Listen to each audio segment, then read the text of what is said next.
What does this city know about luxury? Huh? What does a town that's been to hell and back know about the finer things in life? Well, I'll tell you, more than most. You see, it's the hottest fires that make the hardest steel. Add hard work and conviction, and the know-how that runs generations deep in every last one of us. That's who we are. That's our story.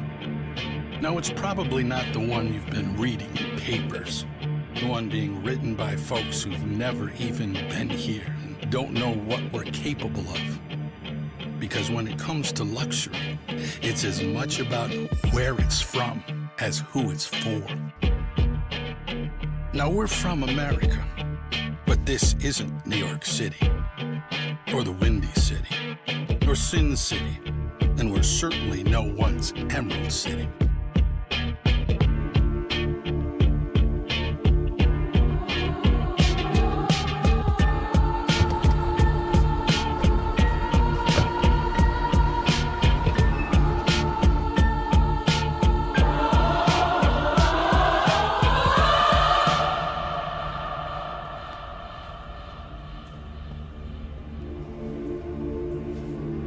This is the Motor City, and this is what we do.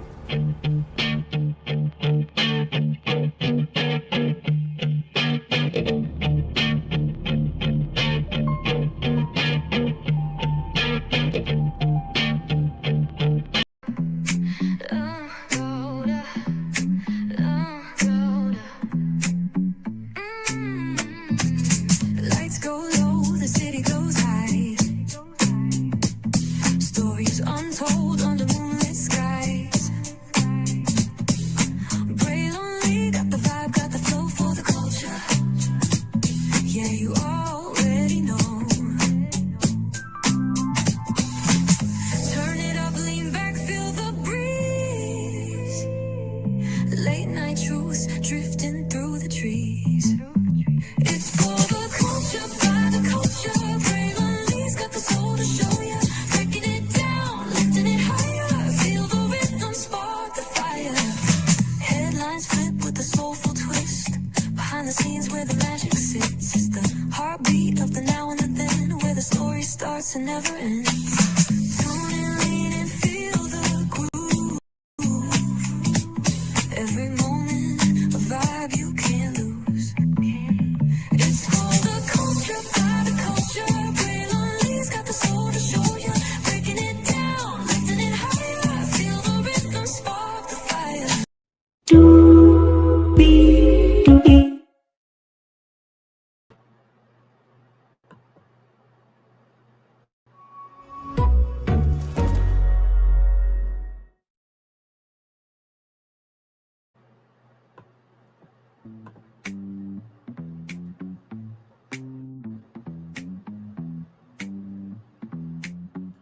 What up, though? How y'all feeling? Everybody good? It's your man, your friend and family member. Y'all, it's time to talk about some Ready to Love Detroit, baby.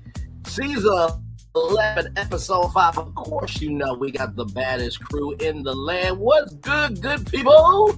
Welcome in. Glad to have you here. What's good, everybody? Shout out Welcome to in, you. welcome in. Welcome in. Glad to have all of you here. Now, listen, y'all know how we do, how we roll. Higher is weighing, low is available, but either way, we gotta go on tour. Let me take down this iconic intro here. Shout out to some people that were, shout out to some people, rather. Let me get my words together that came through just now. 5 people here. Glad to have you here. Y'all, what do we think about this episode? And hello, Jaguar, actual. Welcome in. Glad to have you here. So what do we think about this? Because Hey, Jack. Because here's the thing, right? That really got me frustrated. Did we not say that the elimination should happen in front of everybody? And maybe there can be some episodes where it could just be a whole hour at that one event. Like, you keep doing this bull jive, in the words of Uncle Shay Shay. And I don't know how I feel about it. How did y'all feel about it? Because I'm like, Ready to Love 65, Ready to Love Polyamory Edition, the elimination from everybody. The whole episode was at this get down, like just, you know.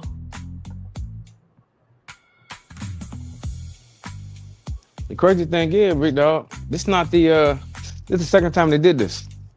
The last time they did it was on the first season. When they did the Really? block party. Yeah, they did the block party. Okay, gotcha. So this ain't nothing new. This ain't nothing that we ain't been saying. You know what I mean? Right. So Right. they did it. They did it on the block party last year. Okay. And I'm glad, that they did it again. This season too. Because we never really get enough of the whole group together. Because a lot of times in a group setting, you can kind of go from multiple people to multiple people, you know what I mean, talking and conversing and really getting to know people, you know what I mean, instead of being on isolated dates. Isolated dates are good, but in this process, you need to be able to touch so many people, you know what I mean, because I'm in an isolated date. I can't talk to my other connections and see who my other connections are talking to and just be more so in the loop, you know what I mean? Right. And then Tommy's there too, coaching you along the way and getting stuff straightened. So you have a better opportunity to really see who's taking the process serious or who's the process not for when you got a collective group together. So, you know what I mean? I forgot about those other times that they did the elimination in front of everybody, because you are correct. They did do it at the opening at the mixer and a couple of other times. It's just the fact of I feel like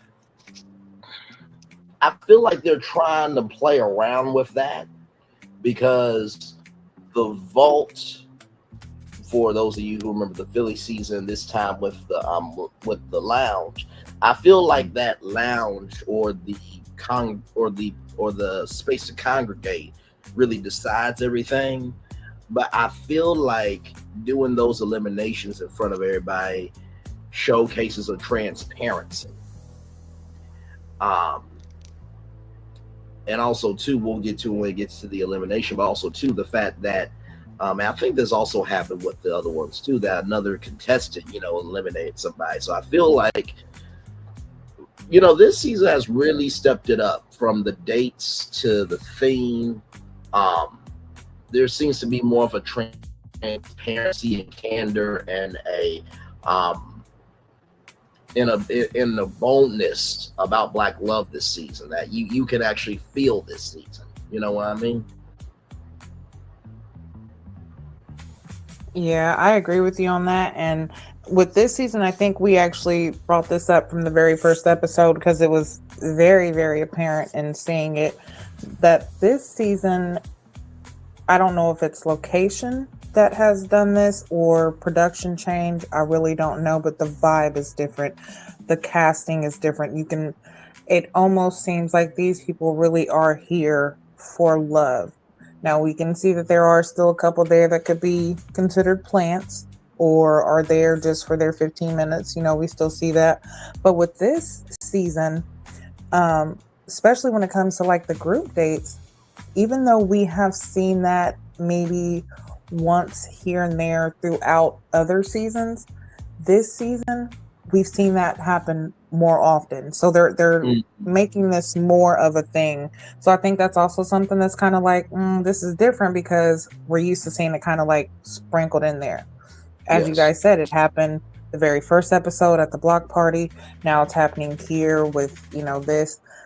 And something else, I feel like with this season, there's more group activities.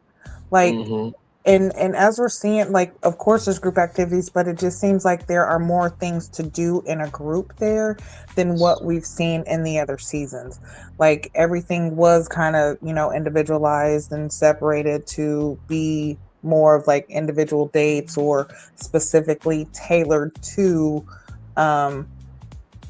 just trying to get to know your connections, instead of it being like a group thing where it's more of a mix and mingle.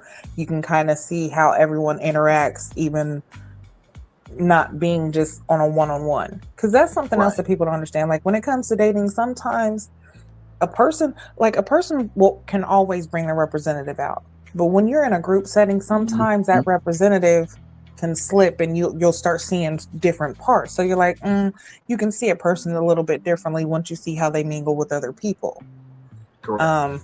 And I feel also like with them being able to do that, it's easier for them to have like a collective decision on kind of what person is, maybe there for love, what person's not, or, just like with the men, everybody's had this situation with Christina. So like seeing her in that same situation, you're seeing like it's happening with several different people. You're like, okay, this isn't just a individualized thing. This is her. This is what she's doing. So you're seeing her character. So I really like how they're doing this season as a whole. It just seems like there's more love, there's more laughter, there's more excitement in this season. So I'm here for all of it, honestly. I'm excited to see what else we have. Because so far, and y'all could disagree, but so far we are at episode 5, and I can say I haven't been let down yet. I have not been to the point where I'm like, oh my God, this episode was a waste of time. Why did we even watch it? So I'm liking it. And not to mention too, talk about introduction. Now, in previous seasons, I don't think they've ever had an episode like this where, Nephew Tommy has done an introduction, and Nephew Tommy has been the headliner, the opener for Big Luther, not Little Luther. I mean Big Luther Vandross. So he knows people, right? But to do the introduction from the former home of the Queen of Soul, Aretha Franklin. You know what? I have never done this for the production staff, crew, and everybody at home. But hang on, let me do that right. Hang on, wait, because y'all know technology can be delayed sometimes. Hang on. Why are you being extra with me right now? There we go. Okay, there we go. That's why I did it. Because first of all, I thought that was so cool. Now, it's one thing to be in a city and to use parts of the city, but I feel like they're really utilizing Detroit as the extra cast member this season, because to see Tommy come out of that house, you know what I mean, and to welcome the men and the red carpet and everything, I thought that was awesome. What did y'all think of that opening of this right here? That was definitely a good thing, and like you said, they are definitely showcasing Detroit to the fullest, and I love that. That's something else that I really like about this season is, like with all the other seasons, it didn't seem like the city itself was being shown, or was it really like, you can watch a show and you can see things in it and you're like, you know what, I'd like to go visit that place, I want to go check that out, like that'd be a nice place. But there wasn't a lot of that being showcased on the other shows, on the other seasons, I should say. Not really. But with Detroit, they are bringing this city out. They are letting you know the richness in the culture. They are letting you know, like, listen, this is Ready to Love, and Ready to Love is here in Detroit. And this is, like he said, listen, Marvin Gaye is probably why half y'all are here. You know what I'm saying? Like, This is where we started. So I'm absolutely loving that. And yeah, to go to, the Queen of Soul, Miss Aretha, that was definitely a good start. Q, what did you think about that, brother? Also, too, I think Nephew Tommy is really having fun this season hosting. Like, as long as we've been too much fun. Because when we get to that picture of the 70s, he having a little too much fun with this. But you know what? At least there's a pulse there this season with him. That's not to say that he does not have a pulse at all. You know what I mean? Right. But But I this do also feel like speaks on what we talk about with the hosting. Like you have to have that energy. Who else is bringing this energy that he's bringing? not at all, not at all. And also too, I feel like he has gotten to play a lot more with this season than previous seasons. I know Ray Love Nation will probably correct us on no nephew Tommy has had personality of the other seasons we're talking about, but and I'm sure that's probably true. But I'm talking about in the terms of how long we have reviewed the show. For the seasons we reviewed it, I don't think nephew Tommy has ever been this playful in his hosting.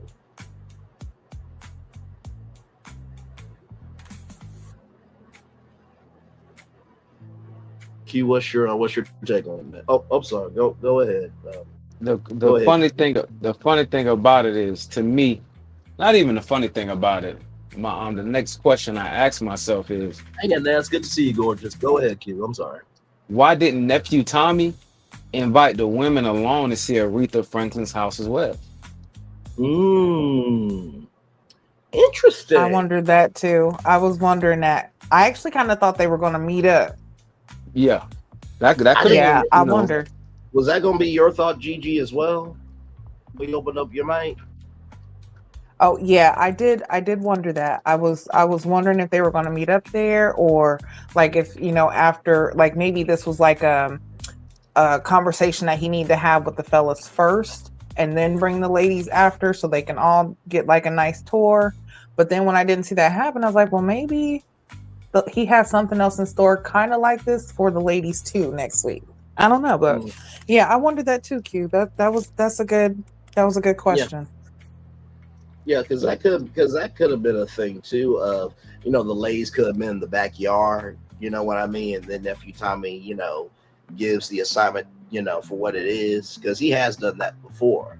And I'll say this and then throw it back to you, Q, and then Gigi as well. Whatever your other thought was along with that thought, I'm wondering if Will Packer Productions and Lighthearted Entertainment are utilizing these Detroit landmarks as the kickoff points for the weeks that are happening. So, like, we had the Ford plant in the beginning, right? We had a rooftop. And the rooftop really was historical, but it seems like they're taking different landmarks and they're utilizing them as portals to set up what's to come of these episodes. Do y'all think that could be a strategy? Because I mean, you can introduce a new week from anywhere, but to introduce it from the Queen of Souls, house is I mean that was like an Oprah call. Hey, can we use this location to introduce the men in power this week? Go ahead, Q. It give you wonder to think, Aretha Franklin being a queen of soul, one of her biggest hits is Respect, RESPECT, Yes, sir. And I wonder, is he trying to get something through to the men, saying, we need to respect these women more? Not saying they weren't doing it, but just, especially old boy dropping the B word. But because there's plenty other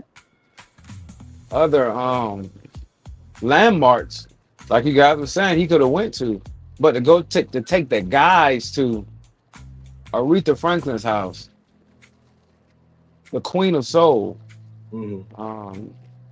What exactly was he trying to embody in taking them there, or what was the purpose? You know what I'm saying? Or just to have a meeting and talk to the guy.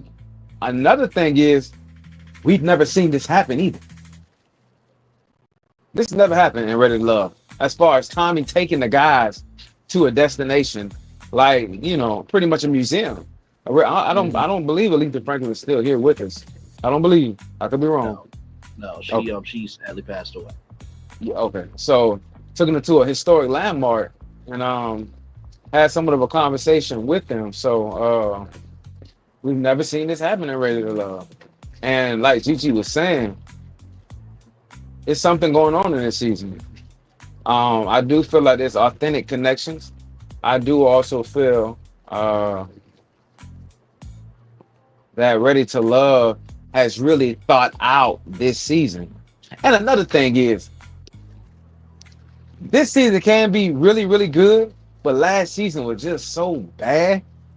Right. Last season was just so bad. Like We were the show last season. we really were. You know what I'm saying? We really were. And I mean, to tell you the truth, I really wish people have tuned into us versus even watching the show. We would have told you what happened. It wasn't too much to talk about, you know.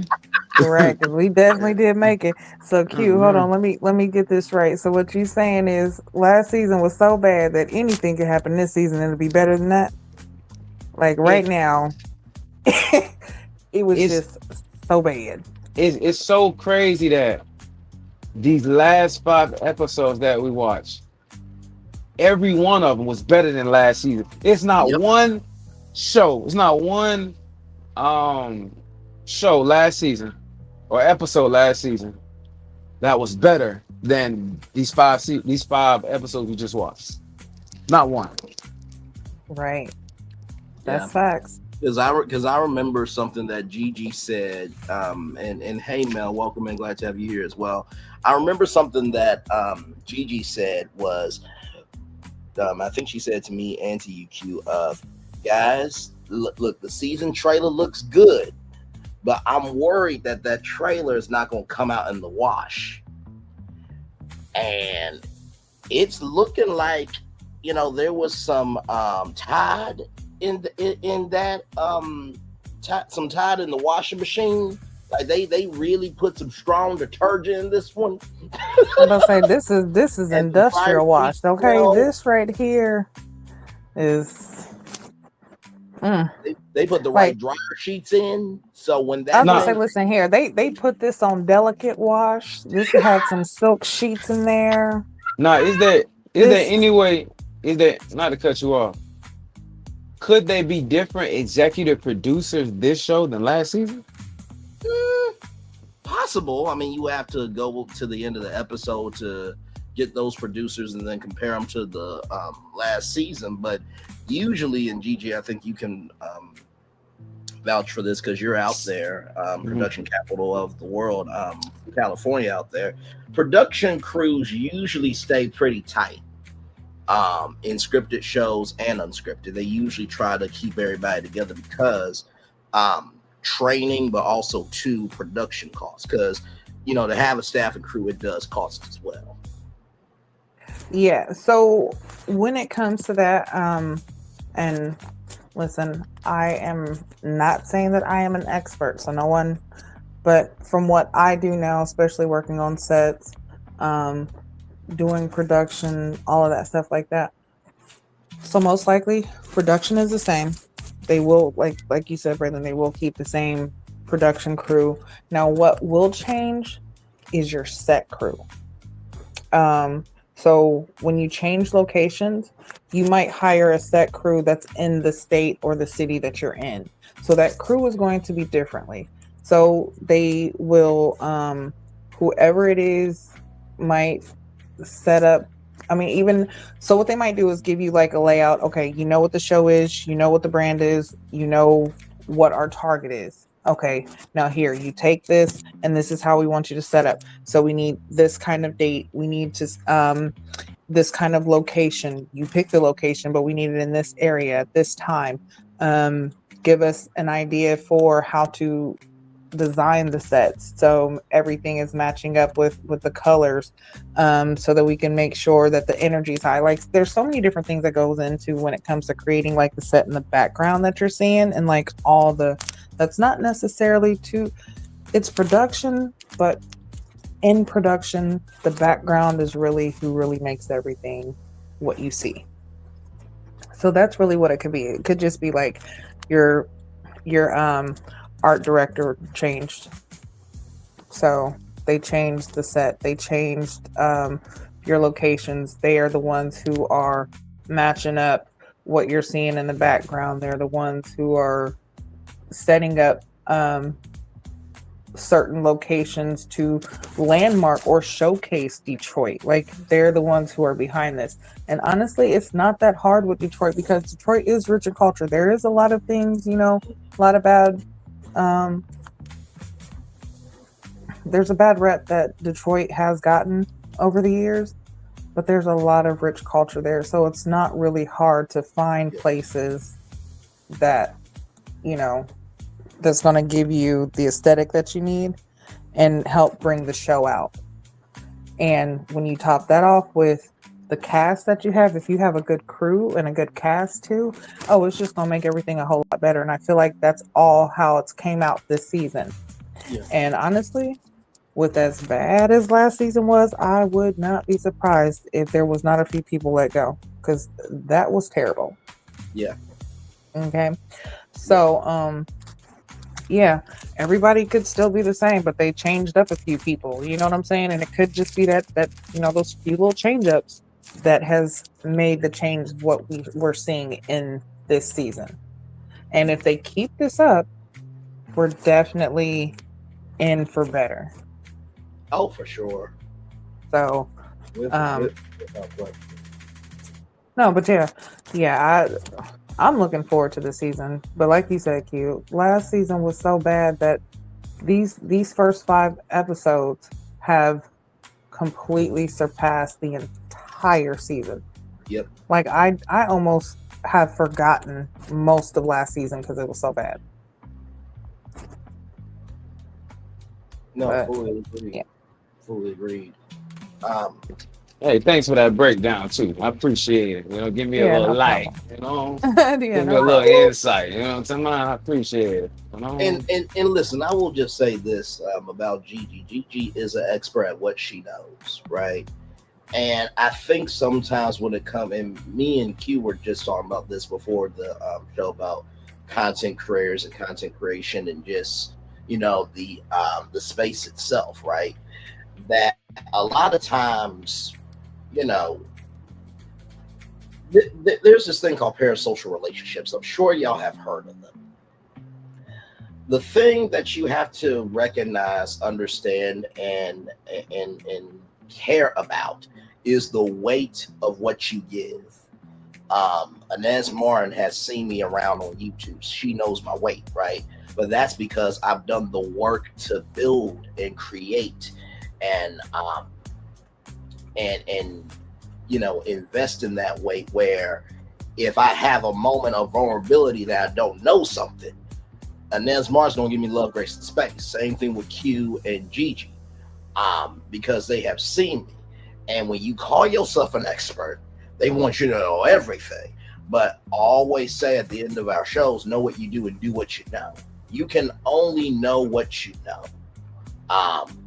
But the reason why, you know, we do love Gigi and I love Gigi as well is because me and Gigi have a very unique way of taking Hollywood and making it relational on a level where, oh my God. So a set crew just sets up the scene. Yeah, that's pretty much it. Oh, okay. Thank you for explaining it so simply. So recognize whenever you go to somebody's YouTube channel, the expertise is of what they know. But remember, anybody can say anything, but it takes somebody to execute that with their consistency and their tenacity about how they move within the expertise that they're given.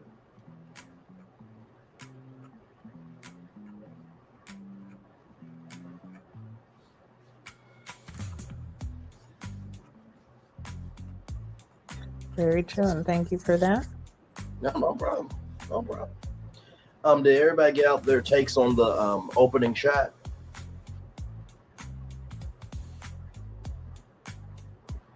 Yeah. Okay. Just wanted to make sure that there. Yes, sir. Yes, sir. All right. Let's get it on. So then our next shot here is this beautiful piano, which it looks like it's been frozen in time. And by the way, at these historic landmarks, they have a team that has the privilege of maintaining these things here. So yes, indeed, I thought this was beautiful. And then, of course, the Queen of Soul right there. Yes, indeed. So, and they've really done a good job of keeping it in pristine condition. Now, this looked like this was Christmas morning. So this is Chris. And you know what's really funny? At the beginning of the show, right? Nephew Tommy comes out and Darius said that you upstaged a red carpet. And it's just so funny to see Darius with the poof around his neck, and you see all like the kitchen's very unified in the golds and the blues and the browns and the beautiful, you know, artwork in the back, and then you just see this dude with this puff, this poof rather around his damn neck. So with that, no, go It's ahead. crazy. It's crazy that you said that, because sometimes when you look at certain things, you be like, man, that man doing too much. You know what I'm saying? But when Darius broke down why he do it, it ain't like he's doing it for everybody. He's doing it because this is him. This is how I rock. You know what I'm saying? Exactly right. I ain't doing this to get your validation or nothing. You know what I'm saying? I'm doing this because this is me. And I'm like, bro, man, to me, I was just like, wow. I gave Darius so much respect. You know what I'm saying? Because, you know, he's not just doing it for the show. You know what I'm saying? That's just who he is. You know what I'm saying? And I can respect that. I can respect that. No, for sure. I think that's so important to what you said, Q, because to the naked eye, if you're not reviewing this show, you're just watching it. You're just like, would the Queen of Soul like welcome Darius into her house with this look? And Aretha Franklin, for those of you who don't know, she cooked some fried chicken with Diane Sawyer, and they looked like they were two best friends. So I feel like she, you know how she said, beautiful gowns, beautiful jacket, have a seat, I'm gonna get you some sweet tea. Like, she would have made sure Darius felt at home, but she would have a look though about that damn jacket. So that being said, Chris, as you can see here, is like, hold on, I'm sorry. Honestly, like Darius, from what we know in the story that he told about his mom and like how he dresses, honestly, I could even see like back in the day, him, like his mom and Aretha's mom being cool. You know what I'm saying? Especially when it came to fashion, because everybody knows back in the day, Miss Aretha, she was not just the Queen of Soul, but honey, she had a body and she knew how to wear. You know, she knew how to dress. Okay, she was a very gorgeous woman. Yes, so I feel like, you know, just if they cross paths, or if you know what I'm saying, like if it was able to happen, like I could see that just off who he is. Like he could have been the godson of Aretha. Type, just like with his aura, I could see it. Yeah, because there's a bold humbleness to him. If I could find the two words to combine it, I think it would be a bold humbleness for sure. So with all of those beautiful words said by Q and Gigi, we get to Chris, who, like I said, this looks like Christmas morning. And Chris saw the soap and said, hold up, that's my Christmas gift. Ain't nobody mess with. Now, Chris, you seem cool, but you said, listen, I did some nasty things to the stove. I don't want to go into detail. Now, what y'all don't see, but let me break it down from a production standpoint. What y'all see is backdrop. Sometimes that's a green screen. Sometimes that's like, you know, school day picture day background. But on the other side of that, and Gigi, correct me if I'm off on anything, gorgeous, you got, you know, of course, the camera, because you got to look into it. But then on the ground, there's like a reflection monitor of the scene that just happened, or if it's months after and they got to do those confessional takes to get it in the show. And then you have, you know, of course, your skeleton crew, you know, in the room. But then there's a place called Video Village. And I could just imagine that producer be like, cut! Did he just say he did nasty things to the stove? What the fuck did he do? Did he twist and push and pull too much? What the fuck did this motherfucker do?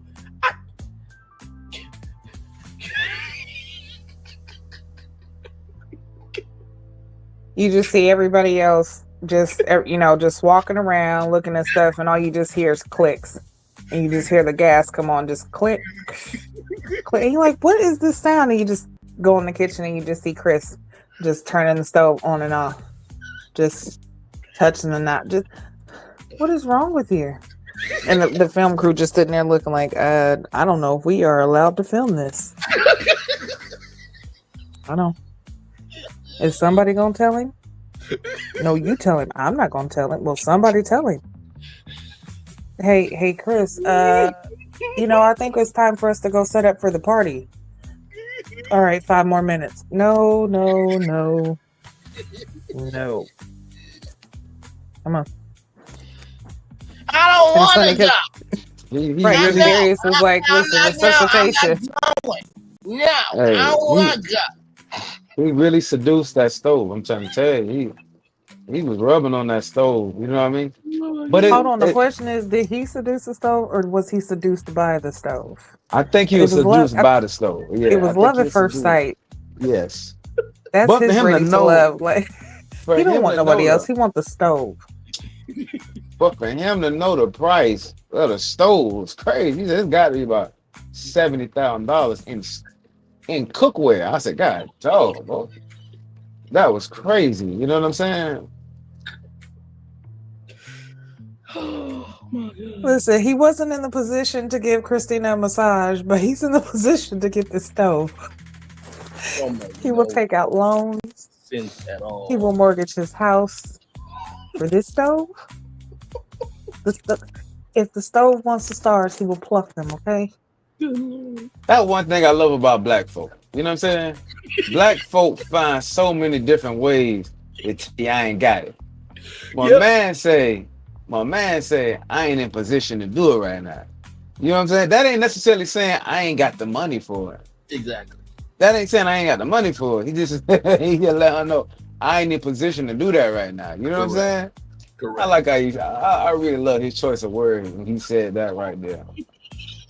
That reminds me of this thing I seen, and it was like how Nigerians say they're broke, and it was like one of them said, "My pockets are turned outwards right now." I was like, "Oh shit!" You know what? That ain't the coolest thing to say. Like, "Hey, can I borrow something?" Listen, my pockets are turned outward right now. That's crazy. You know what? That is a relational energy. It really is. Well done to that Nigerian who said that. Well done to them.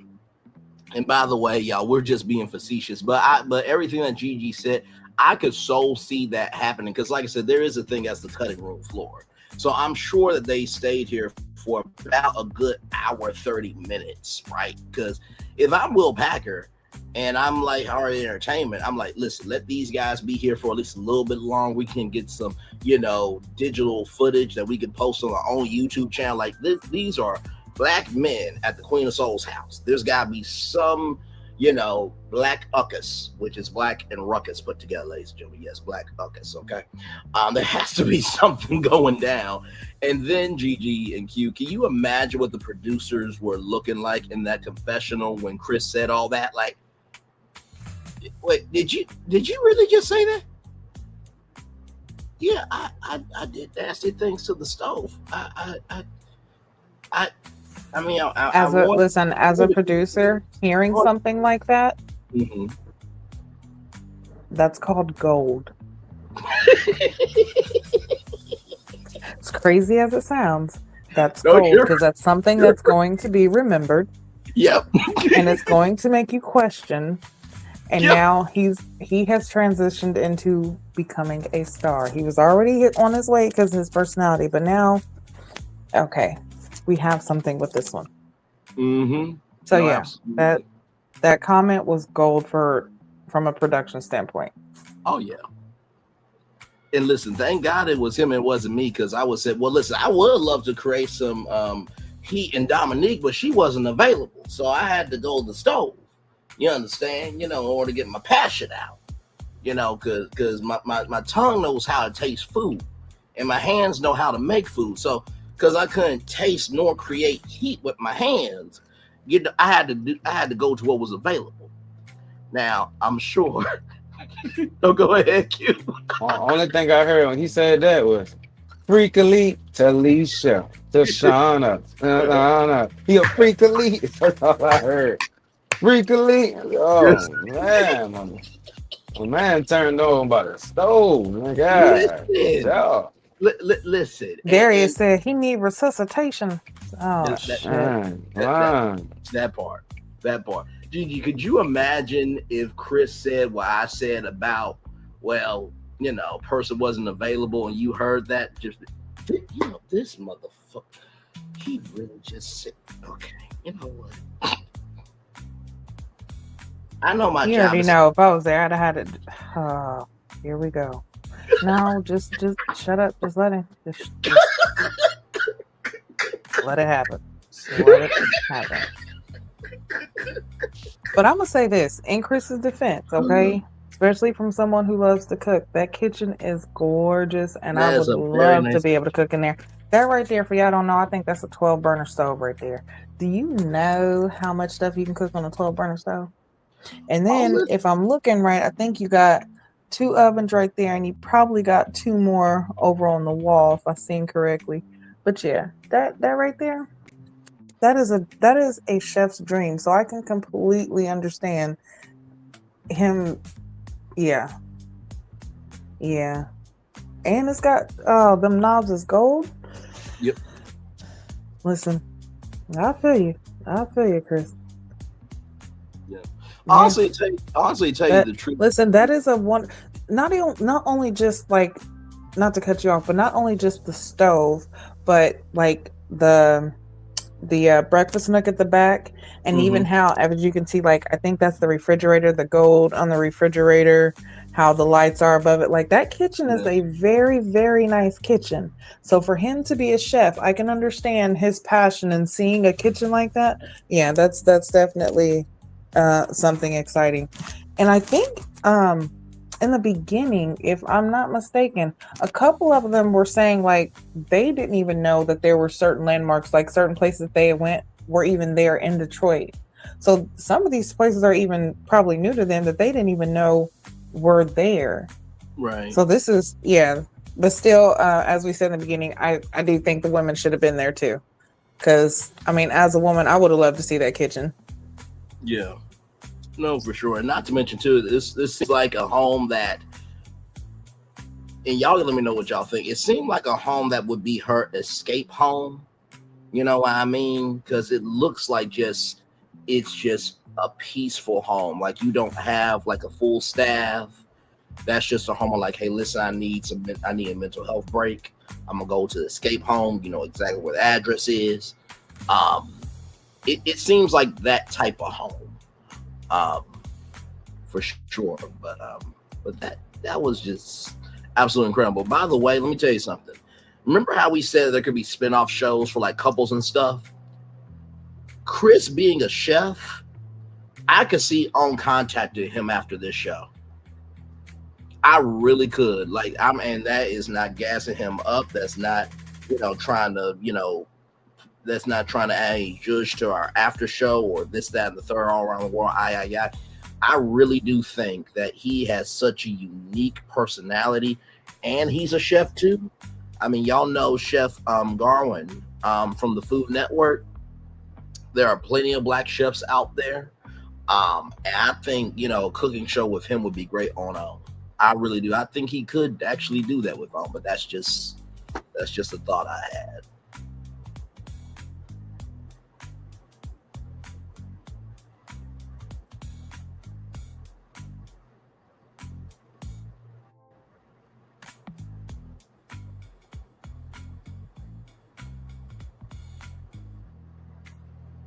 Guys, can you hear me? Yeah, I'm sorry. Can you repeat that real quick? Yeah, no, I was just saying, I feel like with Chris, because he has such a very unique personality that, we've talked about how there could be like a Ready to Love universe, which you should be on that already. But that's neither here nor there. Not like we give you free game all the time on our damn show. But I do believe that in addition to the spin-off shows for the Ready to Love universe and the couples, I do think that Chris could be a talent on his own on the Oprah Winfrey Network. Okay, Yeah. ready to Yeah. cook. Okay, ready to cook. Okay. Uh, ready to cook. Yeah. That's a bonus, Q. Uh, Listen. I'll give you that one, good sir. I'll ready to give you that. serve. You know what I'm talking about? Yeah. Okay. I can see it. Yeah. Nephew Tommy taste Ready to testing, love you through the know? stomach. I got You, you. you know what I'm saying? You feel me? I like that. There's a lot of ways to get through the stomach, but that's neither here nor there. But I was talking Mhm. about Chris and his own docu-series, him in the kitchen. And like even doing it kind of like the Ready to Love Make a Move series, but Ready to Love, Ready to Eat, Yeah. you know. So, Um but yeah, have him and maybe 20 single women, and yeah, I could see that. I could definitely see that. see that, or even like a docu-series, like he could following him as an actual chef in real life, and other people coming into the kitchen like they do on Food Network, or just like Oh yeah. Yeah. have a like oh my god, like Hard Hustle Houston, just following his life and stuff. He's definitely got star potential. That Ready to Cook and Yeah. Ready to Eat, I did not see that coming, for sure. But I would love those spinoffs as well. But yeah, that would definitely be excellent, and it could even do a spinoff to where he's on the Food Network and has and I think that would be something good for him too, because even if he does find love, if he's looking to expand himself as a chef, doing stuff, because there's different shows on Food Network that he could go on, um, just kind of getting himself out there as a chef if that's something that he's really wanting to do. But yeah, I could see that. That would, yeah. By the way, y'all, it was not my fault about the stomach thing. That was Gigi's fault, and I just added the joke on top of it. Okay, listen. It ain't my fault. What you know about that? What you know about that? Did I? Yeah. Oh, y'all gotta understand. I am the oldest one on this panel. Stop it. Yeah, no, you are not. So did you want to watch any? Did you watch the what's the thing called the verses? No, who did verses? Oh, he was the Cash Money versus Oh, it was Birdman. No Limit. No Limit. Yeah. No Limit versus. I did not catch that. Who won? Yeah.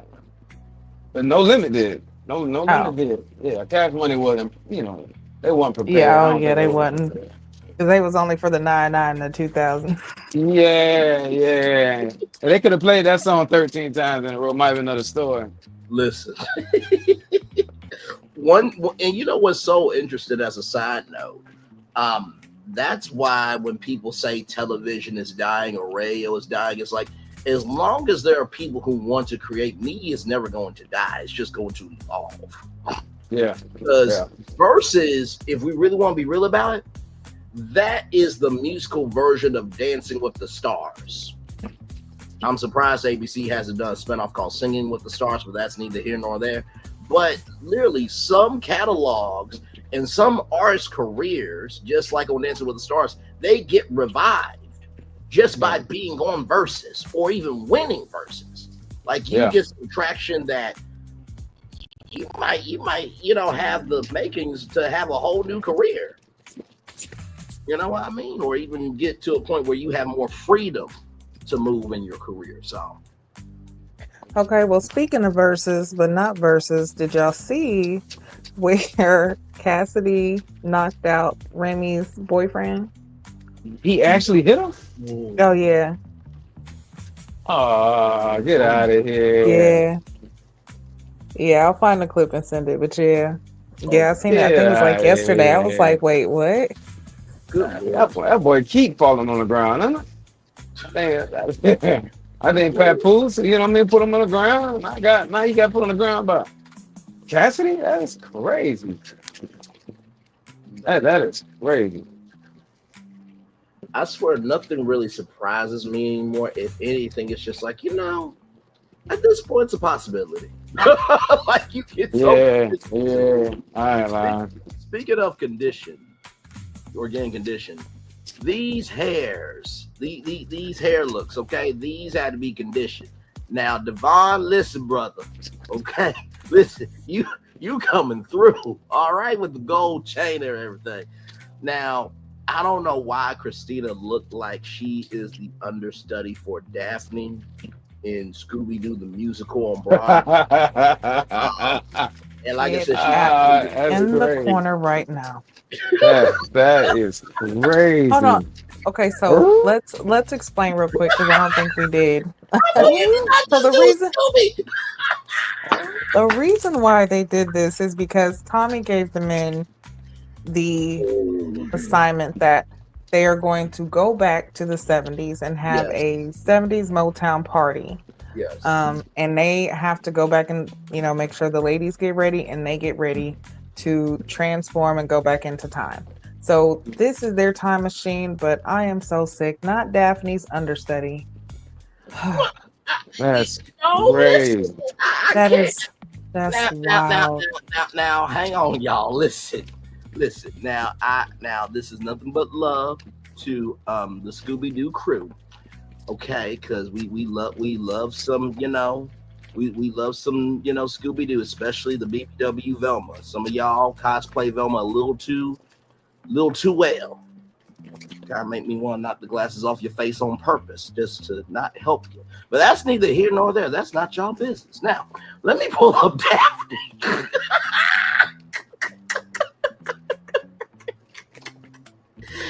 Now, y'all ain't gonna sit here and tell me.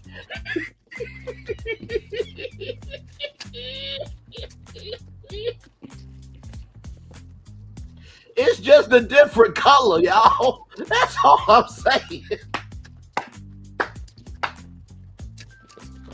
You said Scooby Doo understudy. Just That is wild. not the great value Daphne.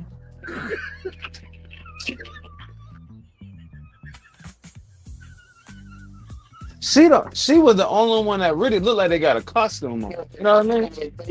That's what I was saying. Yeah. She the only one that really looked like she got a costume on, you know? So yeah. Oh my god.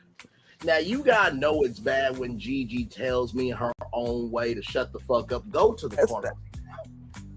What? Okay, so let me ask a question. Are we saying that she followed the assignment or she overdid the assignment? Which one? And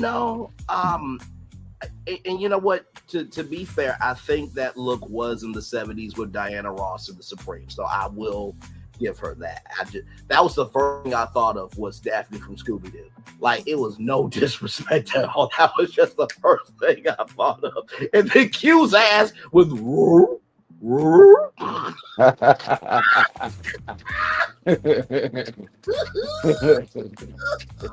I feel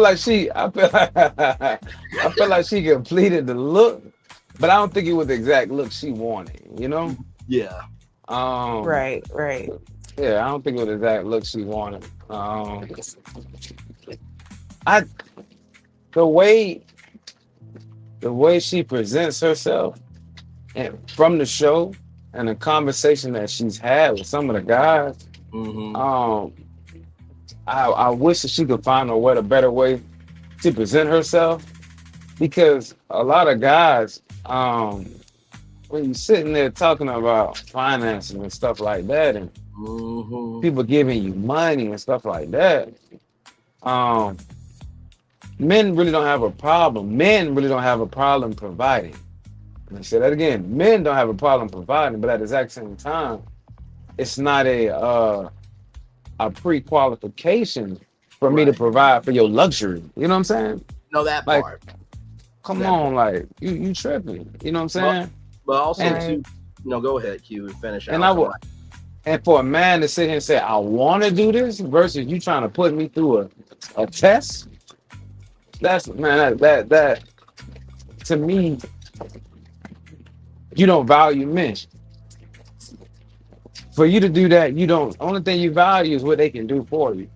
You know what I'm saying? And that, just from that small clip, that's what I got from it. You know what I'm saying? And I know a lot of the other guys felt kind of thrown off about it. You know what I'm saying? We here for Yeah, love. And my well, man absolutely. said it best, like, you trying to get your you out here trying to get your bills paid. You know what I'm saying? And listen, But we're gonna get to that because that was quite a powerful moment. I wanted to add to yeah. that, you, and I know that you weren't saying that in a general sense, but you are right there. You know, men are from Mars and women are from Venus, but there are women that don't mind providing either. Because if we remember Oh last yeah. season Yeah. with nephew Tommy's wife and how she was so noble in what she did, and there are women that have that energy. There was a picture of it was raining. A guy was sitting on the porch, and then you guys have probably seen this picture, but it's more of a cartoon, um, more like a sketch drawing. And this woman says, "Get your ass up, I got you." There are women that will hold that umbrella and But will be that support, but it's not everybody. But also, too, you have to earn that too. That's not just given, nor should be given from men either automatically. see, this is the part that kind of upset me as well. Because you wasn't direct when you asked for the money. Right. You know what I mean? If you'd have came out and said, you know, I'm about to get a massage, would you like to sponsor it or something like that? That's one thing. But you try to do it indirectly. You know what I'm saying? So Mhm. you wouldn't be let down. You know what I mean? If you came out to ask for money versus you implying you want it, it's two different things. You know what I'm saying? Absolutely. So if you would have came out and asked for it, will people be more inclined to do it? It's a possibility. But on the back end of that, you're kind of asking indirectly for some money, and people might don't even understand your question. You know what I'm saying? Because the only thing you said was, "I'm about to go get a massage." Something, Right. you know what I mean? So when you say that, okay, you about to go get a massage. You know what? I'm thinking, oh, you about to go pay for it. That don't make sense. You know, you already, No, you just, no, Right. you're right. You're right. The reason why I'm laughing so hard, I think I told y'all this story before about how I had how I went to the sleep number store at McCain Mall and was on the second floor. The first floor is at the bottom, of course. And I said, "Y'all go ahead. I'm gonna sleep in this sleep number bed."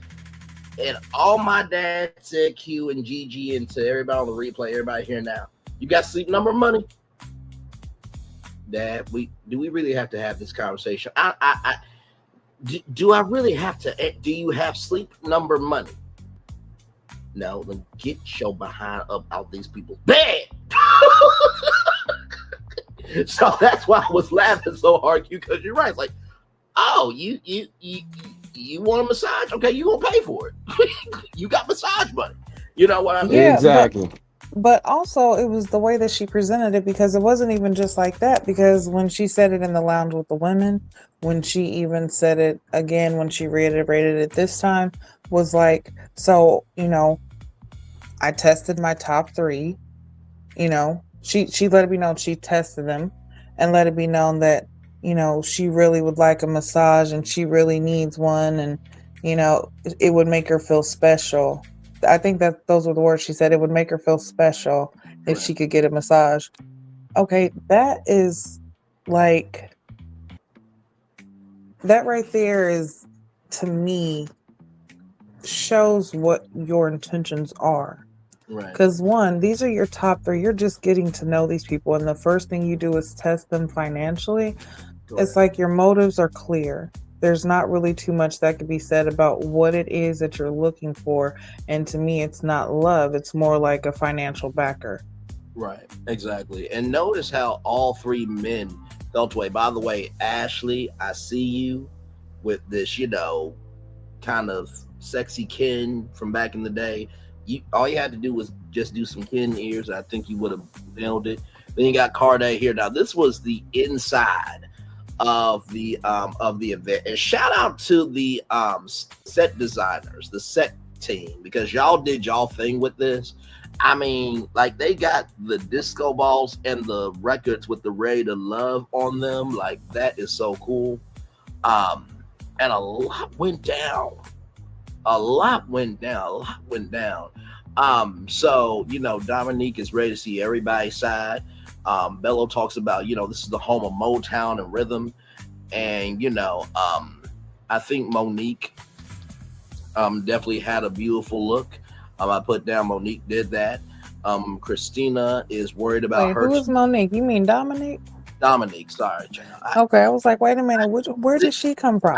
I was taking my notes. I forgot the D and the O. My bad. Okay, listen, Dominique did that. My bad. But you probably do put the M-O in Moan, Dominique. So just wanna since listen, I'm trying to save what I just said. Okay, people, let's just roll the hell on. But I also think Dominique won't deny what I just said, but that's neither here nor there. Rolling on. Thank you, Gigi, so much. Christina is nervous about her too. Damn connections, my mouth. Shut up, right?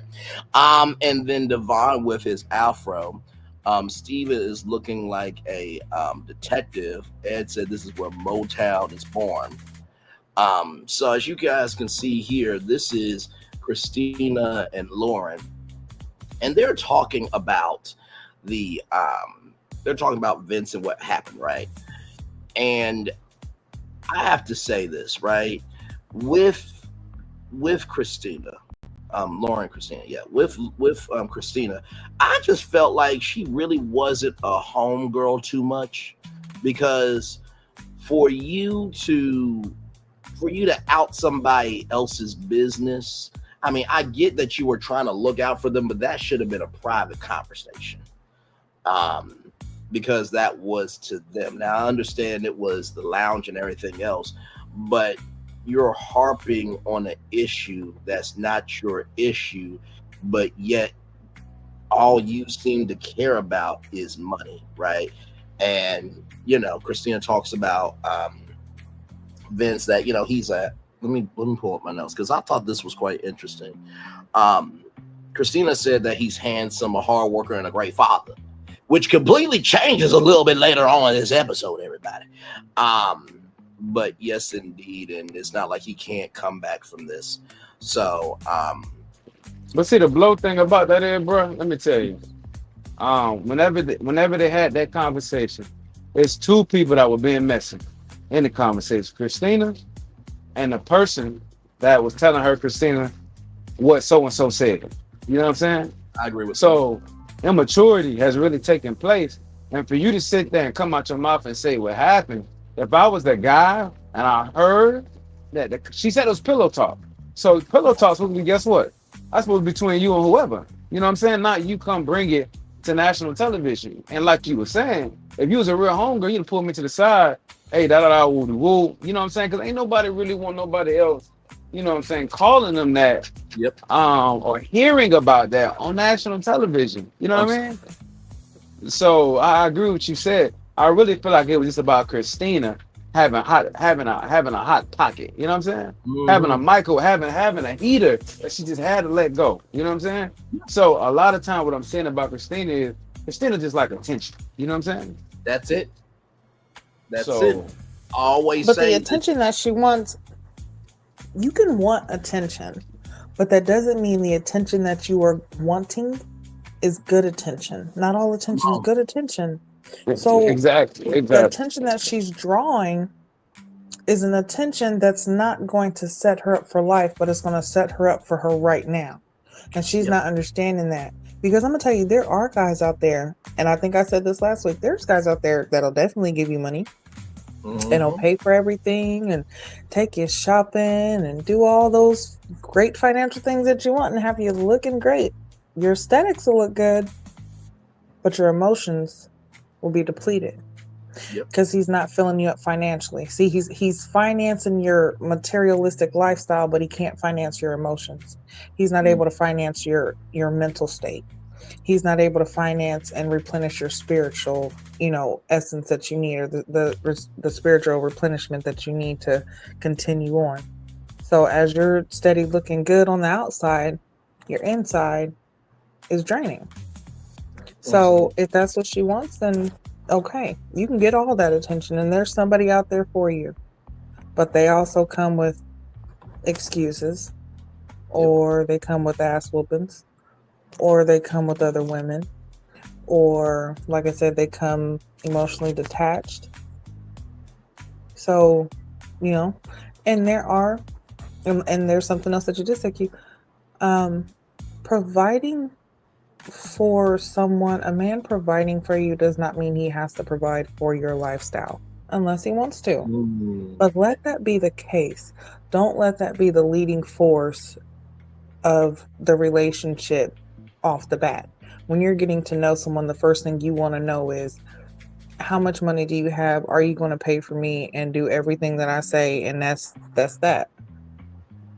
No, absolutely. And Because hey, Mo, also, even with men who provide and do all that stuff, they also want a woman who's going to give them, that emotional stability and, that drive to continue on providing those finances. And when you're not getting it at some point, they're going to get sick of it too. no, So, absolutely right.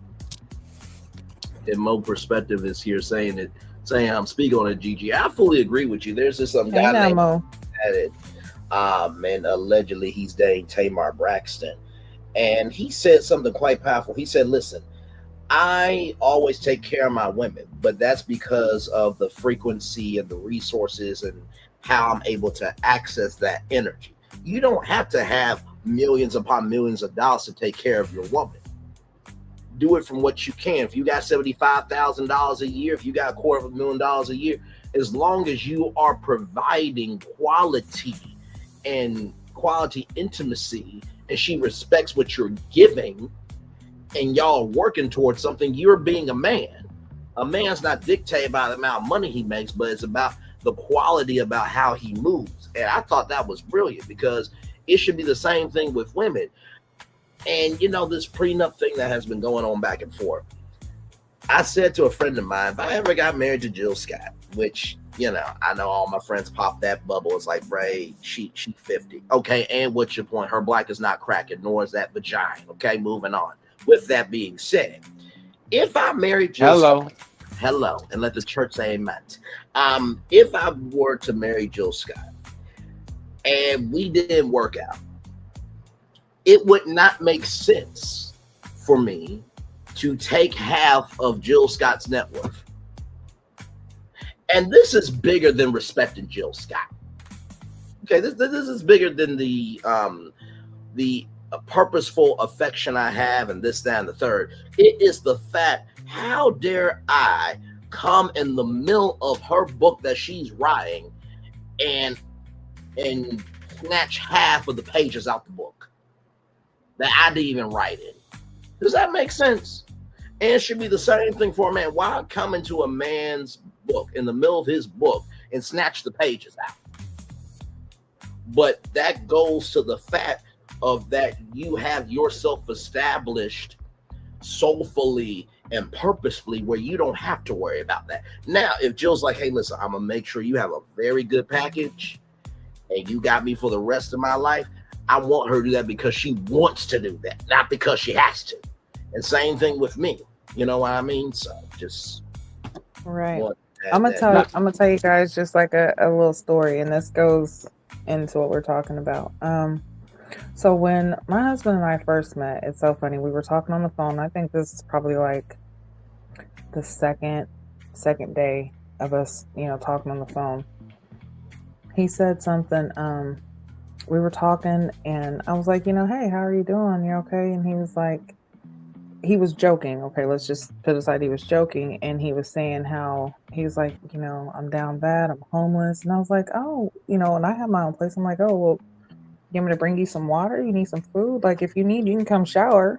Now, at this moment, I didn't know he was joking, but my response is what was like, oh, he's like, yo, wait a minute, I was just joking. Like, I'm good. But for you to respond that way lets me know and see, what type of person you are. And I was like, listen, I've been homeless before. I'm not going to look down on you because you are. If I can help you out, I'm going to help you out. Yeah. Yeah. And to this day, he's mine and I'm his. But also, too, in addition to clocking that cue for sure, and then as soon as I say this, I want you to comment with what you were going to say, because I feel like you had something to say as well. I don't believe, as nice, kind, and generous as Gigi is, I also don't believe that Gigi would have given that response if he was not investing, matching, and purposefully and purposely making sure your space was taken care of. Yeah.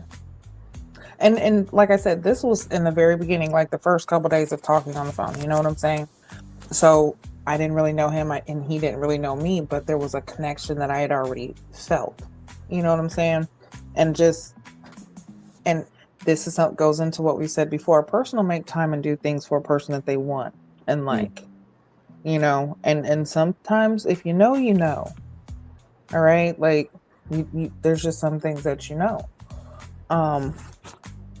And how we met, it's like I already knew he had a job, so it's not like I didn't, you know, he was like not doing nothing, so I was like, you know what, at least he's working, he's trying, so there's qualities, you know what I'm saying? So seeing that, like, why not help? Why not? This is because if I can build this person up, this is something that we can build on together. I'm all about it. And another thing, I'm all about building as Black people, period. So if I can help us out in any kind of way, I'm going to. Even, you know, as a friend. But it just so happened that this person turned out to be my husband. Right. So, but, you know, yeah, not everybody would, you know, could get that treatment. But, and not just saying like, if, like I said, I'll help you out as a friend. So even still the same, like, hey, I'll bring you food, I'll bring you water, because feeding the homeless is something I do. Have no problem with that. Helping you if you need a shower, here, go ahead. Have no problem with that. It could have still led out to just being a friendship, but it just so happened our connection was strong enough that it continued on and developed into something stronger that was beyond what I actually expected. So. No, absolutely. Q, over to you, good sir, because I think you might have had something that you wanted to say. Gigi had she made the exact point I was gonna say. After the fact, I was just piggybacking off her story. The person got to be worth it for that. You just ain't doing that or whatever Joe Smo you think look cute or you know got a nice talk game. You got to really have a genuine connection to really for you to really come out there and say that. You know what I'm saying? And I applaud you as well because man, a lot of women out there like that. Listen, that part. Thank you, Like thank you. like Gigi said, I think last week, you can go after what you want, but that doesn't mean eventually you're gonna have to humble yourself to recognize what you need. You know what I mean? So, and like I said, this episode was so good because to get so many storylines in one place, it's such a big thing. Spoons, I'm gonna give you some love, grace, and space. I feel like maybe you didn't watch the episode or you're just coming in. So we're gonna give you some love, grace, and space with your comment there. But with that being said, we got Ashley and Steven, they're talking about pets. Sade and Shannon, they're talking about, you know, their hair. Nicole and Ed, you know, Nicole said Ed is fine as hell, nice person, makes her nervous and everything. And then Donna and Vince, they talk. Let me tell you something. Donna is a school girl for Vince. Listen, mathematician is off. Okay, listen, she is ready to multiply with Vince at this point. Like the smile that she gave, and by the way, that was such a lovely periwinkle dress. I believe that's the color. Yes, colors have shades, everybody. They call hues and different, shades and stuff. But they're, and not to mention too, they're matching like low key. And I think Vince and Donna really could be something. And it's just a genuine energy with them. Like I said, I feel like there could be more couples from this season than the previous seasons that we have watched. Not to mention, they talk every day.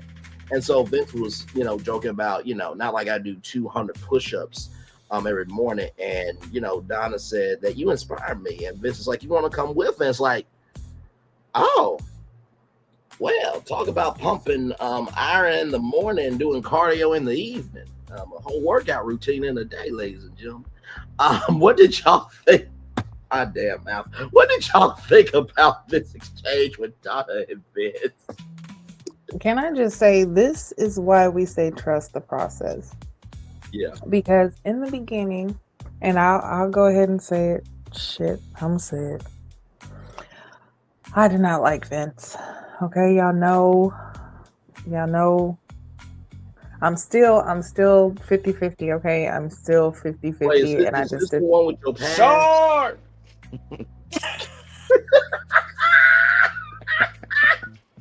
Short. You ain't right for shit. That's so fucked up. Yeah, So y'all know I'm 50-50 on that. Like, just You're still I holding will on to say, your past, but there's hope. listen, I will say, because in the beginning I was like, yo, I don't think anybody's gonna like him. Like, his personality, it's just too much. He's about to get voted off. I can see it. But this conversation, I will say, this one with him and Donna gives me a different perspective and actually hope for both of them, because I do think that they do make a good couple, and I could see something building between them. And you are right, Braylon, they are matching. They actually do look like, they coordinated together. So that was actually cute. But yeah, it seems like Donna matches, Vincent's funniness, and she's able to get with it. She understands, she can laugh at his corniness, or even if he's being obnoxious or whatever the case is, irritating. I feel like she can handle it. Not irritating. And, for him to have somebody that can accept him like that, that's a good thing, especially to find in this process, because I was very leery. None of the other women seemed like they matched him, but I could see it with him and Donna. So I'll say I'm rooting for him. Still 50-50 on him, but I'm rooting for him and Donna at this point. Wonderful. You know what, Gigi, I would have to say that that was such a lovely comment. Q, how nice of a comment was that from Gigi?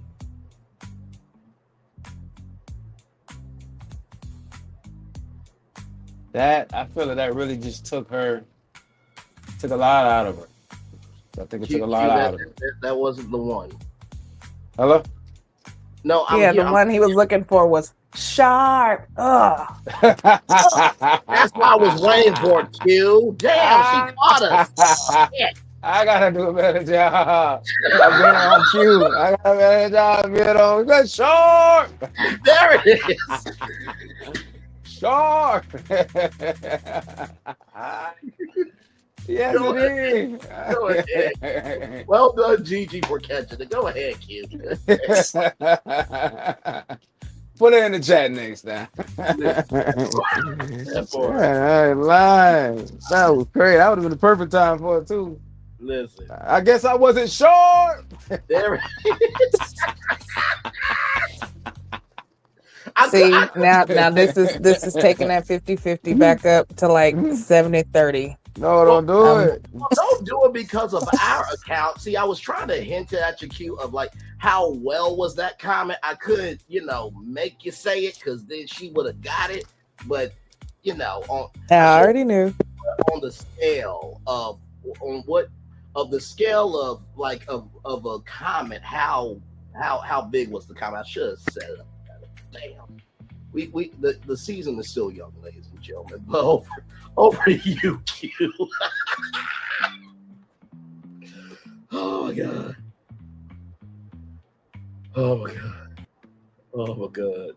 But I agree with you. I'm kind of rooting for those two. I really feel like they two peas in a pot. And I feel like they look good together. They understand each other. And it's not disingenuous. I really feel like she likes him and he likes her.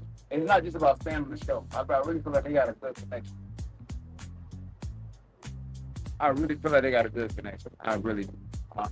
I like Donna. I really do like Donna. Donna does seem like she give off white bee energy, but at the exact same time, I feel like it's gonna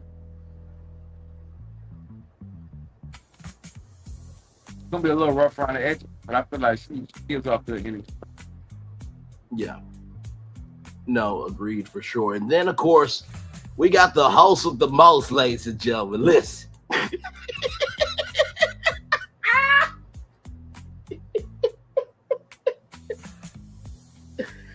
Did you get He a came through throwback? with the Steve Harvey toupee. I was about to say, did you go to Uncle Steve for one of his pinstripe suits from his closet? Because men and women, they got their secret closet where they get their secret purchases. But I feel like for some men and women, they are very sentimental about some outfits from their day.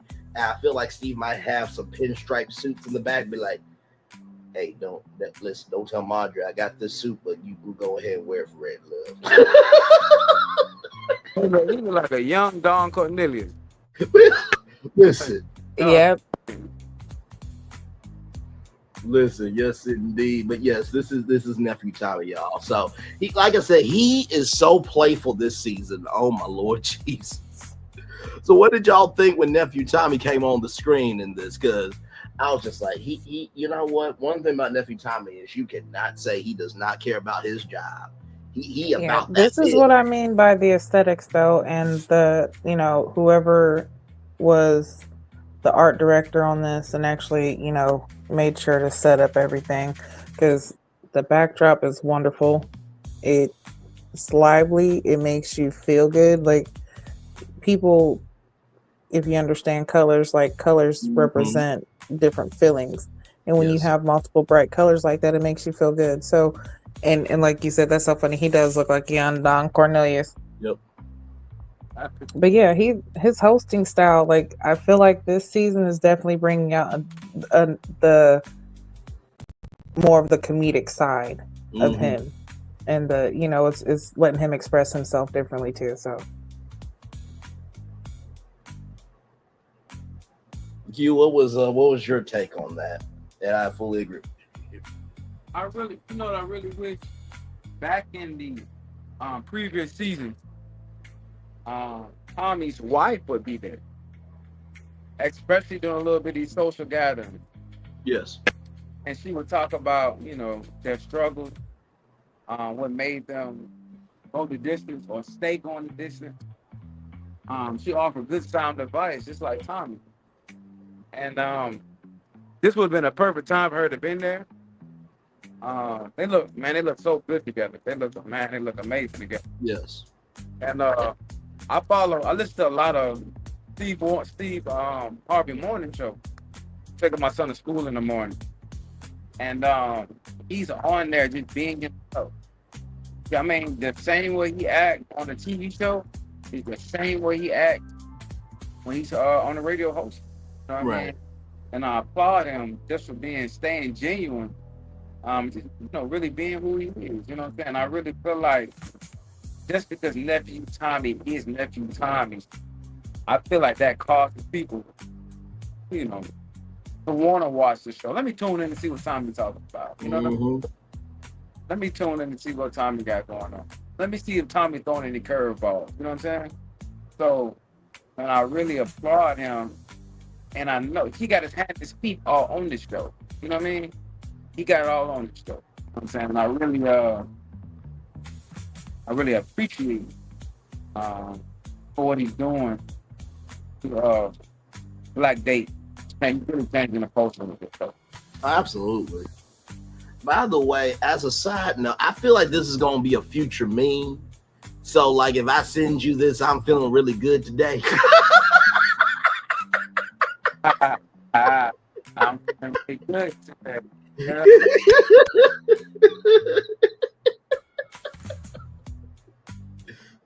Or this could be the new, you done fucked up, right? Meme of like, hey, listen. Now I know right? I can be this smooth and tell your business, but I'm gonna allow you a chance to redeem yourself. But listen, hey, big dog, if I post, you know what I mean? What does that mean? I'm back in the streets. Yep, this gonna be a meme. This gonna be a straight up meme. Back in the streets. It's gonna be status updates. Posting that old toupee, that means we back in the streets, baby. Listen, Listen, just imagine if Solana, myself, Gigi, or any of your family members, we're all on social media. Hey, y'all heard Q and his relationship? No, what the? Oh, damn it. He posted the nephew Tommy picture with that grin. He back in the streets. Okay, well, we know what his status is. Oh my God. Okay. See, this is why I love these people right here, man. And then right here, child, we go from joy to, and by the way, I gotta say that jacket is smooth. I want to know where he got the jacket. You know how not Shred, but you know how Donkey said, I like that boulder. That's a nice boulder. I like that jacket. That's a nice jacket. For real, for real. That's kind of crazy. That's crazy. That's So as we can see here, we have a citizen of Groovyville talking to the Black Daphne. No, let me stop playing. Bro, I cannot stop saying it. Nah, he looked like a mystery, dog. So Scooby-Doo and the gang are in Groovyville. Not she look like a mystery. I am both we are in the corner. Listen, so as Daphne is looking like a mystery, and Scooby-Doo and Mystery Inc. are in Groovyville trying to figure out who took the soul out of the funk. Okay, that's the mystery we own with the black understudy of Daphne. Okay, this is the situation right here. Okay, so let me tell you what happened here. Let me tell you. Come close. Let me tell you what happened. So basically, Bello and Christina talk, and Christina said that every man that has dated her wanted to marry her. Oh, and I mentioned before that Donna and Ed talked, and that Donna and Ashanti got love from Tommy. You know what I mean? And of course, elimination's happening tonight. So after the introduction stuff, elimination's happening. With all that being said, back to this. Let me say that two more times. What Christina said. Every man that has dated her has wanted to marry her. Every man that has dated her wanted to marry her. You know, I'm going to give commentary because I carry my weight with this show. But honestly, too, I really don't have to. Because what the fuck came out your mouth? What? Every man that's dated you has wanted to marry you, but yet you on national television. What the hell? You know, if Christina makes it, which I don't believe she is, but if she makes it, I want to see which ex comes through and can give an account of Christina. Because something in the Kool-Aid ain't sweet here. Over to you, Q and Gigi. I can't. When she said, I'm like, I know you're right. Well, yeah, and then she proceeds with, I don't marry liars and I don't marry cheaters. And it's like, okay, well, which one did they lie about? Wanting to marry you or wanting to be with you? You ain't right. Because if they cheated, then they did want to marry you. And if they lied about cheating, again, they didn't want to marry you. So I don't know who wanted to marry you. And maybe they did. But maybe their finances were not up to par with her. There it is. You know, because with her, it keeps going back to the same thing. And I'm, you know, that's like the person overcompensating because of short or, you know, whatever the case is. For some reason, it's like she's overhyping herself. Mm-hmm. And it's either, like I said before, because possibly she said she was fat and not as, you know, cute, I guess, when she was younger. So now she is, so she's overcompensating for the self-esteem issues that she had when she was younger. She could possibly still be holding on to those issues now. So the only way to really make herself feel better is to overhype herself. Because there is something about her that's, damn it, I'm going to use the word, it's a mystery. And it is it definitely makes you question, like, mm, is this whole her wanting to be, um, I can't even say taken care of, because in her way, it's borderline gold digger. Mhm. So, I mean, is this a coping mechanism? Though? Is this her way of like coping, or just trying to see who is actually going to do what she says? I don't know if this is bully behavior or self-esteem issues. If she this, I don't see her lasting. If she does, I definitely want to see who's going to come through and speak. Because I want to know more. No, absolutely. If you when you get the chance, it sounds a little bit stacky, but we basically heard everything you said. I didn't want to interrupt your train of thought, but understood. And then Q, if you could come a little closer to the mic for your take. Okay, I got you, brother.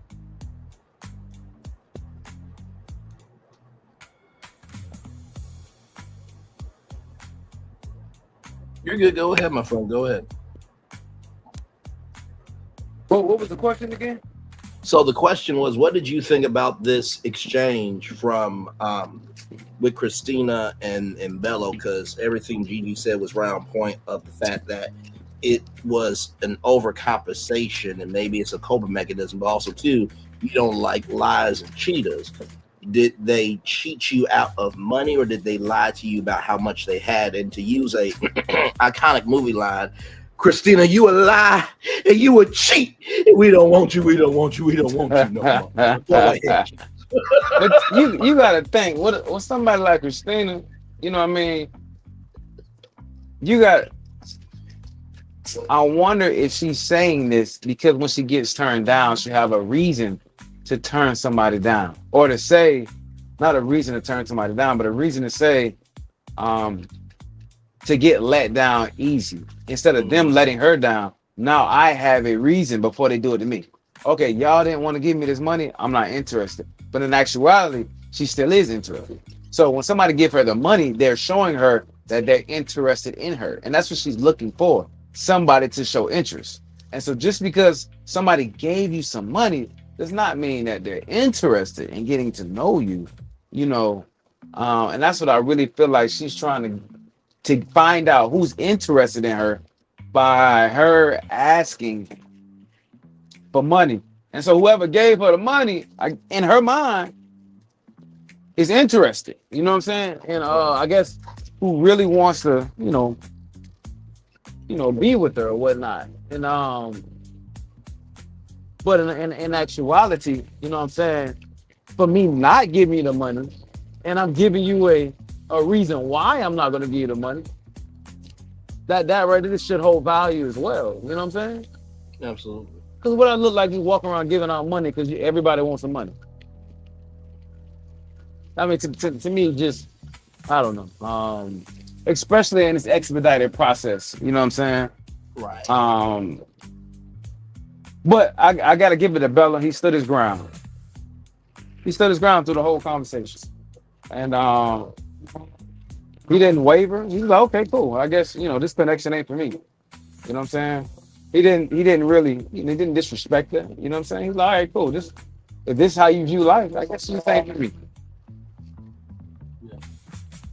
And so that's my take. Yeah, and I'm gonna say this, and this is no female shade, but just from what we have seen from Christina, honestly, I'm not sure if she's ready to love, and she seems more like she needs to be on seeking arrangement.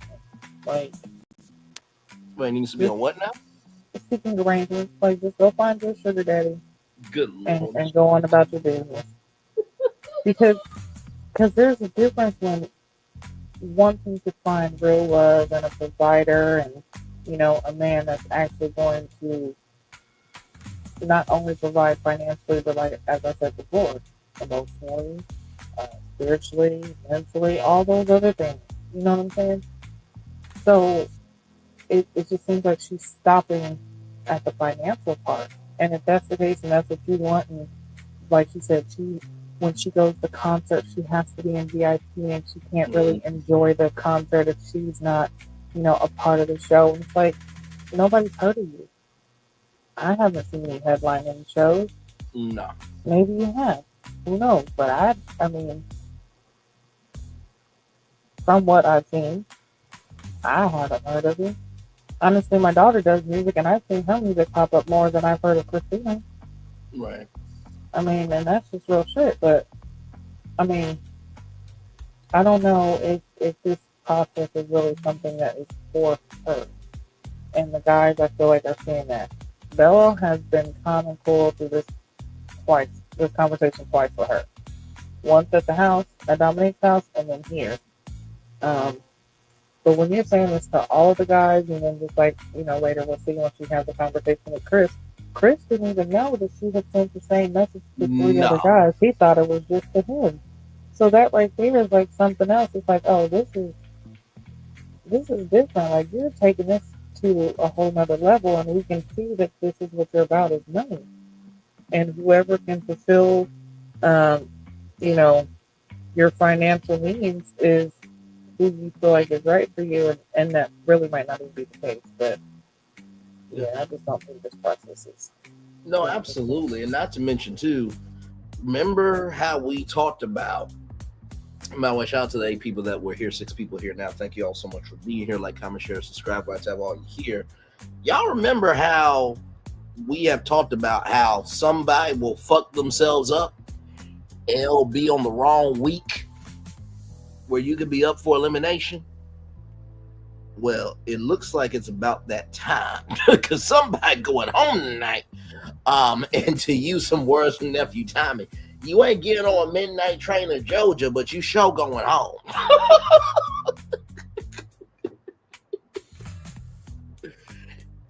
And it's just like, if what I got ain't enough for you, then God bless you on your journey. You know what I mean? That's just what it is. But yeah, that was just craziness, child. So then we got, Dominique. Can I just also say this, that I find that it was kind of shocking to me how, I mean, yes, it might have been shocking to them that they were all that there was somebody that was going to be eliminated that night. They might not have thought that. But in this process, the process is to try to find love and actually, find your connection. Yes. See who, work through it the entire time. That's the point of the process. So to get scared at the last point, when you're like, oh, somebody's going to be eliminated. Oh, now let me start moving. Oh, now let me try to, just so that I can stay. It's like, no, you should have been doing this throughout the whole process. Like, that's the whole point. And even the guys do it too, but it's like, yeah, come on, ladies. Like, No, I fully agree with that because I mean, even Donna said that she wasn't feeling, she wasn't feeling at her best if she would be eliminated or not. But as I said to myself while watching the episode, I'm like, Donna, you ain't going home. And honestly, to tell you the truth, I put this in my description box and to the fellas. I know that y'all had to make some choices, but I felt like Donna was just a throwaway choice because you had to put somebody up there, and y'all all damn well know that Christina needs to go home. Donna's a way better option than a Christina. I would rather have somebody, okay, that is at least open to having a conversation about anything and wanted to gain clarity and be a solution than be a problem like Christina. Fight me on it.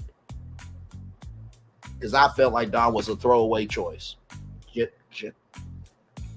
Listen. Donna seemed like the type of person that needs time to, even though this is an expedited process and everything is happening pretty quick. Donna seems like she'll do better if the process is a little longer because she seems like she'll take time to really open up. Yes. And I wish other guys, I'm pretty sure other guys see that, but you really don't have too many. Let's be real. It's some options out there, but a lot of guys are liking the same women. Yeah. A lot of guys are liking the same women. So a lot of women aren't gonna be getting that attention, on the show. At least some quality connections. Like Christina really don't have any. I don't really feel like she got any quality connections. No. I mean, Chris is not really a connection. Bella not really a connection. What's the other guy who talks to Dominique? With the glass, he came with the afro. Donovan. Donovan's not even really a connection either. So you don't have really a connection at all. Yeah. And the thing about it is, I'm pretty sure that Christina has a great personality. You know what I'm saying? Probably a real cool person. But a lot of times, what you think, like like what Sis say, what you think you need, you're gonna always come back to what you want. I mean, what you think you want, you always come back to what you need. Yep. And she feel like she need a man that's going to really give her the things she need financially. But what you really want is you want somebody who's financially stable to give you whatever else you need, you know what I'm saying, or want. But what you really need is somebody to touch your soul, you know what I'm saying? Mm-hmm. And I feel like if she's open to that, her life will change. You know what I'm saying? Her life will change. Yeah. Absolutely. And also, I want to say, like, when it comes to like the difference with Donna and Christina, you can't. She's not really giving us too much of herself to make us understand who she is underneath the concealment, underneath this, underneath her just wanting to be the star and shine bright, even though she's kind of dim. It's like, okay, what else is there to you? Right. Then, but with Donna's like, hey, there's misunderstandings about me, and I want to clarify that because I don't want you to have this. I want you to get to know me. I want there to be a better understanding of who I am. So, can we have this conversation so that, things can be heard? Now, even though it still didn't come out the way that you wanted it to, I still feel like that's a good thing. Because Yeah. I don't know if it was maybe she got a little bit tipsy. Because even her attitude with Vincent was completely off. So it's like, what else is there to you? Yeah, I definitely will agree with you on that, Gigi, for sure. That with Christina, she's not really showcasing anything that is worthy of her staying in the competition. And with Donna, at least she is open-minded enough to be like, hey, you know what? I do want to be here. And honestly, too, we've seen this before, Q and GG and everybody, where sometimes it's just the right week and that right conversation that will switch everything around. In this show, we've seen it plenty of times. I mean, it sometimes it's gotten down to the 8th episode and it finally turns around. So, like I said, I know the guys had to make a decision, but I just didn't think that was the right thing to choose Donna. But I understood, but I'd rather have a Donna than a Christina, because at least Donna's a mathematician. She's got some intelligence there. Okay, just saying. So then we got Ed and Dominique, and she's talking about, are you wearing the pants or the pants wearing you? I thought that was a cute moment there. And then Vincent, I have to give it to you, brother. I have to. Let me go ahead and do it. Let me do it one more time.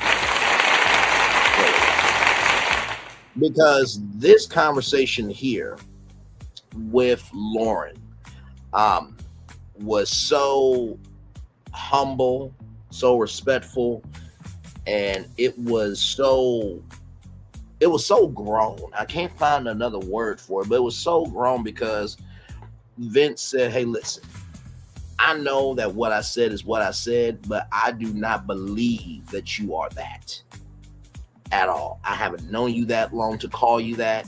And from the bottom of my heart, I am so sorry. And I do want to see if something can develop with us. And I appreciate the space that we had, and you gave me that energy, and I did not reciprocate it. I mean, he didn't cry, but I felt through his words. I think I told y'all this before. My mom gave me this prayer called the alphabet prayer. That it's basically God rearranged the letters to make out. God rearranged the letters of the alphabet to make out what I need to say to you. And my mom has said that, tears are prayers too. And I feel like through his words, he was crying of like, hey, listen, I am truly sorry. And Lauren, to be so humble, open, and grown as well, to be like, I really do accept your apology. I see him in a new light.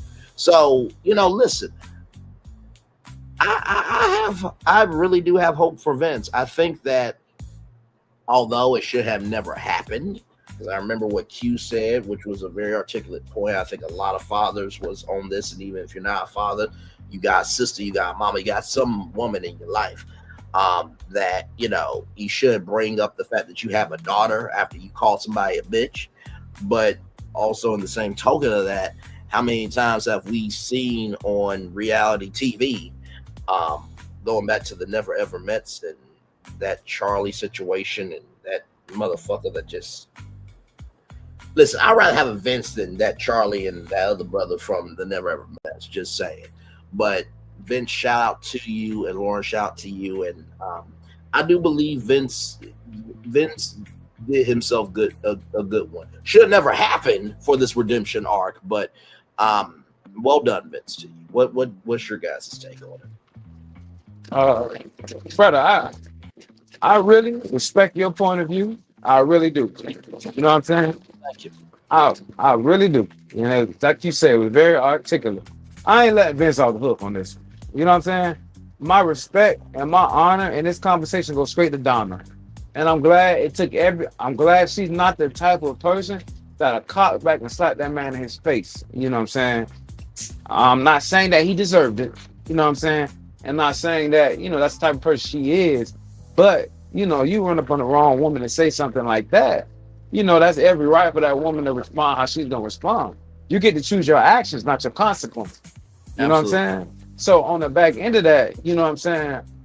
I give all the grace to Donna in this situation. You know what I mean? I really do, because no, it was Lauren. You my fault. I give all the respect to Lauren in the situation, because you're a grown man. You 30-something years old. You know your words carry the ramifications of your words. You know this, man. This ain't, you know what I'm saying? Like, even if first off, you know what I'm saying, the conversation really shouldn't have got back to Lauren. But however, it came out your mouth. So you got to stand on what you stand on. You know what I'm saying?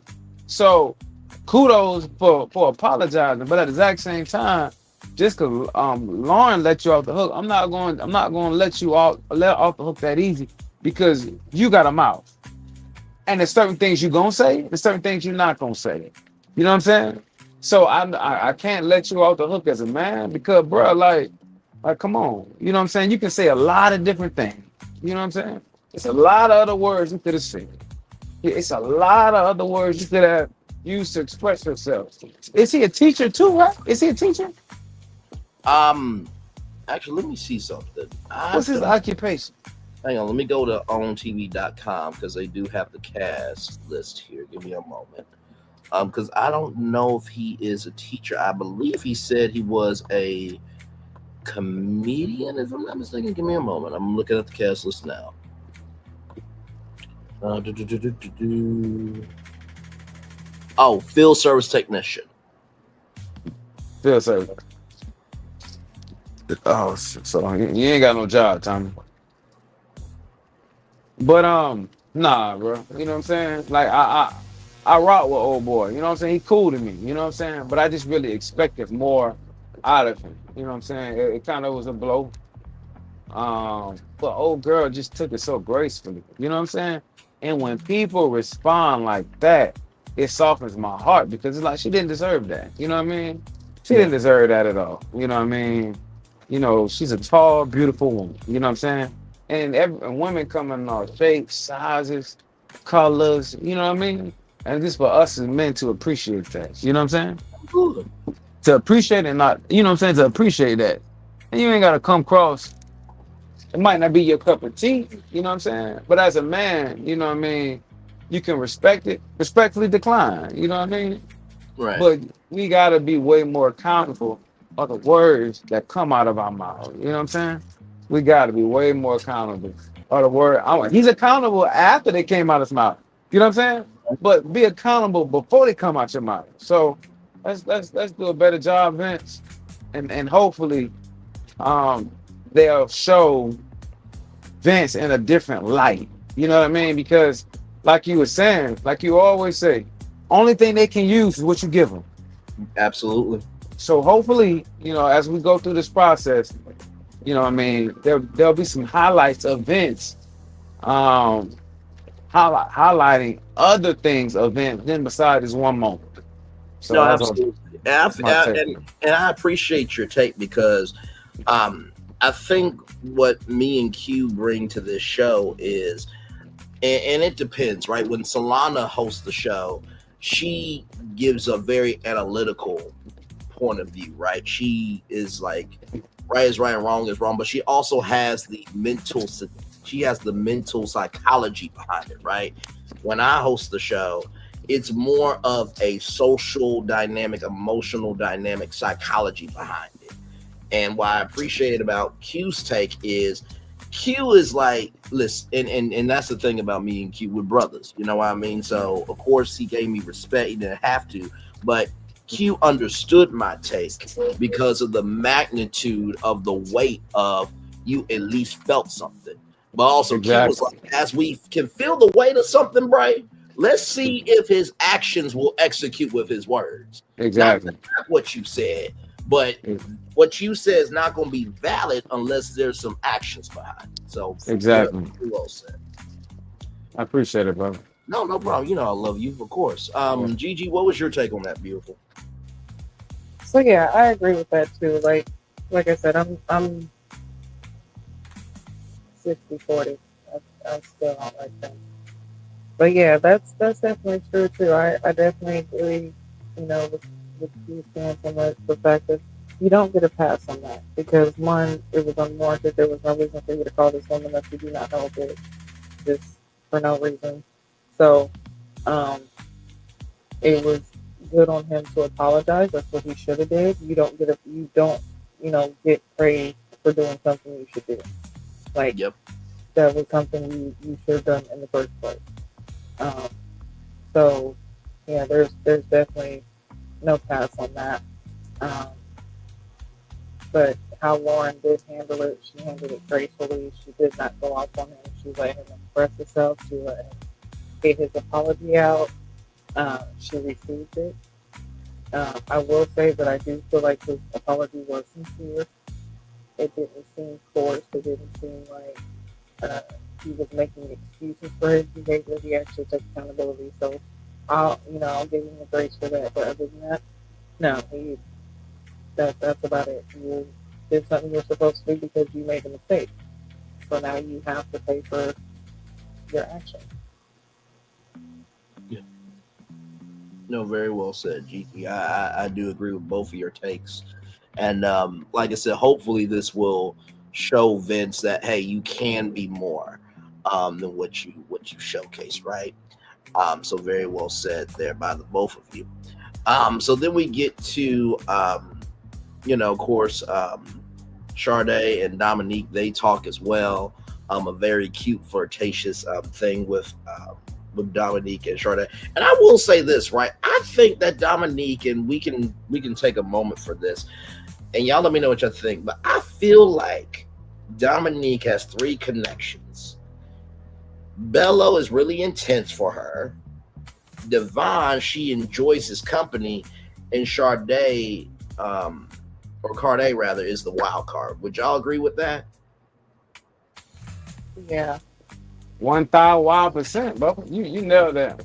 You put the hammer on the nail with that one. You know what I'm saying? But at the exact same time, you know what I'm saying? At the exact same time, for her to have 3 different connections with 3 different personalities, to me, and none of them, it seemed like her and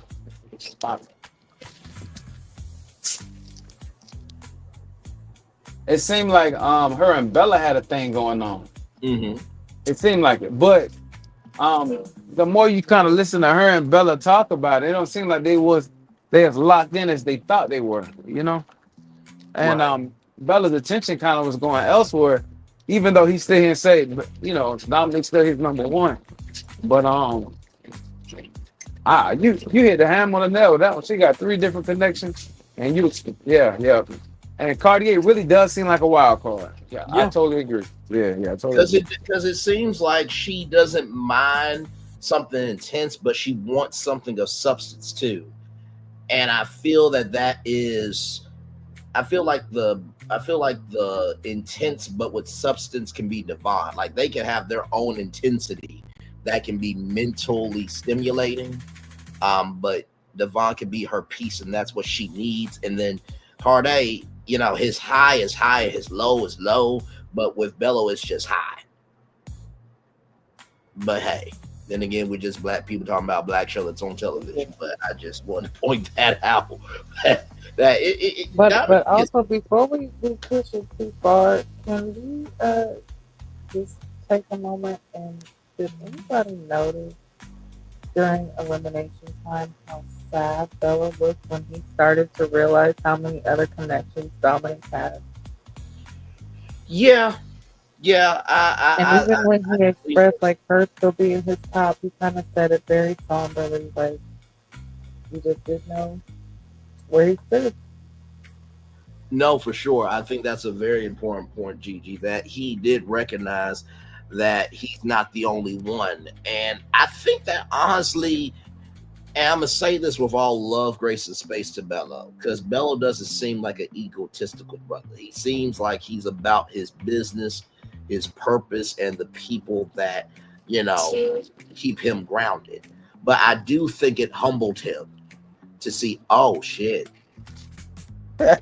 You right, big dog, boy. I'm not, trying to tell not you, the only dog on the you yard here. right, boy. You're 100% right. I mean, when you right, you right, bro. When a man sit there and realize, well, but that also kind of go back to my take as to the fact of I hope Dominique's here for the right reason.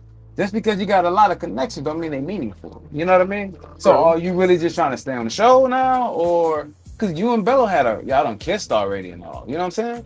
You and Bella have shared an intimate moment. You know what I mean? True. So you know, Dominique look like, man, I'm about to go back to the drawing board now. You know what I'm saying?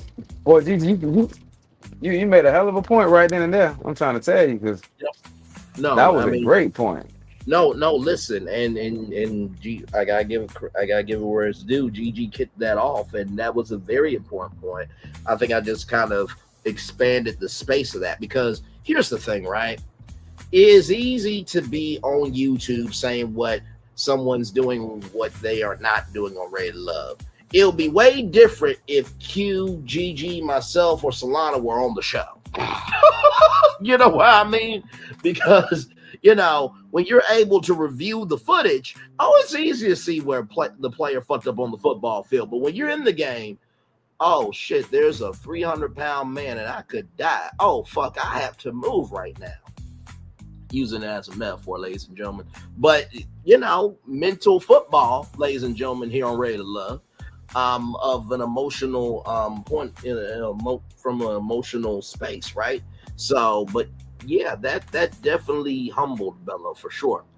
So, But another thing, not to cut you off, one thing I like about this show, and I love reviewing about it, is it's black dating.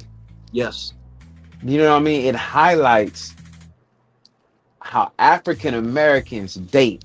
You know what I mean? No absolutely. different, no worse for nobody else. You know what I'm saying?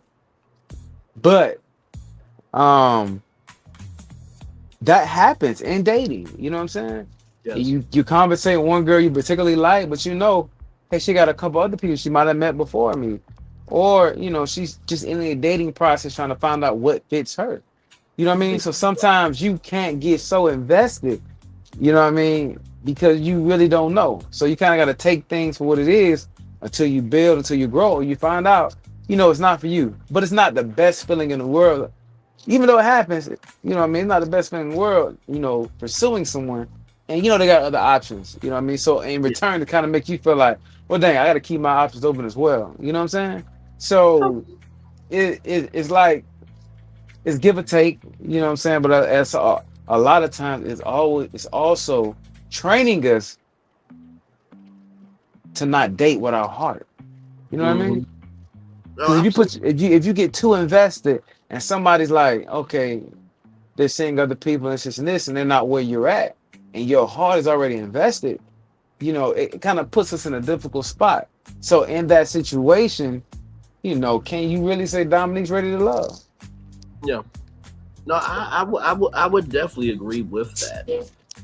For sure, because you know, like you so articulately stated, this is the only show for black dating on television.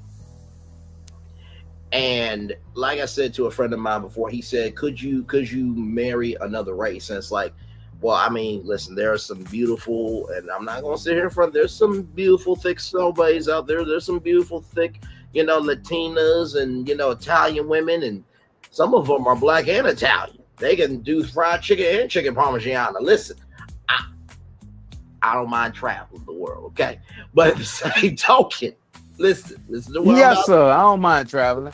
I Listen, don't that part right there. mind.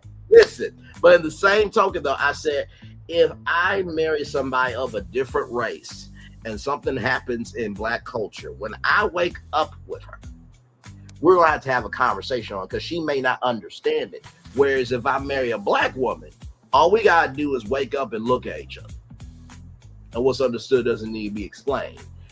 And he was like, I never thought about it that way. Now, I did say to him, in the same token, if your woman from a different race has Wakanda energy, and it's like, listen, you come from my husband, my kids, his culture, which is my culture, I will mentally decapitate y'all, not give a fuck about how you cover. You protect her at all costs. But you protect her at all costs when she is culturally appreciating you and not culturally appropriating. It's the same thing for the women. If that dude is culturally appreciating you, then you protect him at all costs. But it's a difference when you have somebody who is of you every day in your life.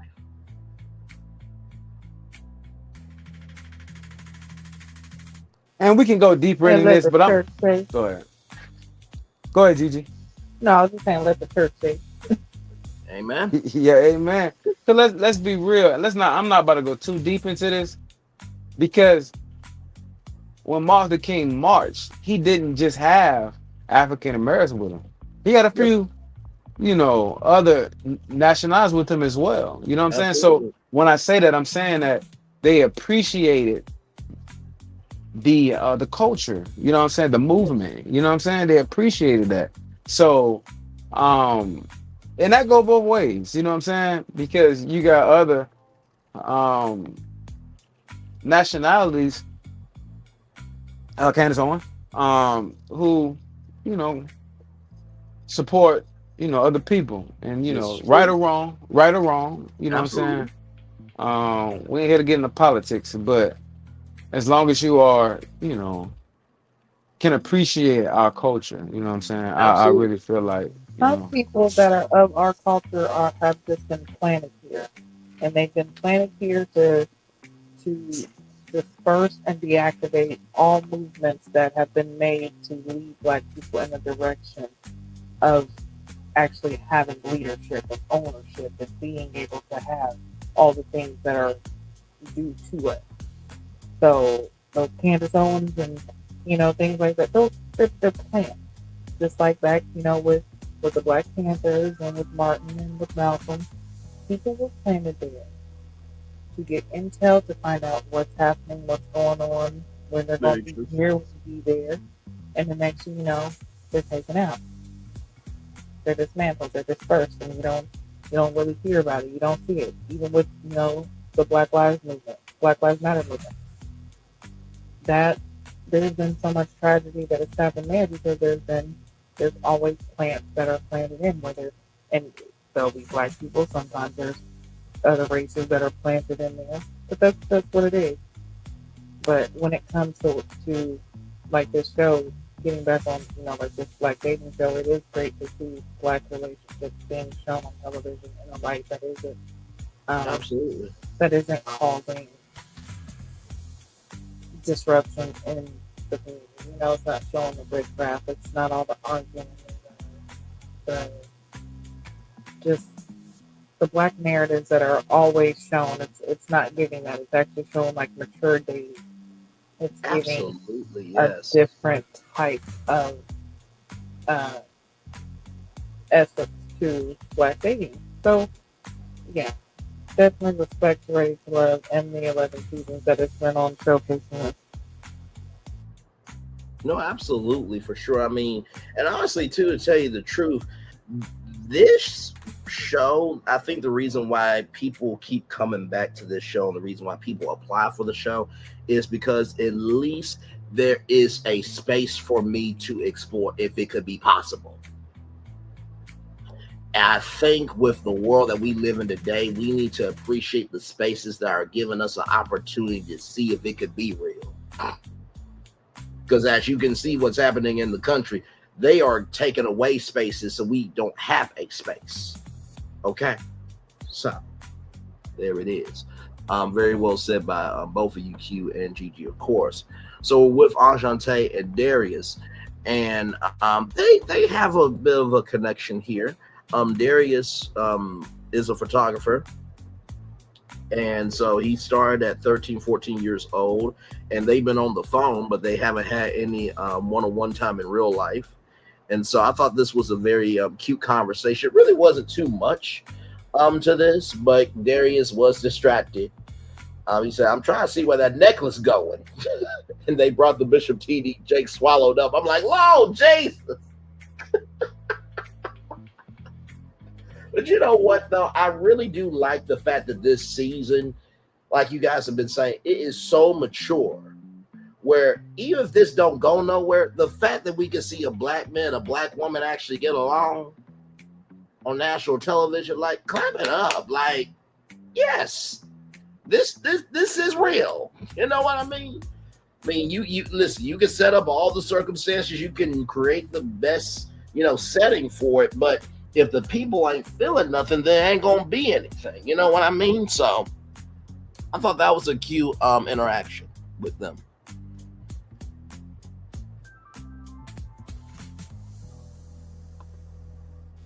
Yeah, the interaction between them is definitely cute. You can see different bonds forming between different people. Even from the very beginning, the mixer, I feel like Darius had the connection with Ashante and Ashley from the beginning. He really, really likes Ashley. You could tell, but you could tell he likes Ashante too. But Ashley is taking her claim. She's not having it. My man. Kiara. Right. Yeah, but I'm not Darius and Ashante definitely. I could see them being a vibe. I could see them two together. Yeah. I don't know if I really like Ashanti and Darius together. I don't know. You know what I'm I didn't saying? say I like them together. I just said I could see them together. No, I'm just saying. I know what you said. I'm just saying, for me, just looking at this picture, you know what I'm saying? The only reason why I say that is because I like Ashanti with the other guy. You know what I'm saying? Darius and her might, they probably would be a I do vibe. like her with Steven more. Yeah, they probably would be a vibe, you know what I'm saying? And enjoy this time. But I really like the date her and Steven had last show. You know what I'm saying? And Steven was very open. And Ashanti was very open as well. You know what I'm saying? So you know how we do. Put some extra, she did say she could put some clothes on for a second date right then. So yeah, you don't just say that shit. Just say that shit. You know what I'm saying? So yeah, and as far as like all the people she's opened up to, I feel like she has opened up more with Steven. Exactly. She's kind of open and okay with Darius, but yeah, her connection is I do see it more with Steven, and that's who I do like her with. Yeah. So like I said, I could see her and Darius together, but yeah, no, her and yeah. I feel like Darius would be who she wants, but Steven's who she.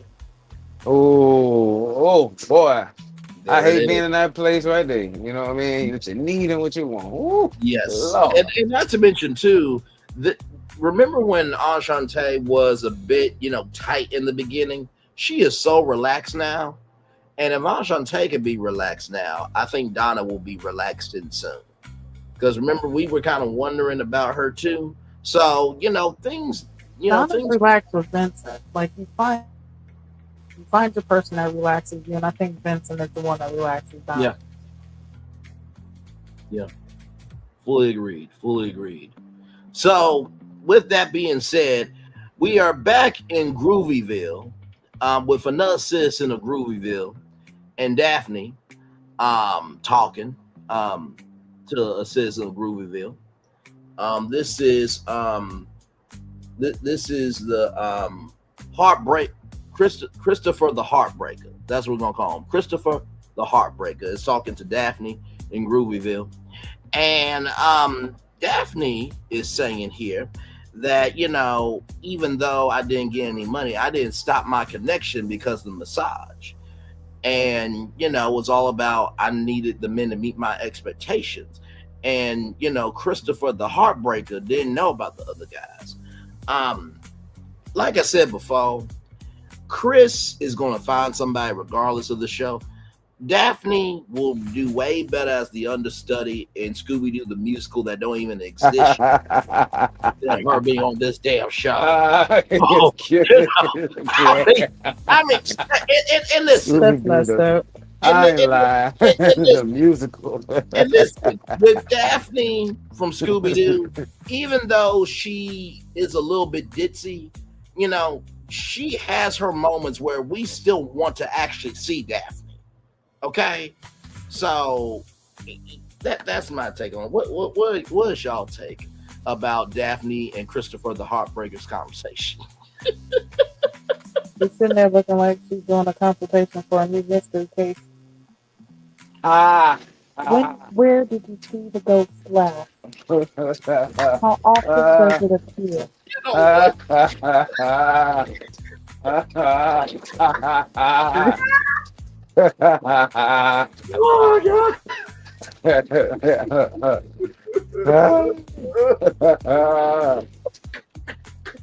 The funny thing about it, I really don't even remember too much about this conversation.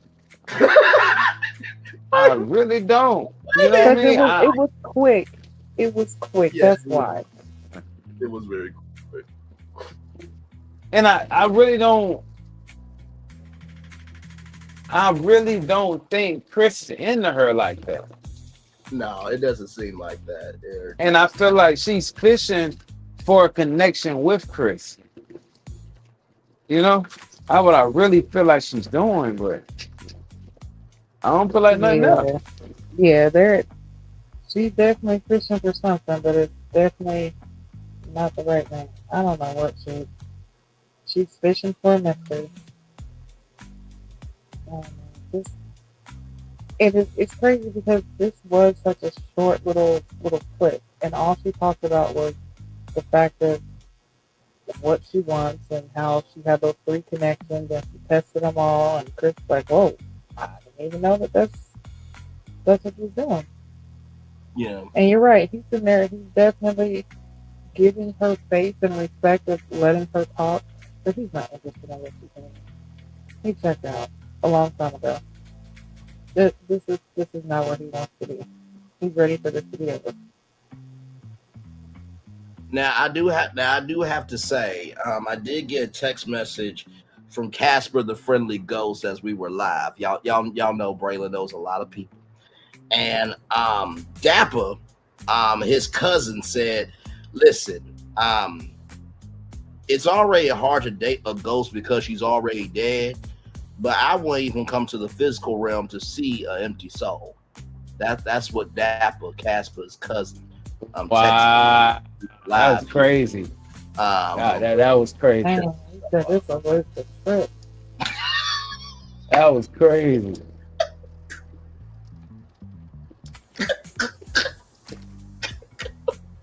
I'm sorry.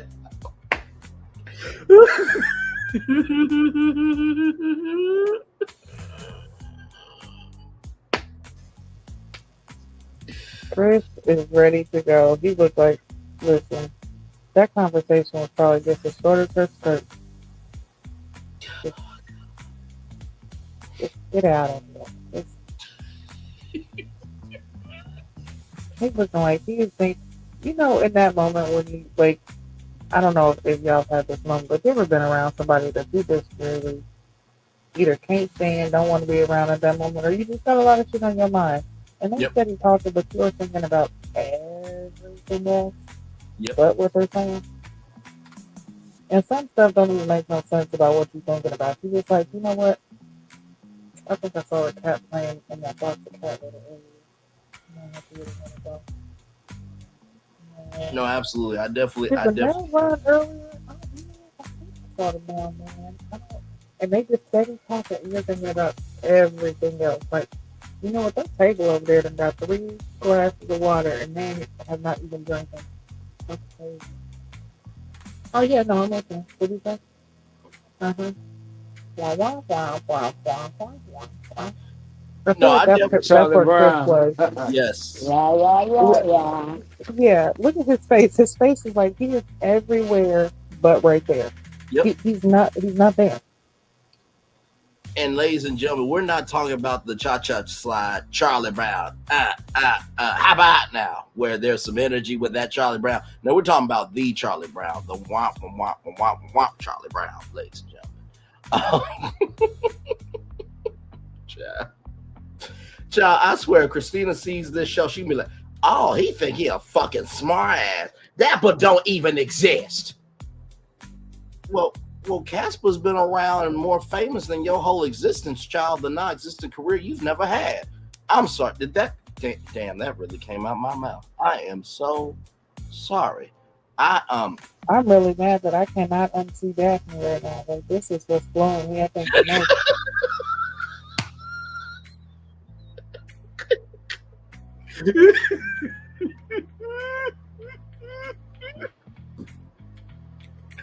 I really did just compare Daphne, Christina, to Casper the Ghost in the franchise of the intellectual property and how famous he is more than a human being. Damn, I mean, now, I've done some burns on this after show review that we've done here for many seasons, but I don't think I've ever done a burn that bad before.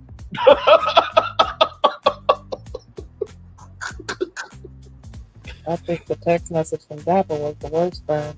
That part.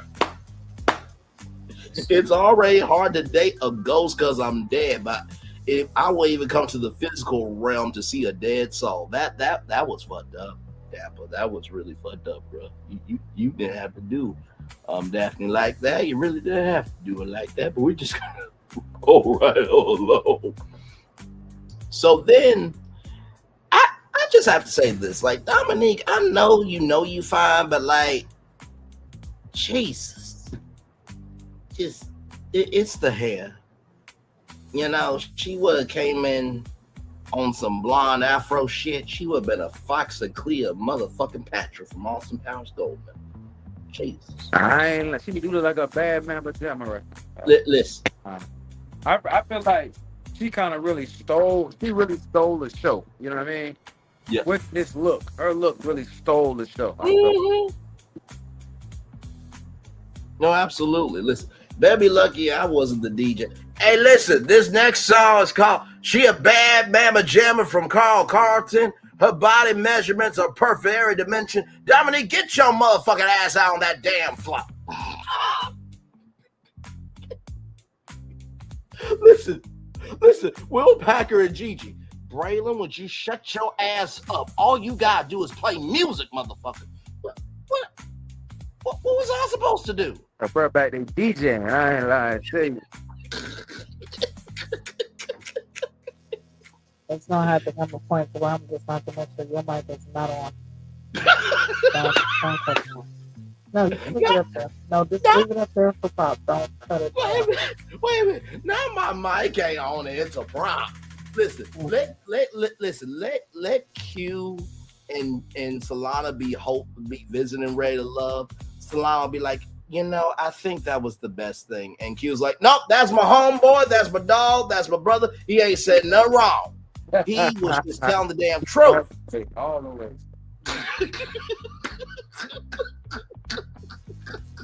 It's gonna be like Braylon, follow the teleprompter. Follow the teleprompter. And then I would say to you, do you know who you're talking to? That would be like asking me to shut up. And I'm like, exactly.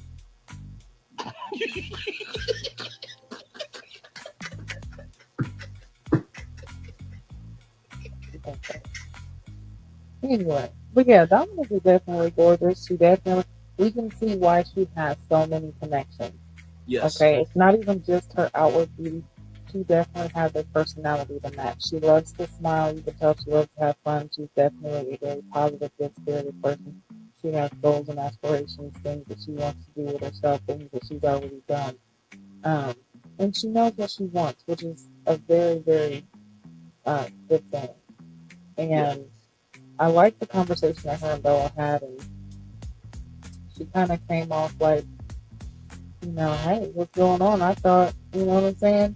I haven't talked to you all night, and I've talked to everybody else but you. And he's like, yeah, wait a minute. I've watched you all night. I can tell you exactly where you was and who you was with. You was right here with Chris. You was right over there with what he said, Donovan. And I've been, watching you. And she said something. He's like, you cute. That little laugh and their interaction that they had with each other, I feel like was very wholesome. But you can tell that he's definitely into Dominic. Okay, he's into her. I feel like that is who he is definitely trying to pursue. But with him being humbled and realizing, like, hey, even though she's your top, she has other people. Yep. She's in. Yeah. Donovan can still be her top, but she's still other people's top as well. Absolutely. So I think that was definitely humbling. But I like them. I like them. No, I like them too, and I do think that there was an energy shift because I think it was Bello that said something about, I have to reshift or something like that. I think that comment was said in either one of their confessionals. And also, too, shout out to a Black entrepreneur because Dominique is going to have a store called The Fly Closet. And I feel like Bello probably wants to make her fly through the closet, ladies and gentlemen, if you can pick up what I'm putting down. And Bello, because he's a real estate agent, wants to, show her a property. Now, is this enough room? Say that I feel like that was definitely very positive. Not to cut you off, but that was great. Yes. The fact that he was like, "Hey, oh, you want to do that? Well, listen, I'm in real estate. How would you feel about me helping you find the location?" And that right there, that's teamwork. That's like, okay, let's go ahead and connect right now. You know what I'm saying? So, good thing bringing that up. Yeah, no, absolutely. I thought that was a very wholesome moment, and of course we won't see that tour of the property because there might be some testing of the property, ladies and gentlemen. Just, I mean, if I was a real estate developer, I would definitely make sure that Dominique is not only making sure the property is working for Dominique, but would definitely be enjoying developing something with her in that property. He is a developer of real estate, and he is claiming that real estate of Dominique. Go ahead, Q. Question, bro. Right? Question. Yeah. So, I mean, every point of view is different. I'm not saying that, I'm not saying, his approach is wrong, and I'm not saying his approach is right. To each his own, right? Sure. But when you are pursuing a woman, right? Mm-hmm. The things that you can give her, the things that y'all can do together, how how you can help her in her career or whatnot. How do you feel about that approach?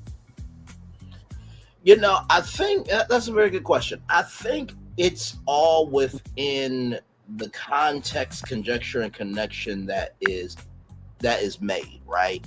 Um, if I was on Ready to Love, like I said, I'm in Ohio. I don't think they'll come to Ohio, but hey, they came to Detroit, so you never know. But if Brainley's virtual tour was, the show that it is, and I had all the TV shows, the Brainley Morning Show, and we were doing our thing as well, right?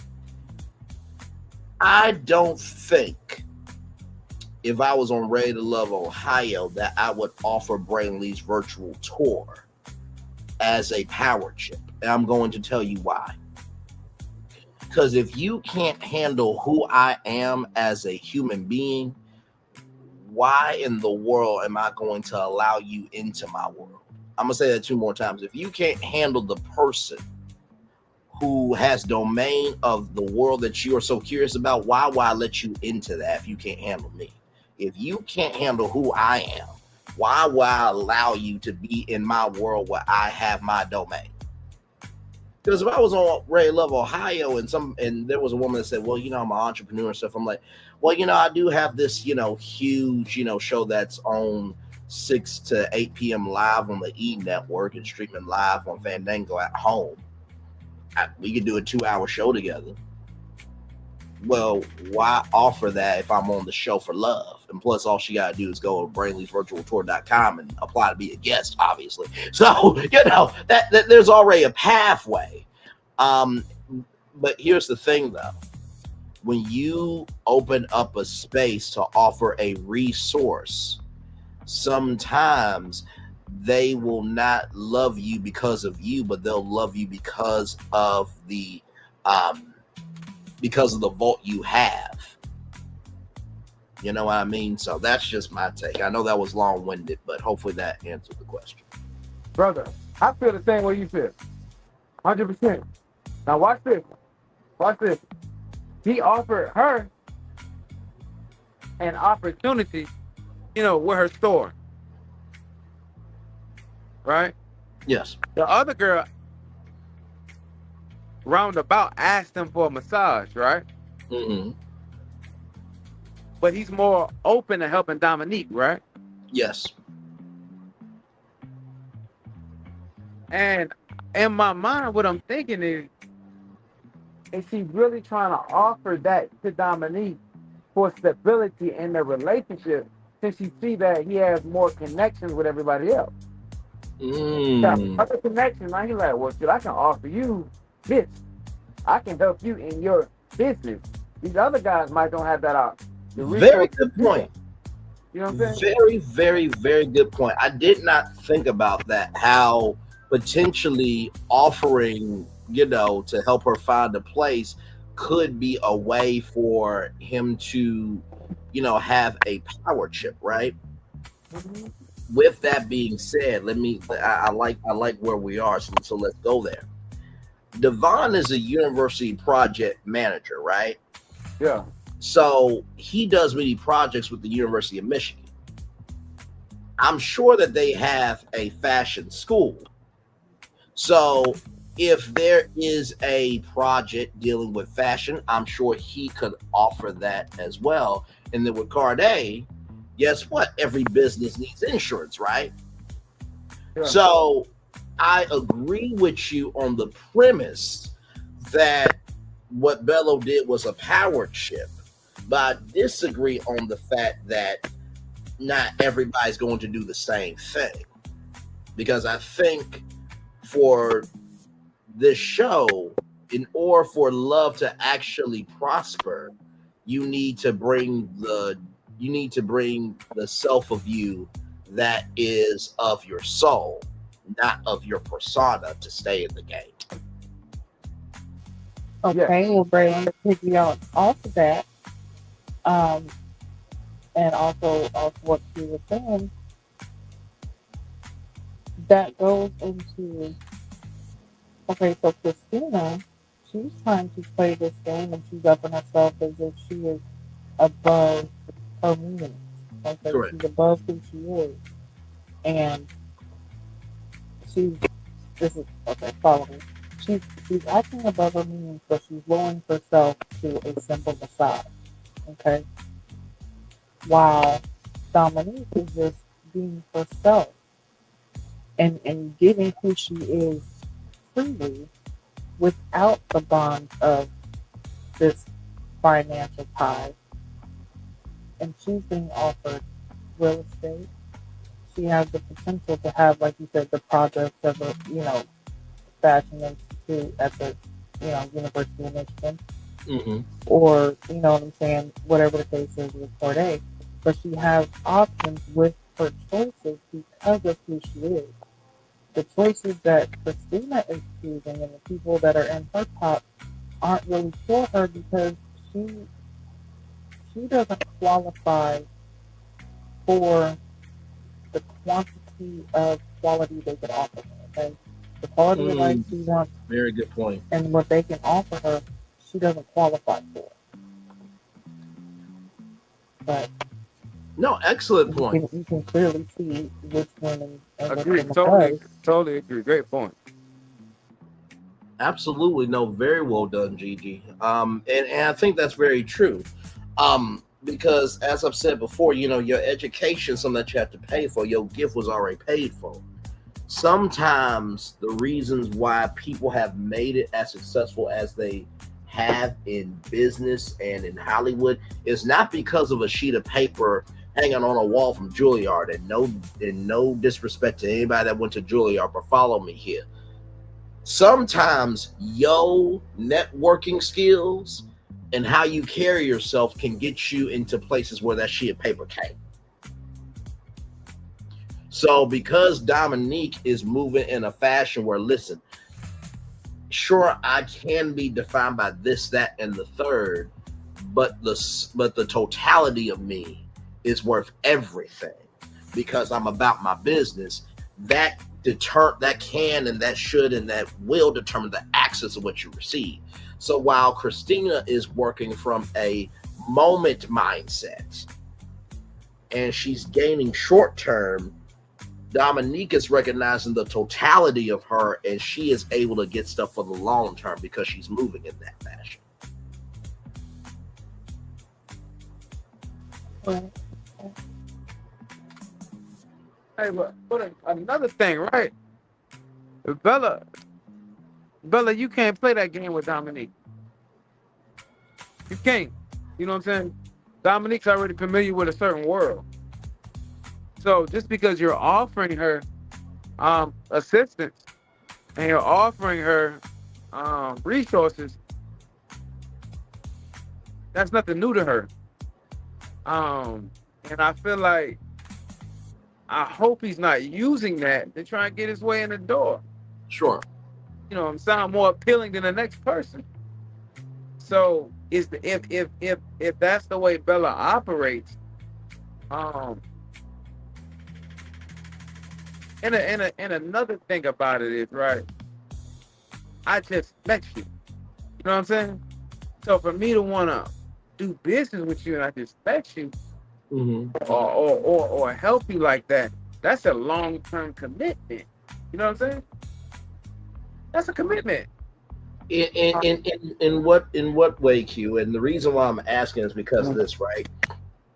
When Dominique brought up the fly closet and Bello said, I can help you find a location, that to me mentally, that's where I thought it was going to end. Because here's the thing, right?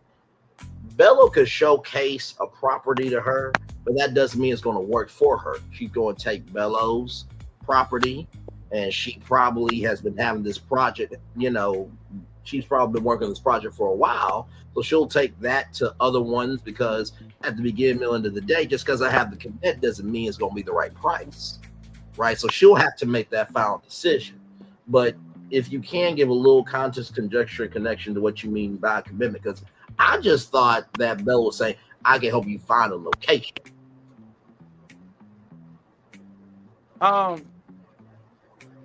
If Bella's offering her, that's offering her a resource, then look, I can help you find a property. You know what I'm saying? So I'm letting you know whatever connections I have. You know what I'm saying?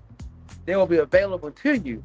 So he might have a connection with I'm just saying, a person on 78th Street. You know what I'm saying? Now it might be a personal connection. You know what I'm saying? So the thing about it is, we're talking about a store. You don't know if that store is gonna flip, flop. You don't know what that store is gonna be. You know what I'm saying? You really don't know. That store hasn't made $1 yet. You know, we're not sure. You know what I'm saying? Mm-hmm. So when I say the commitment is, you know what I mean, it's just not a, here's, sign here, this and this. It's actually offering her different connections. I feel like it's just different connections and opportunities to meet, some of Bella's circle, and I might be looking too deep into it, but I just really feel like it's just not it's just not as easy as just finding her a place and that's it. I think I get where you're going. Gigi, go right ahead. Uh, Sorry to cut you off.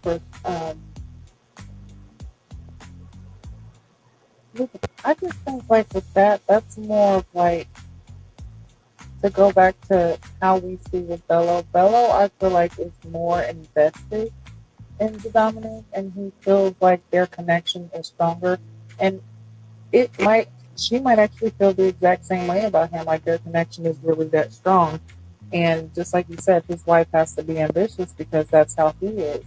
So him asking the right questions and finding out like, hey, her goal is to, open up a store. Him saying, hey, I can offer these resources. I feel like that was also his way of letting her know I am all in. And like you said, that is a long-term commitment because that shows that he is willing to help her in her endeavors.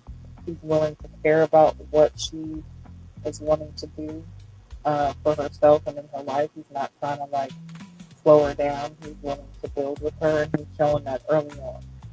That's why I said there's difference with attitude. Christina, you're testing men for a spa day while, Dominic's just being herself, letting be known what her ambitions are, and she's being offered these things genuinely because it's something because someone wants to do this for her. It's not something that they're feeling forced to do because if she doesn't have their money, then she's not, for them. Because, I mean, as what we know, she has dated some professional people.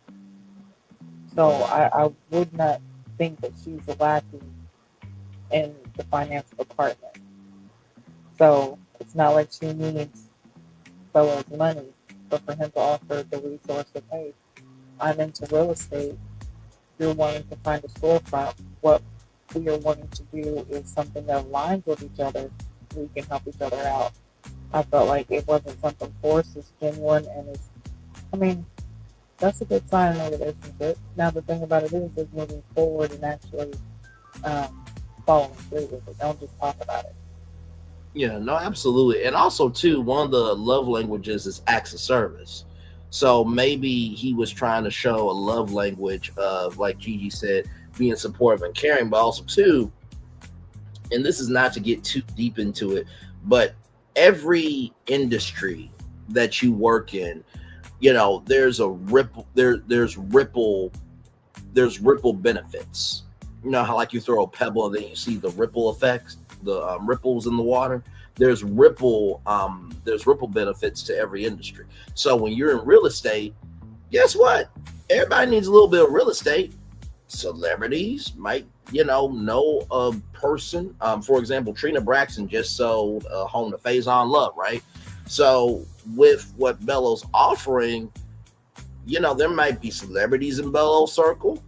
There might be contractors in Bello's circle. There might be somebody, at the city hall that he knows that maybe could, try to speed up the process, maybe for an inspection. So there's ripple benefits from that. because when you get a property, it's not just the property itself, it's the maintenance, it's the square footage, it's the lights, it's the water, it's everything. So there could be other benefits or other curveballs, to use a word from the Ray Love lexicon of Nephew Tommy, that maybe Bello can help out with, that maybe Dominique has tried to in the past. Maybe she hasn't had those connections, because there's a person that used to know named Aisha Tyson, and she said, when you are talking to a celebrity, or you're talking to anybody that's got power or anybody that's got influence, don't ask them for anything, because they have people asking them all the time for stuff. But how can you be a solution? And if you can be a solution, then there can be benefits out of you being a solution. So if anything, maybe this might be more of a blessing, because now I've realized what I was going to say. Let me land the plane. Just because you have this, that, and the third together doesn't mean you have everything else together. You know what I mean? So that's kind of how I saw that from Bello, that maybe he can offer some resources that maybe she may not have, because we only know what we know. I know that was long-winded, but Yeah, and also the ripple effect of that too. The benefits are, anyone in real estate, when you sell real estate, what do you get from selling real estate? Money. Yeah. So, in selling the real estate, it benefits him just as much as it would benefit her. Yeah. And if you're a couple and you really do the what's mine is yours and what's yours is mine, it goes right back in the pot. Yeah. Absolutely. See, look at what you learn. You learn real estate stuff on this show. You learn how to avoid gold diggers on this show. You learn how what not to say on this show. You learn so much, don't you? Q will be back here in just a little bit, everybody. Yes, indeed. So then we have the nerds of our show, Devon and Shannon. Oh, I love these two so much. And Shannon they really are cute. Shannon is hot for Daddy Devon. Okay, listen. She was like, "Wait a minute, you got your chest out. Hang on a second. I kind of like this."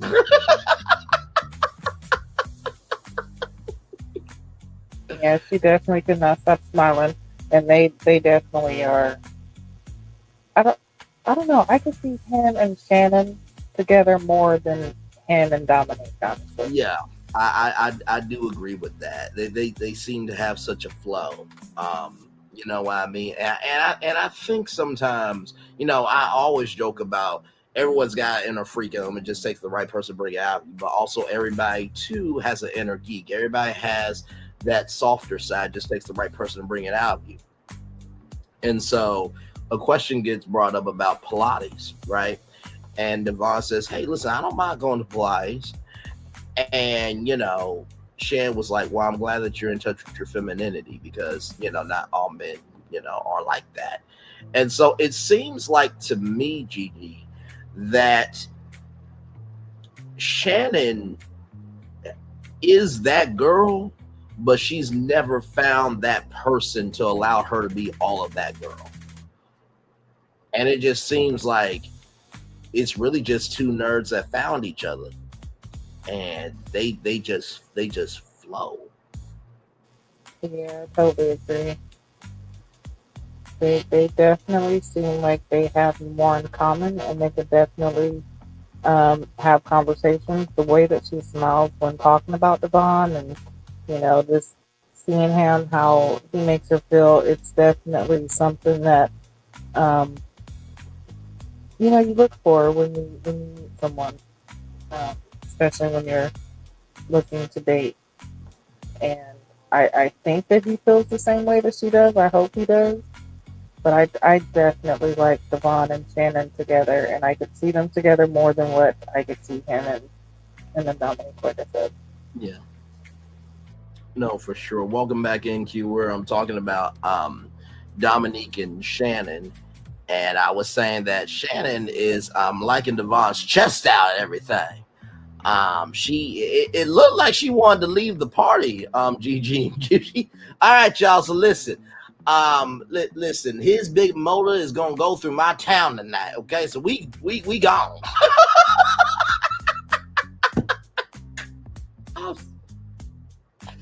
I'm so sorry, y'all. Barry Gordy gonna be like, listen, you cannot work with Motown, Braylon. We love your energy, but bro, did you say his motor going through her town live on YouTube? Did you see, Barry? It's called personality, sir. I didn't mean to, do Motown like that, but you made the title, so. Hey, What? but I agree with what Gigi was saying. I do like him way better with her than Dominique. Shannon really don't have that many connections. Dominique got a few connections. And she really just seemed like she's really all about him. And I really like that. She's not all over the place. I really don't feel like she really care about staying on the show. You know what I mean? I really feel like she's there just to find somebody. Yeah. And hopefully he sees that and recognizes what he needs versus what he wants. Because I take Shannon all day over Dominique. I feel like Dominique can be all over the place, but Shannon it will be way more personal with Shannon to me.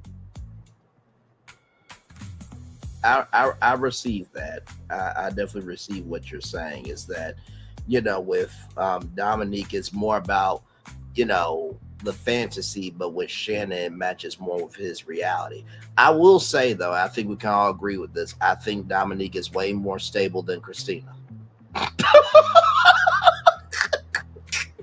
just saying, like, just.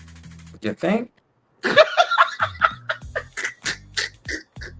I don't know about that one. Wait a second. I don't know.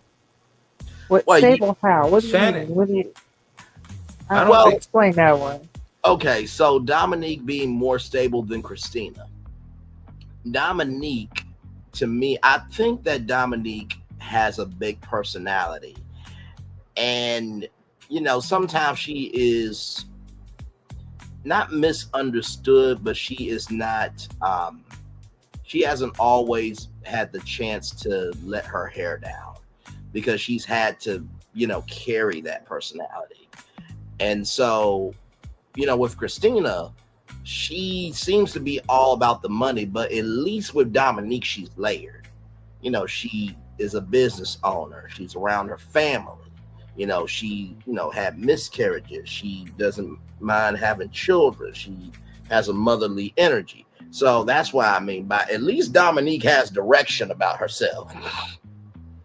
Than Christina, who just seems like a gold digger. I mean, I agree with that point right there. Dominique do seem like she got more to offer, but at the exact same time, mostly Dominique been married twice. Right. And I'm not knocking it, you know what I'm saying? But I'm just stating facts. No, for sure. I'm not sure if Shannon has been married. You know what I'm saying? So preferably, he might want to do that with somebody who never experienced that before. Yeah. At the same time, Dominique is just, I question why she's on the show. You've been on a reality show before. Are you just there for a paycheck? Or just there really to get seen more? Or are you genuinely there for love? Because I really feel like Dominique will be a connection, and that's it. While Shannon will be a wife. That's how I feel. Okay then. Like I said, there are still some chance here this season. Dominique could definitely be one. Yeah. It's very, very possible. Yeah. Yeah, it's possible. And you know what, too, Q? I'll and I know that's been your main point with Dominique. Is she really there for the right reasons? Maybe she's just never had a format, or maybe she's never been in a space to breathe like this with her personality. Because with Basketball Wives, and I've never really watched Basketball Wives, I know about the show, I know it exists, I know it's in the world with the rest of us. Um, and that's not to disrespect, BBW Nation or anything like that. But on that show, it's so entangled with the stature of these women in the world of basketball that maybe all she could be is her persona, and maybe she's never been in a space to showcase her soul before. So I don't think Dominique would stay on this long if she didn't really want to be about her soul, if that makes sense. I mean, of course, it's still going to be in the back of everybody's head. Is she there for, fame, camera time, this, that, the third? But I really do think she has a genuine soul.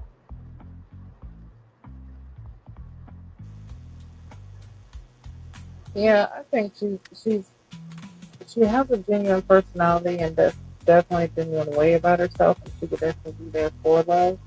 Just because she was on Basketball Wives, clearly that relationship didn't work out because she's divorced. So she really could be looking for love, and Bella could be that person that she's looking for. It does seem like they have some type of connection, and maybe she's trying to get away from dating people who are in the industry and who are in front of the camera a lot. So this could be her way of you know kind of getting away from that, but still, like you said, showcasing who she is. Yeah. But yeah, when it comes to, I don't know if I can say she's more stable than Shannon, but I can see where you're going, but uh, connection wise, I'll agree with you. She's she's definitely a great connection, and she could possibly be a great wife for someone there, but I don't think she's Devon person.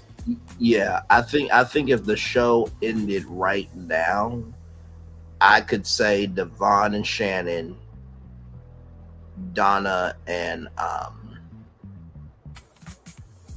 Donna and Vince. I could say that right now.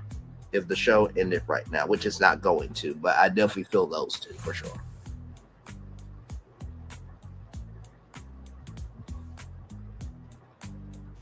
I'm, So I'm gonna far, give. so good. We're on episode 5, and they haven't stopped to do a 5-month hiatus yet. So, so I'm, I'm far, gonna so try. good. I'm gonna try my best to get Dominique the benefit of the doubt. I'm gonna try my best to. I am going to try. You know what I'm saying? I really am. I'm really gonna try. But She's not territorial. She hasn't asked for a fish yet, so let's give her a shot. No, that's another thing too. You know what I'm saying? If somebody's invested, they're gonna be territorial. You know what I mean? If true, somebody is invested, they're gonna be true, territorial. You know what I'm saying? So I mean, it's just these small things that I'm looking at. Like right, Dominique, what are both of the guys she dated before were millionaires.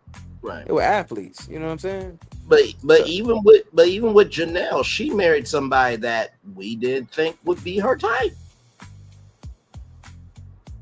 but I mean, I don't know if Janelle had the notoriety as Dominique has. No, she didn't. She You know did. what I mean? She moved like she had the notoriety after the damn show. That's for fucking damn true. And But I do get I do get you. it's another girl that was on the show, that was on the same show. I forgot which girl it was that says that, Dominique's around, like she's around in the city. You know what I mean? She had different fashion shows and different events. Dominique's always around. Oh, So that might be a socialite type of thing. I mean, I will say this. There's a person named Delicious. Um, no, not Oh my god, hang on. Let me see something real quick. Hang on. 102.7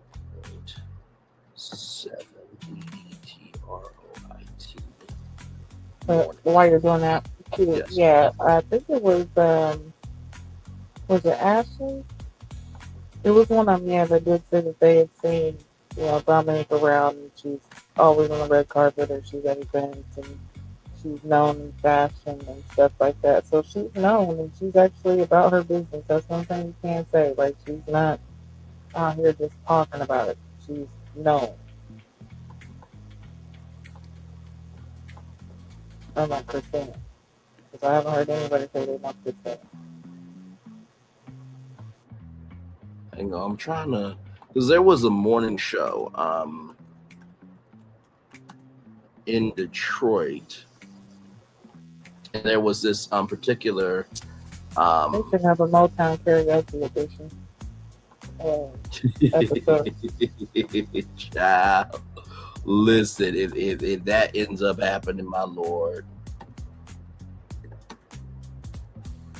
And I'm sure a karaoke party is gonna be happening. Gonna be happening very, very soon. Hang on, let me see something. Images.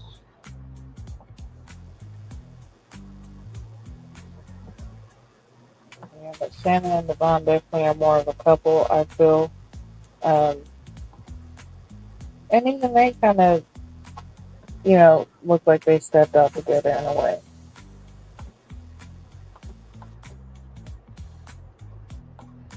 Oh, damn it. Who is that? Hang on.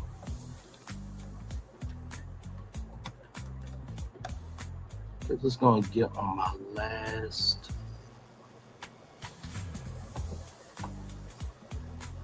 Oh, you know what? Say the turn Devon talk on the phone a lot, or Shannon and Devon did talk on the phone a lot. Yes, they did. Yeah, they said that they talked like every day, I believe.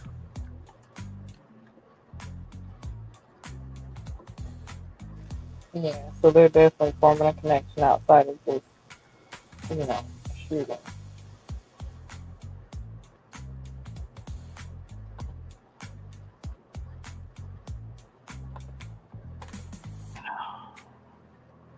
Hang on. I know the right one when I see it because it's gonna.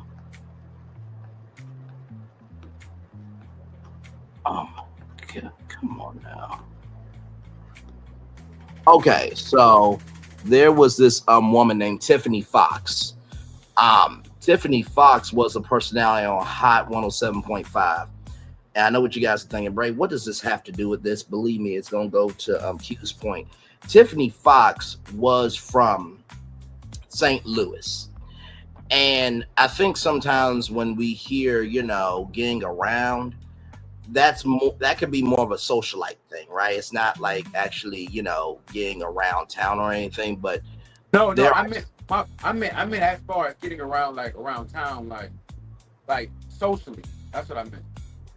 Yeah, no, that's what I was saying with Okay. Tiffany Fox, that, Tiffany Fox, she was born and raised in St. Louis. And so, if you see Tiffany Fox or you see Dominique out, sometimes that's more of a socialite thing because there are invites that some people get that other people don't get, but that doesn't really mean anything. That's just the business of who they are. You know what I mean?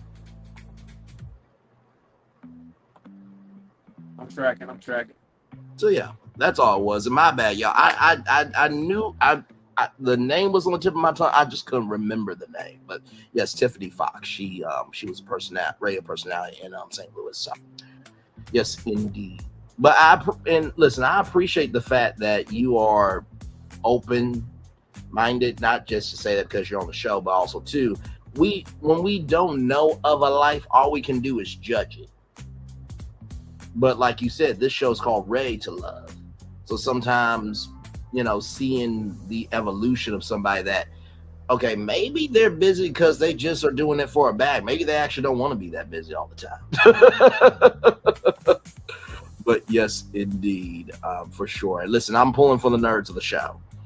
Shannon and Devon, I am pulling for them. Love them. So with that being said, let me see. Let me make sure here. Did we get to the picture? Oh, here it is right here. So after all of that, we get to Christina and Vince. And Christina brings up the bitch word again after Vince has already apologized and everything else. And it's crazy because let me go back up to the top of my notes here.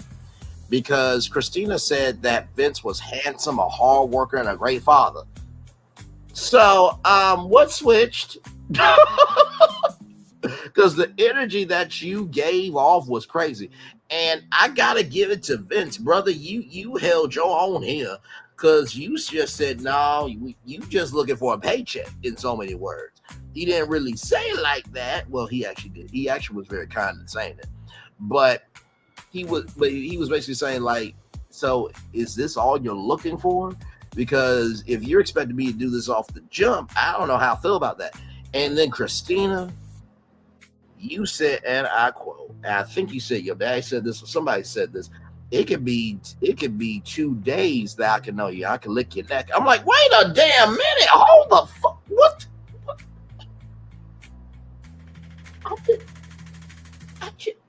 I mean, even Daphne had a process to get to Fred. They went on many investigations together. They got to see all the range of emotions, you know. And Fred had to be a protector at times because there was some dangerous ghosts, you know, and stuff like that. And, you know, they had to, you know, evolve and, you know, have a trust with each other. But 2 days of licking your neck, what the? Shut. Y'all can have at it. I'm done. And Vince looked so fucking happy to walk away from that conversation. I mean, listen, as adults, that is very true, honestly. You know, sometimes it takes 27, 32 minutes. Point is, her leading with that and then going into this tangent about my daddy did whatever my mama wanted. My mama didn't have to want for nothing. And it was like that for 39 years. If you can't do that for me, then I don't want it. It's like, wait a minute, there's a difference in being a provider and getting someone what they want. One, you got to make sure you're financially in a position to do so. And one, you're only going to do stuff like that with people that you really want. And like I said, okay, you either get that and then you're lacking other stuff. And if you get all of it, then that's again because you are the person that they feel like is deserving of that. You don't just get it because you say you want it or because you feel like you deserve it. That's not how that really works. Correct. But Christina, her whole demeanor after Vincent had already apologized to Lauren, him and Lauren had the conversation. Christina, you want to decide, you know, y'all talk about it. He lets you know he's already apologized to her. And then I think she made the comment also that she was doing that to basically let him know that they don't have a connection. And it's like, why even go through all of that? It didn't make sense. Like, that was just an easy way to get you eliminated. Yep. I think she forgot the fact that somebody was going home that night, BJ. I don't know if she didn't know like this wasn't gonna be a later in the week type of thing. You know what I mean? I think what she tried to do was what Will Smith and Tommy Lee Jones did in Men in Black. Listen, I'm be this stupid, and I'm gonna let the week be that, you know, that device that erases your mind. So I'm gonna let the week just happen, and then hopefully by the time we get on our date, you'll forget this shit. Nah, boo boo. Listen, she needed the whole Scooby-Doo crew because she was definitely missing a clue. You know what? I really think, of course, Vince didn't even care. And rightfully so. She really tried to smear dirt on Vince's name, even more. You know what I mean? Of course, Vince should have said what he said. I'm not going to let it slide off of that. And of course, everything that came with it. But at the back end of it, she was the one that was, and so many words, spreading rumors, you know? And really being messy. You know what I mean? That situation didn't really have to be that. And then want to have a conversation with Vince outside to let them know. And Vince like, okay, like, what connection almost? You know? After she had all these great and amazing things about it, she really She really know how to make herself go from worse to worse. She really know how to make herself go from worse to worse. No, absolutely. And not to mention too, like you said, you're not gonna let him slide on it. But even Vince was like, okay, even after I show disrespect, at least I'm the one talking about respect in this conversation. He was the voice of reason in his confessional. You know what I mean? Yeah. Yeah. And it's just like, child, like if this fight wasn't Lauren's fight, but even if Lauren was like, come here a minute, what are you doing? Well, I'm letting him know, girl, we already handled that. Wait, y'all did? Yeah, we handled that. So you and him cool? Yeah, we cool. Now, if Christina had brain cells that could form a brain to function properly, she would realize, Ouch. Hey, listen, I'm not saying she doesn't have a brain at all that doesn't work. And I'm not saying her brain cells can't form a brain to work at all outside of this. Okay, we're talking about the show. Context, conjecture, and connection is important here. But any other person, right, would have realized, oh, fuck, did I just fuck up? Yes. But it seemed like there was no, you know how Gigi, like in live TV or even in tape television, there's like a delay. You know what I mean? When you're taping something, just there can be a buffer. There's no delay in Christina. And I know that was harsh, Q, and I know you're not ragging on me for the harsh comment, but it just really seems like, in the words of Luther Vandross, a house is not a home, but there's not even, you open up the door and listen, it's not even in, the floor is there. But it's just you're walking through an empty house. Like there's nothing to hold on to sit down. You know what I mean? Oh, okay. Yeah. Wait, say that one more time. I'm sorry. I said it's all bad. It's all bad. Yeah, it's all bad because, like I said, any other person would recognize, oh, did I just fuck up? But she didn't realize that. I don't think she, you ever dealt with somebody that never knows or never sees that they're wrong? Never? Yep. You know what I mean? Never.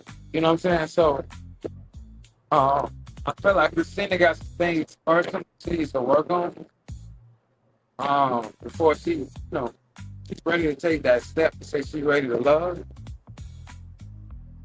Because if you feel like finance is all you need in love, sadly mistake. You know what I'm saying? So, and I think she might really need to maybe have a real conversation with her parents and find out what it was that truly kept them together all those years. Because it wasn't just the fact that her daddy was giving her mama money. Trust. There was more to it than just that. And I feel like, because, as kids, what we see our parents do or going through might not actually be what it is. You know what I'm saying? We only see certain parts because we're children. As parents, you're a parent too, and I'm a parent, so we at times we shield our children from seeing things. We don't want them, especially if we grew up a certain way, we don't want them to see certain things, so we'll shield them. We'll not necessarily lie, but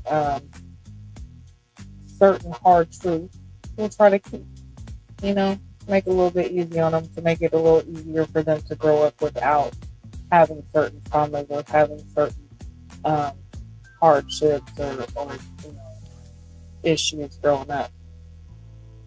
So I feel like, her saying, oh, well, my daddy gave my mama money and gave her whatever she wanted, and they've been married for 39 years, and that's what I want. Okay, well, figure out what else it was that kept them for that 39 years. It wasn't just that. I'm pretty sure of it. But Yeah. yeah, she's definitely she has some things that I feel like she has to work on before going through this process. And yeah, maybe it's gonna take for her to really find and see. I don't know. Maybe she has found people who have told her the truth, and for her, it's a lie because in her head, she's something beyond what she is, and people who tell her like, "Hey, you know, this might not be what it is," or hey, maybe you should think about this, or whatever the case may be. Sometimes people don't like to hear criticism, so they'll take it as a person being, you know, disrespectful, or they're lying to them, or jealousy, or envy, whatever the case is. But yeah, I definitely feel like she has some things to work on. I mean, she's making Sahara look like a saint. And, I was not going to compare, but you did it. Thank you. Yeah, listen, I mean, it's hard to come back from burning a candle and burying a man on national TV, but you're making her look like a saint, child. You really are. I mean, even the woman that was with Cam, remember that scene where they were talking about the menage a trois and how Angie was at that dinner with the bartender, and she was like, "Oh, I know you." You making her look like it was okay to to take a cocktail down the throat. Exactly. Like you're making other people from other seasons look like what they could have done in that season or what they could be doing now is okay. God. I mean, you're even making Janelle look like she's an okay person, and that Combav coffee is okay to drink with Combav creamer in it, with Combav sugar, not sugar. And listen, Christina been drinking combative cognac. Not combative cognac. Yeah, she got that combative Cavassier. I say, it could be Cavassier. She ain't drinking that yet. Yeah, she's drinking that combative Cavassier. Drinking that Cavassier. She better not pass. Oh God. Oh God. Y'all gotta go back and watch her other shows, y'all, because the inside jokes, man. I haven't heard Cavassier since that season. For real, that's great. That's great. Boss in there. That's great. We gonna talk about the pasta Cavassier. We gonna talk about the pasta Cavassier. That's wild. Yeah, ever drunk Cavassier, that's the worst gas ever. I promise you. Honestly, I feel like if the song "To the Window, to the Wall" was played, Christine would be like, "Oh, we're actually going to an actual wall, or we're going to an actual window." Wait, what?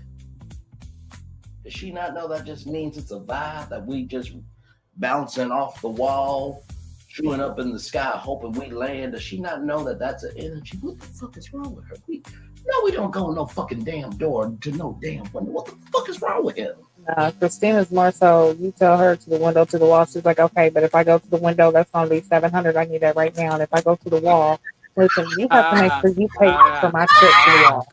I need to know that you can afford me going to the wall. Okay. And listen, and when I get to the wall, it has to be the best wall. Okay. I don't do simple walls. Okay. I don't do corner walls. I don't do side walls. It has to be the main wall. Okay. Well, look, listen. I know a thing about walls. Hello, YouTube. Hello, everyone. It's nice to see you. I watched Ready to Love with Melania. Great show.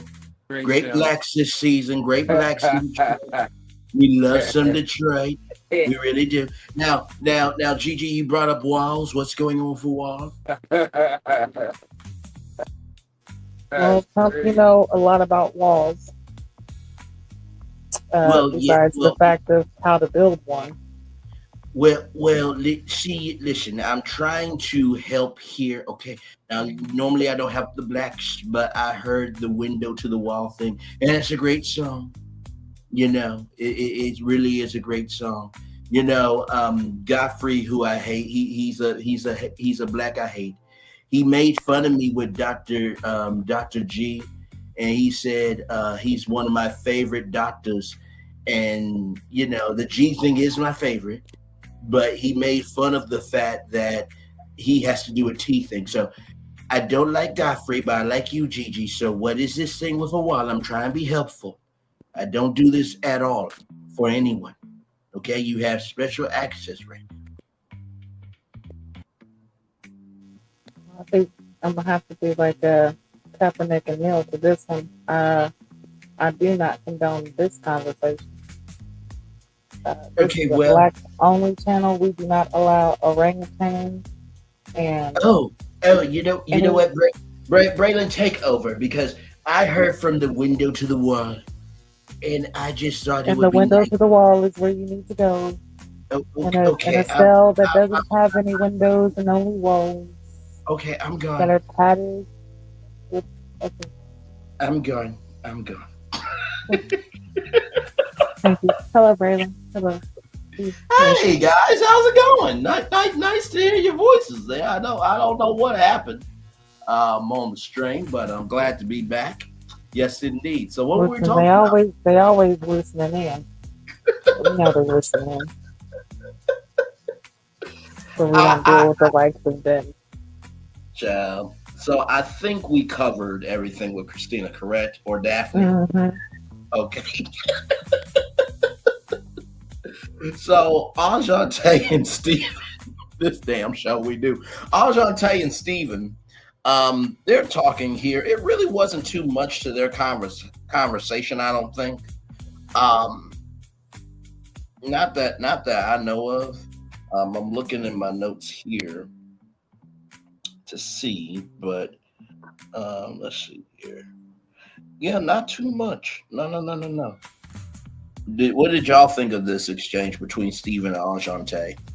I Pretty don't cute. too She much. said that she get her, she make him get out of pocket, and she's like, "Yeah, you be real out of pocket."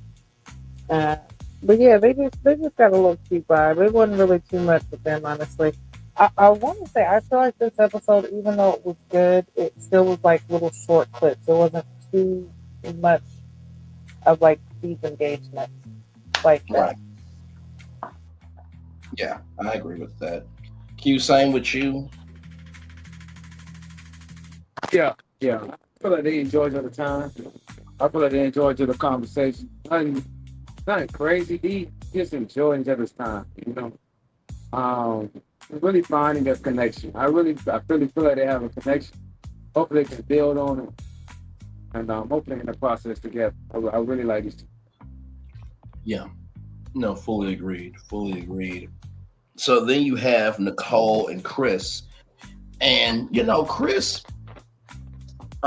Chris said something that I think a lot of people really don't say out loud on this show. Because he said to Nicole, "What if I don't find my person on this show?" And Nicole had the same thought. And what I liked about this exchange was they said the quiet part out loud, but also too, they're not letting that thought dictate their confidence in their movement. What did y'all think of that? Because I thought that was a very vulnerable moment um, of recognizing that, hey, you know what? This isn't Survivor, so I'm not going to be, I'm not really losing anything. Um, like not like I'm losing out $1 million and being the sole survivor, but there is a chance that my heart could be, off of my mental island of how do I move after this? What did y'all think of this?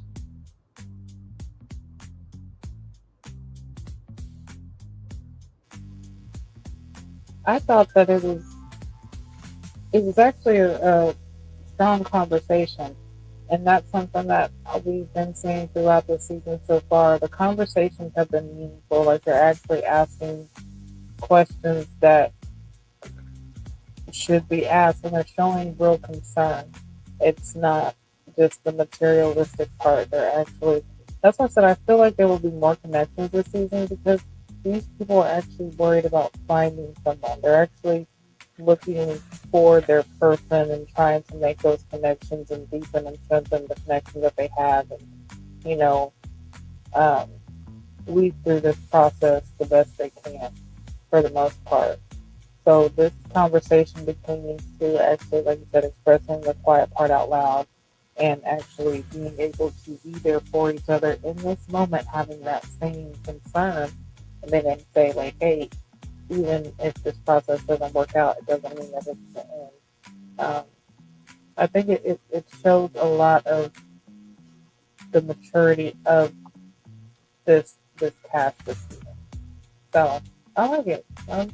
I like the season. I am here for it, and I'm expecting nothing less from the rest of the season, honestly. I mean, I really love the question that he asked. I really love it because it really shows you who's there to find love. You know what I mean?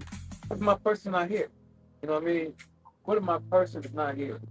So I'm gonna give everything I got in the process to try and find somebody, but it's a possibility of my person not here, and I'm okay with that. Or Right. find a peace to be okay with that. So for the most part, yeah, let me find me a connection. Let her find me a connection. And it's crazy because I remember her being on a show, but she really don't get a lot of airtime. You know what I mean? But she's gorgeous.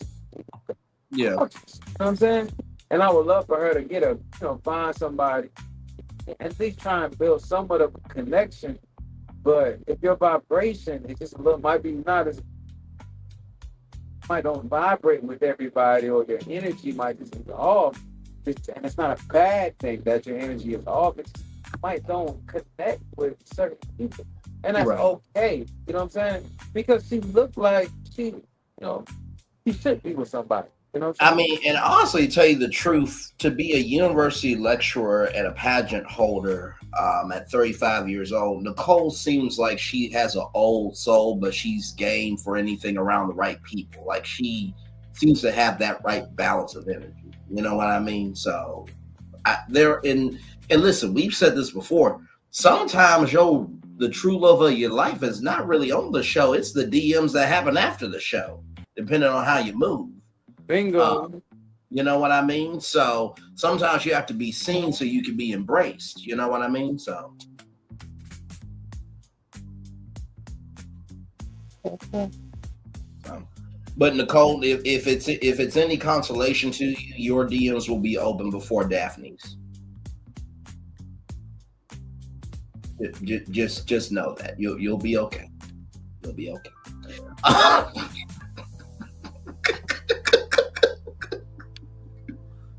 I'm so glad they don't bring in. Well, I'm gonna say this, and I'm saying this with a lot of love, grace, and space, and on. It would be cool if you could feature, content creators' commentary in the reunions.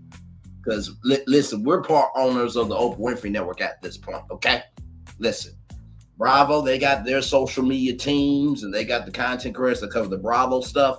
But OWN is really reliant on social media, heavy. Okay. But I just imagine what Christina would. I just only could imagine what Christina would be like if she heard, me call her Daphne. Did this black Negro just say Daphne? Really? Yeah. And y'all laughing at that shit. Well, I mean, he said it. I mean, I mean, if you think about it, he named you with an iconic cartoon series. I mean, it's not that bad of a as a dig, really. Because there's always one there trying to clean it up, but it is what it is.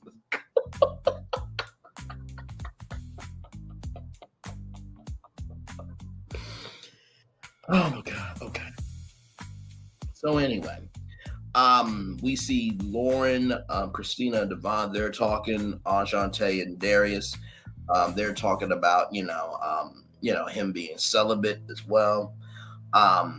Then I think it was Devon and Nicole. asking boobs or butt, and Nicole said, "Well, I have boobs, so she knows how Oh, both she her." said she had both. Oh, Yeah, she said I have both, so it's okay. Oh, well, ma'am. Listen, and she carries herself well, so I would not be mad at having both my damn self. Let the church say it meant. Okay, listen, Nicole's a gorgeous woman. She is. And thank you for that correction, gorgeous, as always. Love you, you know that. So then we get And to there, yes. and Darius, my dog, but he's funny because he tells me he practicing semen retention. You don't have 4 kids now. You practicing semen retention. Listen, everybody want to be Kevin Gates. Man. Everybody, he told me, yeah, I be having sex. I just don't ejaculate. All right, yeah, that ain't celibacy, nigga. Still having sex. Right. What That was fucking hell. Yeah. I'm like, oh my God, he was really bold on national TV. I want to have that, that one moment, to sound deep. You know what I'm saying? Like, come on now. You already cool, Darius. You cool. You cool.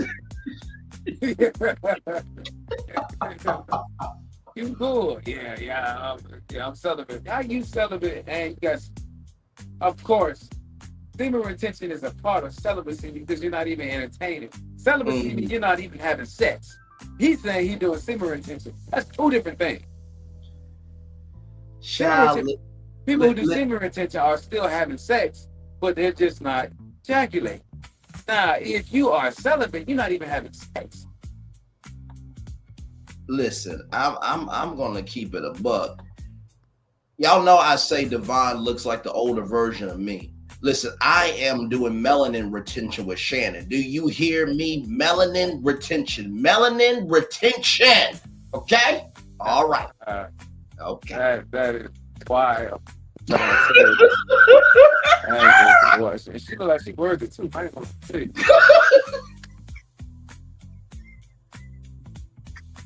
Yeah, Shiny, you so fine. You rock fine.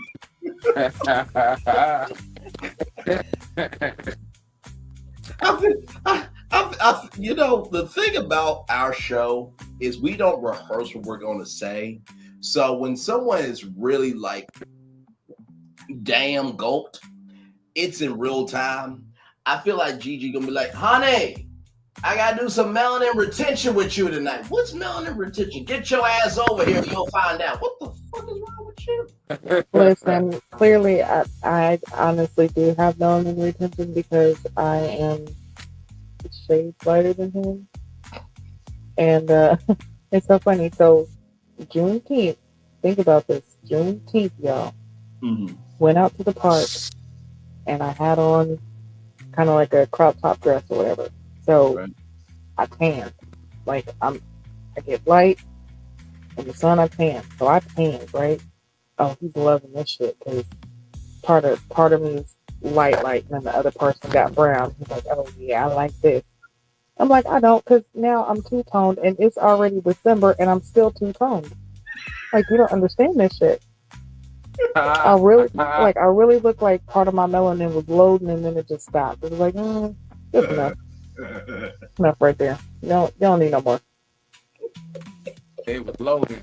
It was loading and stopped. It started buffering. My shit went back to AOL days. I said, shit, somebody didn't pick up the phone.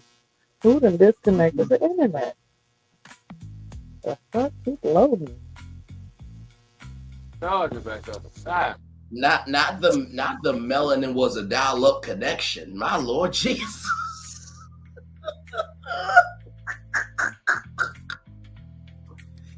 Line. Tell them what you want. Listen. The rest of my melanin, give it to me. Listen, I know that I'm part white and Mexican, but listen, I need the rest of my melanin, though. Like, all of them together, I should have more than this. Understood. That's so sad. But yeah, Darius, look, When he said that shit, though, I said, "Did this Negro just say I'm celibate?" And she said, "Oh, is that by choice?" Yeah, because I hold my, I don't ejaculate. Wait a minute, what? Did he just? Okay, yeah. So his looks is about as far as it goes. Because definitely there's something Yeah. not on in the house. Them lights are not on. The exterior looks great, but the interior is kind of cluttered. What's Child. going on? As soon as he said that, that girl should have went and found her a balloon. Listen, that part right. Not to pop the balloon. As soon as she said that, he should have went and found him a balloon. Oh, yeah, Darius. Come on now.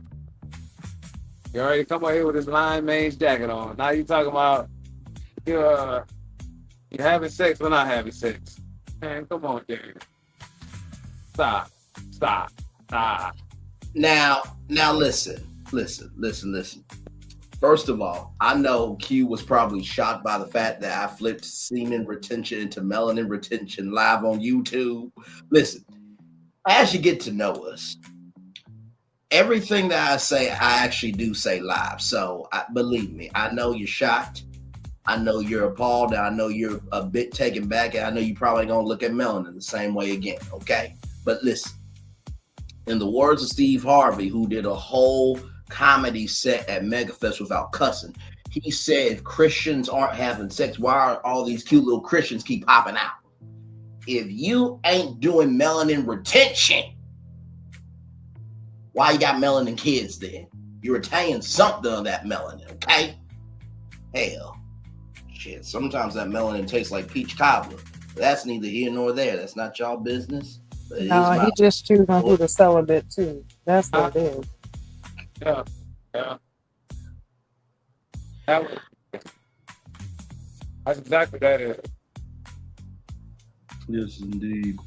Now, as we continue on our trip through Groovyville, right? Because we are in the city of Groovyville with Daphne. This is the fashion taker. He the villain. You understand? Now, the white allows him to move like a ghost, but the black allows him to move like a burglar. You see? So he is the fashion taker. And he is with the Foxy Dancer from the Groovyville 69 Club, okay? Listen. Groovyville's not a place, but then we're making it a place. We're in Motown City, Detroit. Follow me. So as these two are talking,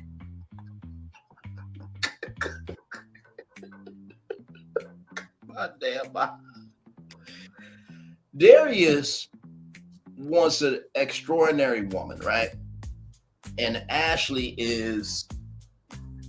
feels like Darius is too friendly. And everybody has that switch in their head, whether you're a man or a woman, where once you lock in on somebody, you're done. And if anybody gets around your person, even though they're not your person, your switch, when it goes off, it's broken. And you know how you can get a part for a brand new switch for your house? That was built in the home. Part of the original blueprint plan. You can't find the parts know-how. The place went out of business that made the parts. That Ashley is on that level. So what did y'all think of the fashion taker and the dancer from the Groovyville 69 Club talking about what Darius is looking for in a woman? Darius said, you can either come, you can go. That ain't gonna do me no never mind. Can you dig it? You can either come or you can go. You ain't gonna do me no never mind. That's like he's saying. I still got a fly jacket on. But, Right. You know what I'm saying? I like the conversation. Ashley's really locked in on Darius. Really locked in on Darius. And I like that. But I just hope Darius really sees or take advantage of as to the fact of being open to Ashley. You know what I'm saying? because I hope Derek's not the type of guy that's, you know, that's just there just to get connection instead of finding a woman for him. You know what I'm saying? And he got the charisma, he has the swag to get one of those ladies off the show. But, you know, would you want to choose one of those ladies after the show is the question. Mm-hmm. Yeah, so true. But he definitely sitting there looking like, no, baby, I told you, he don't mean nothing to me. It's just me and you. Hey, listen, I told you, don't come up here to my job looking like this now. Listen. You know what I'm talking about? Jive turkey. That's right. Listen. Yeah, baby, you got to stop tripping on me like this now. Stop it. Straight up. Straight up jive turkey. Jive tripping. Now listen, baby, I ain't driving you around out here, baby. You know I love you, baby. It's me. It's Tony, baby. It's me, Tony. It's Tony. See, I'm down here in Georgia, right? And we say jive every other word. Like that jive, hey, jive. That word is still prevalent in the South culture, especially in Georgia. Jive. You hear that all the time. Jive. See, now back in the Midwest, in the 90s and 90s, we would still say jive. Yeah, okay. you, stop jiving, you jive, but yeah, it kind of definitely went away. But I can still see that being something in the South, because in the South there's a lot of customs that have maintained over all of this time, over decades. Like there's a lot of customs that have maintained and stayed. So yeah, definitely. I fuck with the South. I fuck with Georgia.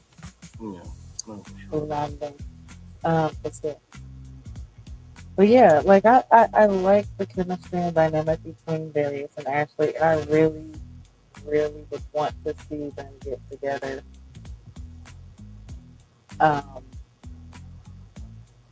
do I see him leaving with anyone? I could see him ending the show with someone. What happens afterwards and maintaining it, I don't know. You know what? I wonder about that. I will agree with that. I think that, Darius and many others could be a person where they could end the show with someone, but afterwards you won't know. I do like that perspective. I do. Now, Braylon, wait, dude, what? Really? Dude, it's 11:05 and I don't give a fuck. I'm a pimp named Slipback, and you got a pimp outfit on the script. Fine, just say your fucking piece, motherfucker. Can y'all believe, Braylon, this damn motherfucker? I don't come on the show too damn much, but a pimp named Slipback is here. GG and Q, nice to see both of you. Now, I got to say, the pimp game on this motherfucker right here is really good. Now, that melanin retention, Braylon, that was a new one. Now, I have to tell you, that melanin retention is really real. It really is. But I have to say that snow retention is real too. Except the snow bunnies make this white chocolate, and it's hot. Maurice, can you please stop buying all of the goddamn mayonnaise program? Stop. What? Well, hang on now. Listen now. There has not been any food in this damn episode. Listen, okay? There has not been any food in this episode. Actually, I'm quite disappointed that there was no food in this episode. There actually was food in this episode, Maurice. I'm surprised you missed it because Darius was scooping out heaps of mac and cheese. Wait, there was food in this episode? Yes, there was food. Oh, you know what? That's right. You know what? I'm sorry. Me and Sharice, we go to 5-star restaurants. I'm so sorry. It was a scene that did pass me by. Since when did Popeyes become 5-star? Well, listen, Popeyes, they the flavor is good. They marinate for 12 hours.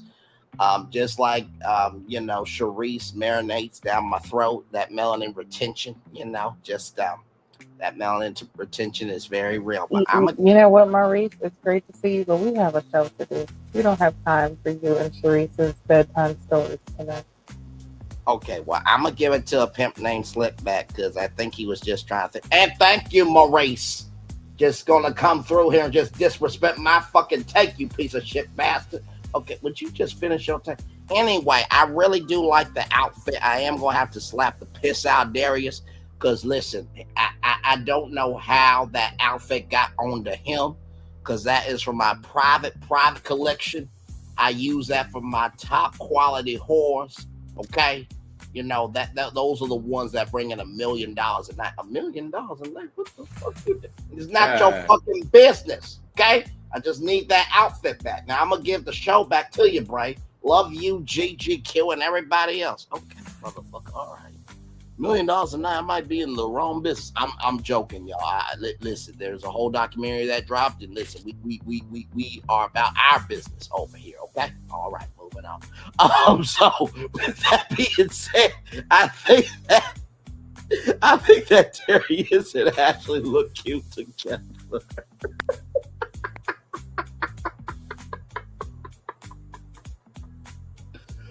Oh my God! And listen, I do think that there is a soft side to Darius. I think it's just right now he's in the process, but there's not really anything tangible as of yet. You know what I mean? So, but something's developing.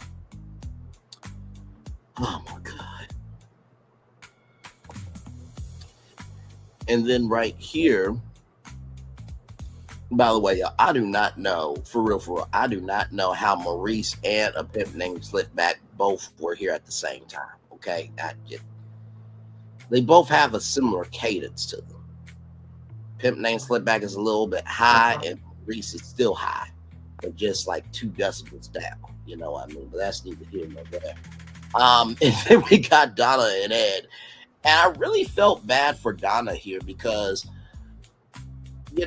Yes, there was some confusion, but I feel like on Ed's part, I thought that y'all were okay with that. I don't think that Donna should be, dragged, or, brought to the carpet or any other fashion because y'all were both mature on it.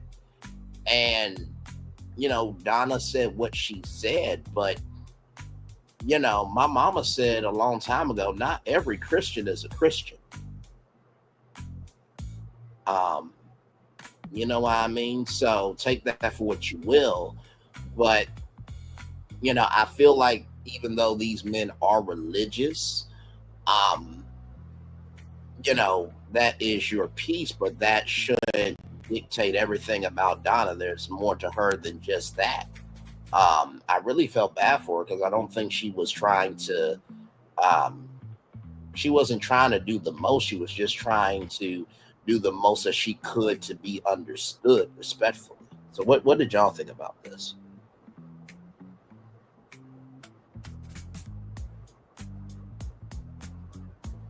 But I kind of, sometimes you got to shoot the messenger. Sometimes you got to shoot the messenger because he was the only one I had a conversation with Donnie. So, I feel like that's a conversation per person. You know what I mean? That conversation might fit one person versus fitting the other. And if the word get back how it was perceived in your eyes, then how it's perceived in everybody else's eyes is gonna be the same way. You know what I mean? I hate that it's like that. I wish some of those guys would take the opportunity to get to know Donna, Exactly. What I mean? Then to take, Ed's word for it, or how he viewed the conversation. You know what I'm saying? Because she never said nothing about she's not a Christian or she's not this or that. It was just her view. You know what I'm saying? And Right. I feel like a lot of people, once a conversation is had, will get a better understanding in who you are and what you believe. Now, Ed kind of killed that conversation for anybody else because they already believe like she's somewhat of an atheist, and that's crazy. Right. Yeah, I thought that was wild that that even was like said because she never said that she was an atheist or didn't believe in God. And a lot of people, especially nowadays, you can ask. There, a lot of people aren't religious; they're more spiritual. You know, they believe in God and they believe in a higher power, but it's just the fact that they might not, go to church all the time, or they don't believe in Mm-hmm. certain things that are being taught in the Bible, or you know, they have their own opinions about. Um, the process of life and death or whatever. It's always like if somebody has a difference in spirituality to a person who believes one way, another person's belief is wrong. Like it's just, you know what I'm saying? Like there's really no ifs, ands, or buts. It's like, no, it's either you believe what I believe or don't. Some people are fine with that. They're like, hey, I understand that. It's either for me or it's not for me.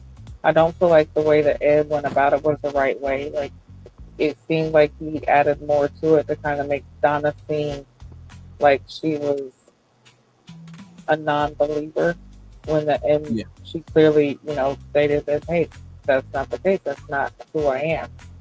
And that goes into what I said earlier with the difference between like Christina and Donna is the fact that Donna is like, hey, you misunderstand me, so I want to get a clarification. And also, I know that you're the one who said this, so I'm going to come to the source Yep. and try to clarify and let there be a better understanding made of who I am and where I stand when it comes to religion or my beliefs. I respect Donna for doing that so much. And honestly, it makes me look at Ed differently because the way that he received it and the way that he was um, just, it just seemed like he had already made up his mind beforehand that that was not that Donna was not somebody for him. So I felt like he was not receiving the conversation respectfully. He just, even when she said something about, him saying her being an atheist, he shook his head, yes, like, yeah, I said that that's what it is. And she's like, I never said I don't believe in God. So Right. it's like he definitely misinterpreted what she said. He took it and ran to the guys with it and made it something else that it wasn't. So I take points off of Ed for doing that, honestly. No, Um, and that's why I said in my description box, I even said, here on the show with you all, I felt like the guys choosing Donna was a cop out decision. Um, because in the date that Donna and Ed had, we all said that they were both mature on it, and I thought that Ed was cool.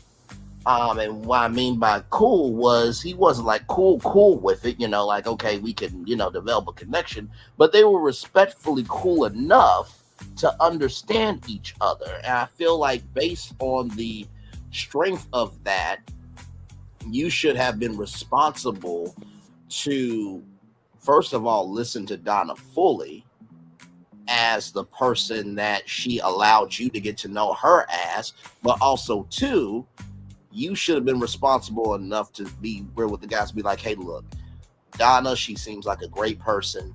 She may not be for me, but if you believe that she could be your person, go for it. She seems like a lovely woman. Sometimes you gotta invest peace in the valley so there can be a valley. And I feel like Ed could have done a lot better. Because on that date, they seemed like they handled it. And then you're pussy popping, as they say.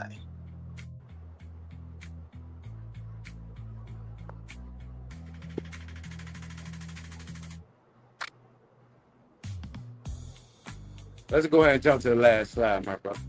Okay. All right. You good, Q, on that? You Oh yeah, I'm agree? good. Okay. All right. Yeah. So we have Daphne and the rest of the ladies of Groovyville here. And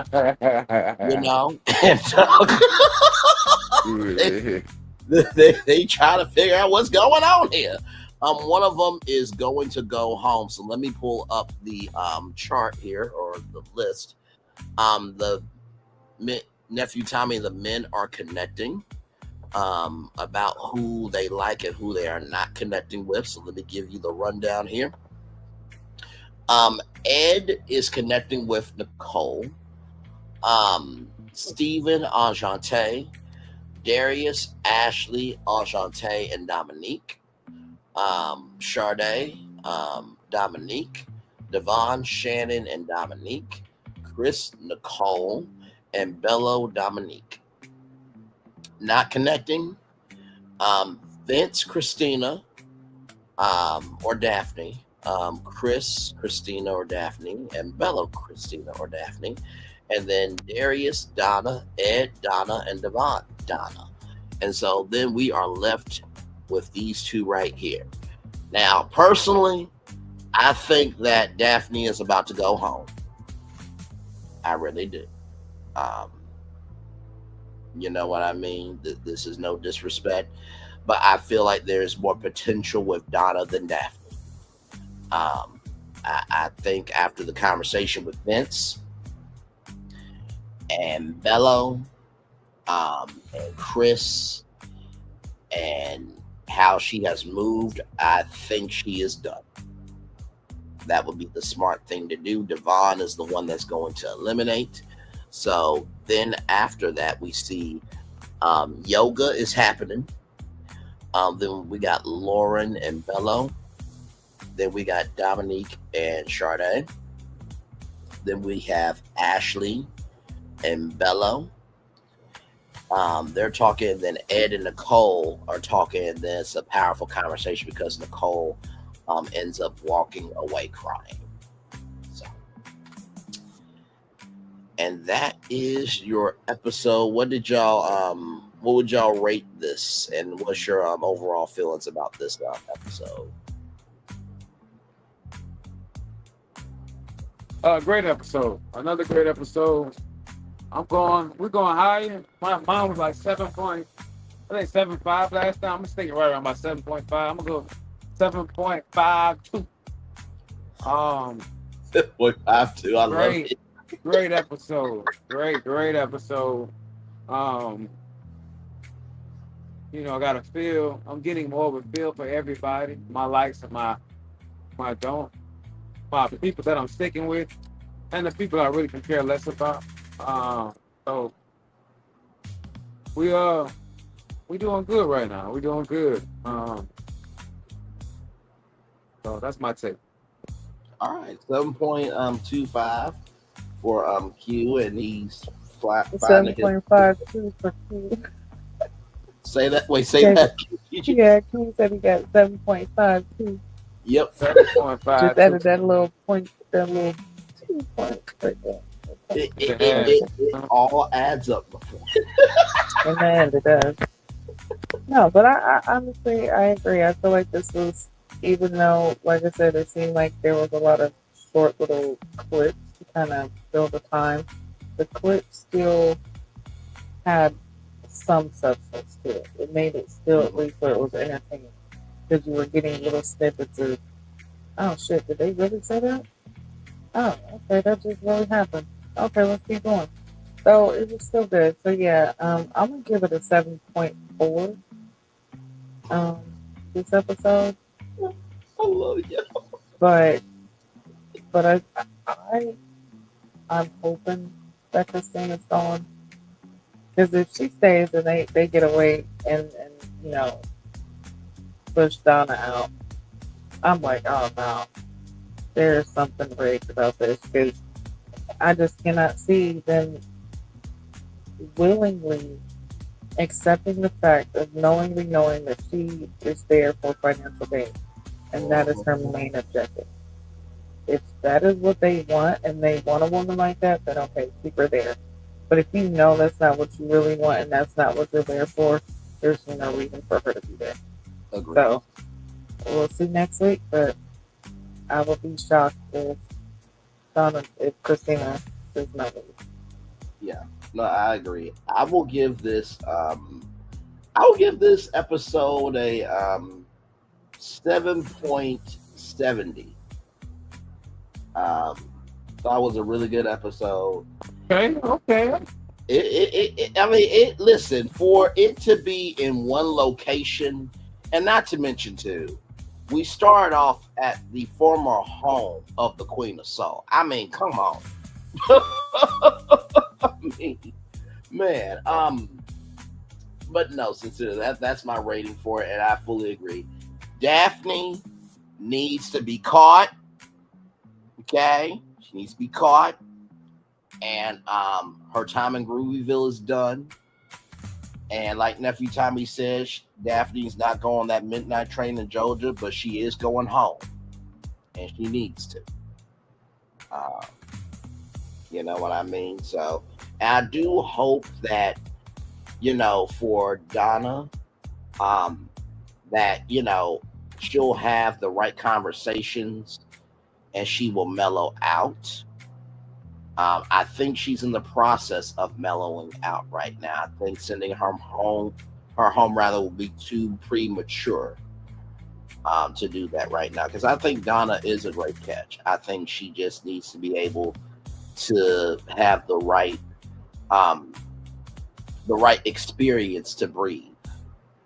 And sometimes that happens on the vacation.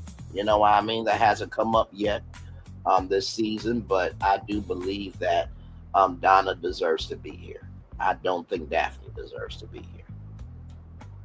Otherwise, no, it's Christine. So.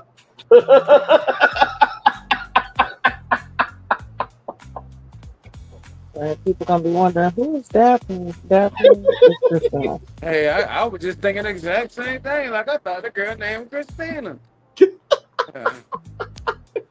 Dang. I swear to God, if she gets DMs of Daphne, she can be like, "Why are people sending me Daphne?" Oh fuck! And listen, y'all may think Bray social media don't travel that fast. Yes, it does. People will find out what they need to find out. Okay, so even though this channel ain't big, child, people will find out what they need to find out. Okay, so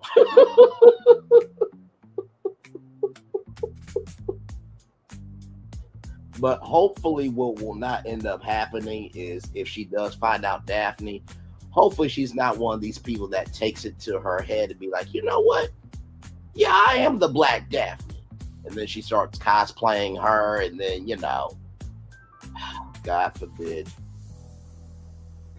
she tries to, start doing appearances as Daphne. Then, at that point, we've created a monster, or I've created a monster. But hopefully it's just for this moment in time.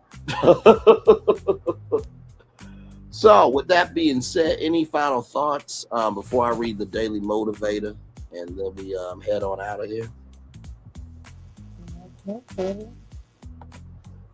It's all on you, big dog.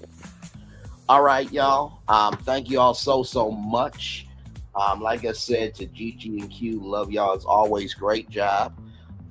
Y'all, I think what it's usually 10 episodes. I think usually. Yeah, 10 or 11. Okay. I'm hoping for 13. Like, I would not mind a 13 episode order from this season because I really am enjoying this season.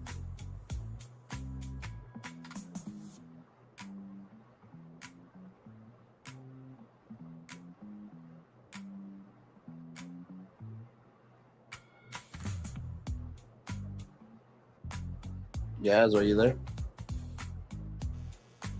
Yeah, if they did 13, I think, 13 would definitely be too many just because of how many singles there are and just them trying to couple it together. So 13 would be too much. But honestly, with as well as it's going and as good as the show has been, even if they hit us with 9, I'd be like, you know what, they did good. That was a good 9 episode season. You know what, you can give me 9 more just like it and I'll watch it every time. Yep. And that's the only compared to last season, how many did we have? Was that like 11 or 12 episodes and they were all just trash? And with a whole 5-month break, 6-month break involved, my lord. And like I said, for a fan to ask for more episodes, that means that they're doing their job. You know what I mean? Yeah. Indeed. All right, y'all. Yeah. Even if they did extend it to like that 13 and then just have instead of like 3 or 4 couples to see who ends up with each other at the end. Just have one couple that ends up at the end. I mean, if they did like that, fine. But yeah, still this season is still way better than last season. So however they did it, as long as they keep up the momentum and they keep going with how they are with the locations and the setups and the conversation and it looking so pure and genuine with how they're connected with each other, have nothing to worry about for the rest of the season. No, fully agreed. Fully agreed. All right, you two. Love you as always. We will talk soon throughout the week. And of course, we'll be back here next week. Man, Detroit, y'all are bringing it. Well done. Well done. And shout out to y'all tonight. We had a very consistent audience. 3 to 4 people were here tonight. Thank y'all for being here. And hopefully you guys enjoyed the show. So. All right, fam. Love everybody. See y'all later. All right, love you both. Talk Bye. soon.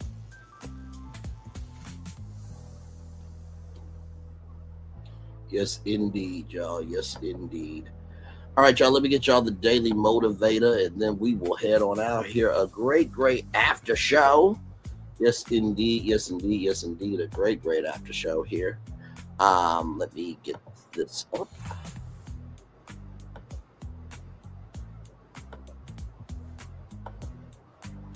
All right, y'all.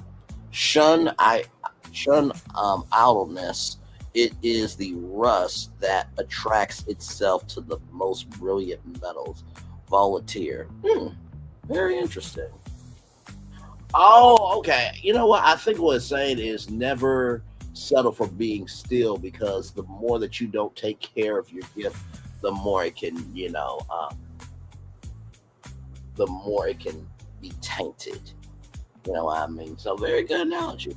All right, y'all. It's time for the Day Motivator for Saturday, December 6th, 2025. Wisdom of your instincts. Sometimes your initial instincts are way off. Much of the time, though, there's truth in them. Often you don't know how much you know, but you know. Consider that your instincts have some merit while also seeking to verify them. At the very least, your initial instincts provide you with a reasonable starting point. So start with that. So start with what you have and go honestly where it leads. Don't be afraid to admit you're wrong. At the same time, be willing to assert yourself when you know you're right. There are many experiences you don't remember that nonetheless inform your perception. That hidden knowledge expresses itself in your instincts. It's good to be able to prove that when you know, and it's also useful to know what you can't entirely prove. Though you can't rely solely on them, do trust and respect the wisdom of your instincts. Ralph Molson. The wisdom of your instincts.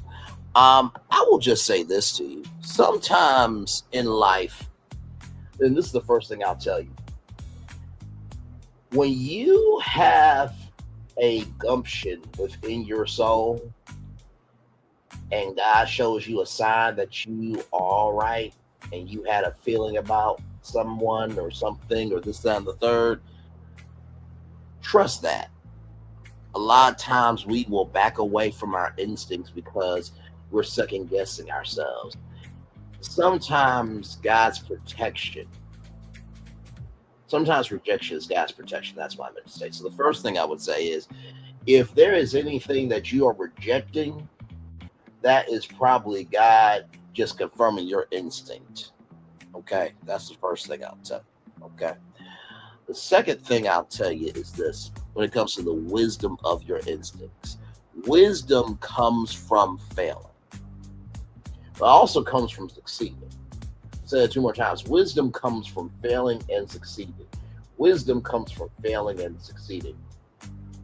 Everyone in life has failed at something, but everyone has also been successful at something. So recognize the only way your instincts will ever get better is if you learn the wisdom from your wins and your losses. That's the second thing I'll tell you. And then finally, the last thing I will tell you all is that though you can't rely solely on them, do trust and respect the wisdom of your instincts. Even though you have your instincts, Always do your research. Always seek counsel. Trust in the Lord with all your heart. Lean not into your own understanding. In all your ways acknowledge him, and he will direct your path. Listen, just because you don't know where the path is going to end and what is going to be on the other end of that path, God's in control making that path. So as long as God is making the path, you just walk. Okay?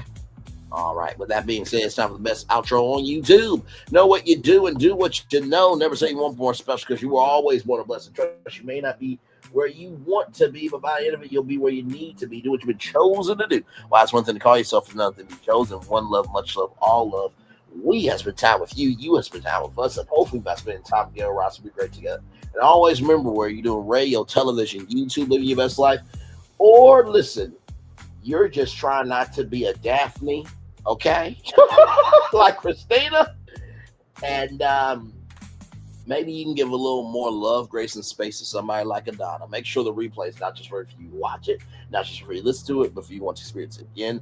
We love you, we value, we embrace you all. Always remember, on see love you gotta give, on see love you gotta give, on see love you gotta give it. Wherever obstacles you've overcome, whatever success you have achieved upon this particular day, we are extremely proud of you, but no one else is proud of you. Be proud of your damn self. And finally, y'all, listen. Just know that love is available. But just because love is available doesn't mean that you are going to receive it. How you give is how you receive. How you give is how you receive. How you give is how you receive. So if you're wondering why you're not receiving any love, maybe it's because you're not giving it. Like I said, always remember, in order to receive love, you gotta give it. Commercial break and fireworks coming your way for the day that was, for the day that's come, for the blessings on the way for you, me, all of us, as a society, as a people, as culture. We feel the love and we send it right back to you. Have a wonderful, wonderful night, everybody. Love you all. Bye-bye.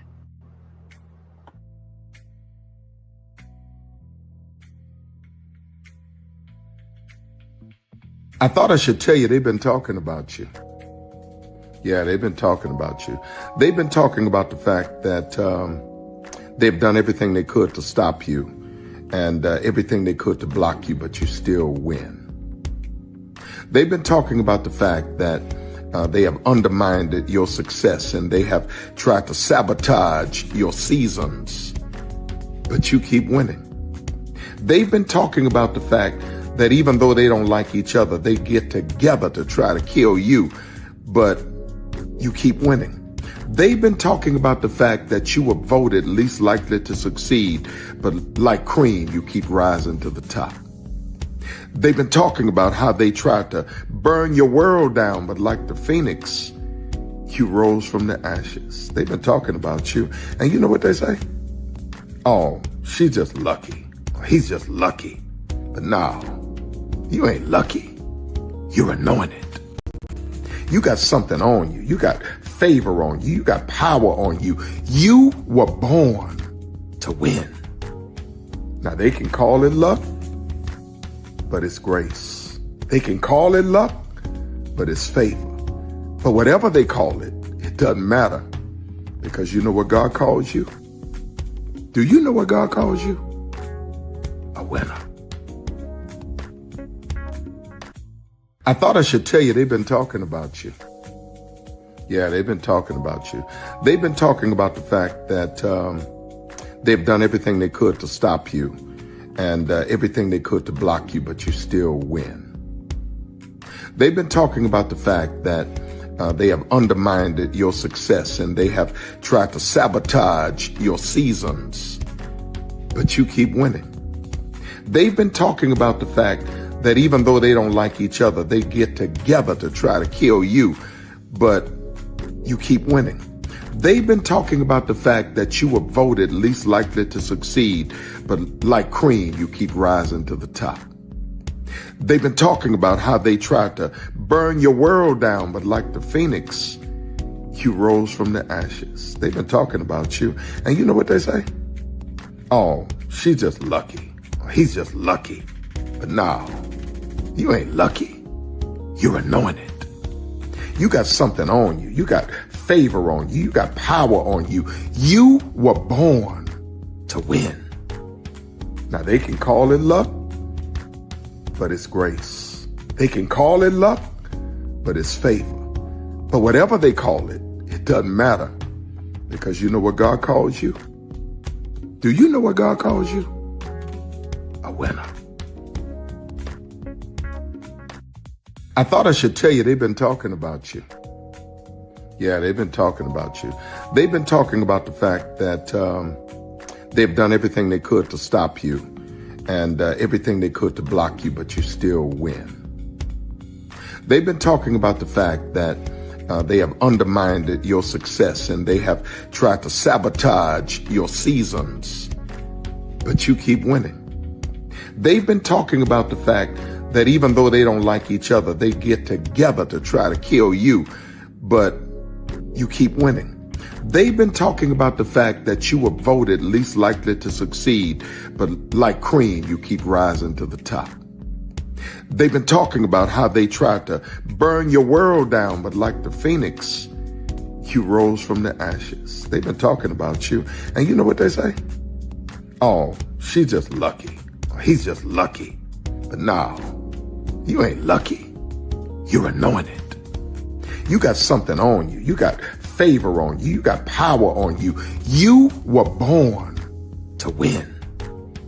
Now they can call it luck, but it's grace. They can call it luck, but it's favor.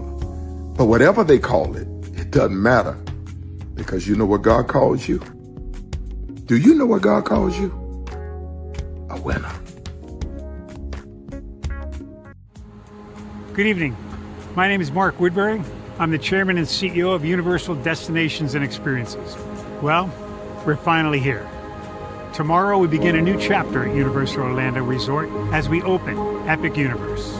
We built this place for you.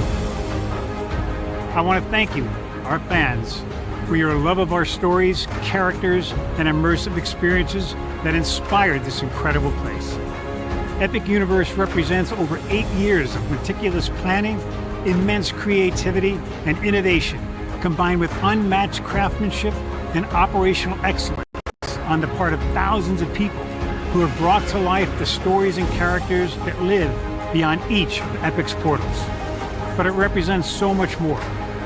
Your love of Universal and the deep connections we've shared together here in Orlando over the past 30 years inspired us to dream bigger and to push the boundaries to create something extraordinary for you and for generations of fans and families to come. And tomorrow, as we open Epic Universe, I can't wait for you to experience this place for yourself. Now it's your turn to step inside, to lose yourself, and to share this place with the ones you love most. As we open this park, we hope your world becomes a little more epic. Tomorrow, Epic Universe becomes yours.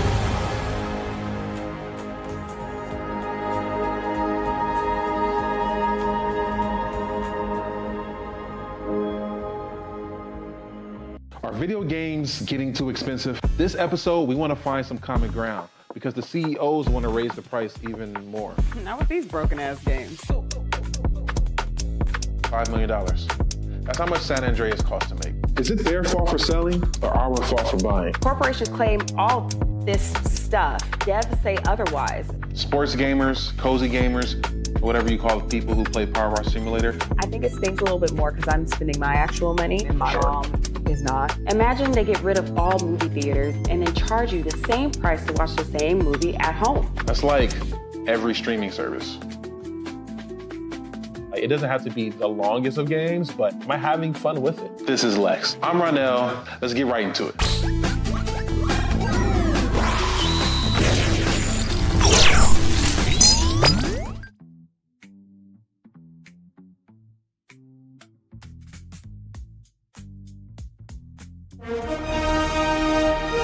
Prepare for a journey beyond imagination, beyond belief, beyond anything you've experienced before. Universal Epic Universe, a new theme park where you'll step through extraordinary portals to 5 immersive worlds. Prepare for a cosmic voyage of discovery. An isle of fire-breathing excitement. A shadowy world of monsters and mystery. New wonders in the wizarding world. And a new way to play. Plus the splendor of a magnificent resort hotel overlooking the park. It's all new excitement at Universal Orlando Resort. A week's worth of vacation thrills with 4 amazing theme parks, a variety of spectacular themed hotels, and incredible dining and entertainment. It's all at Universal Orlando Resort, where you'll find new adventures every day. Explore the astonishing worlds of Universal Epic Universe at Universal Orlando Resort. Because here's the thing, a good streamer can find other content. Because here's the thing, a good streamer can find other content. Because here's the thing, a good streamer can find other content. Because here's the thing, a good streamer can find other content. Because here's the thing, a good streamer can find other content. Because here's the thing, a good streamer can find other content. Child Braylon been over there doing his thing, minding his GD business, staying out of trouble, trying to get the folks some positive stuff to talk about.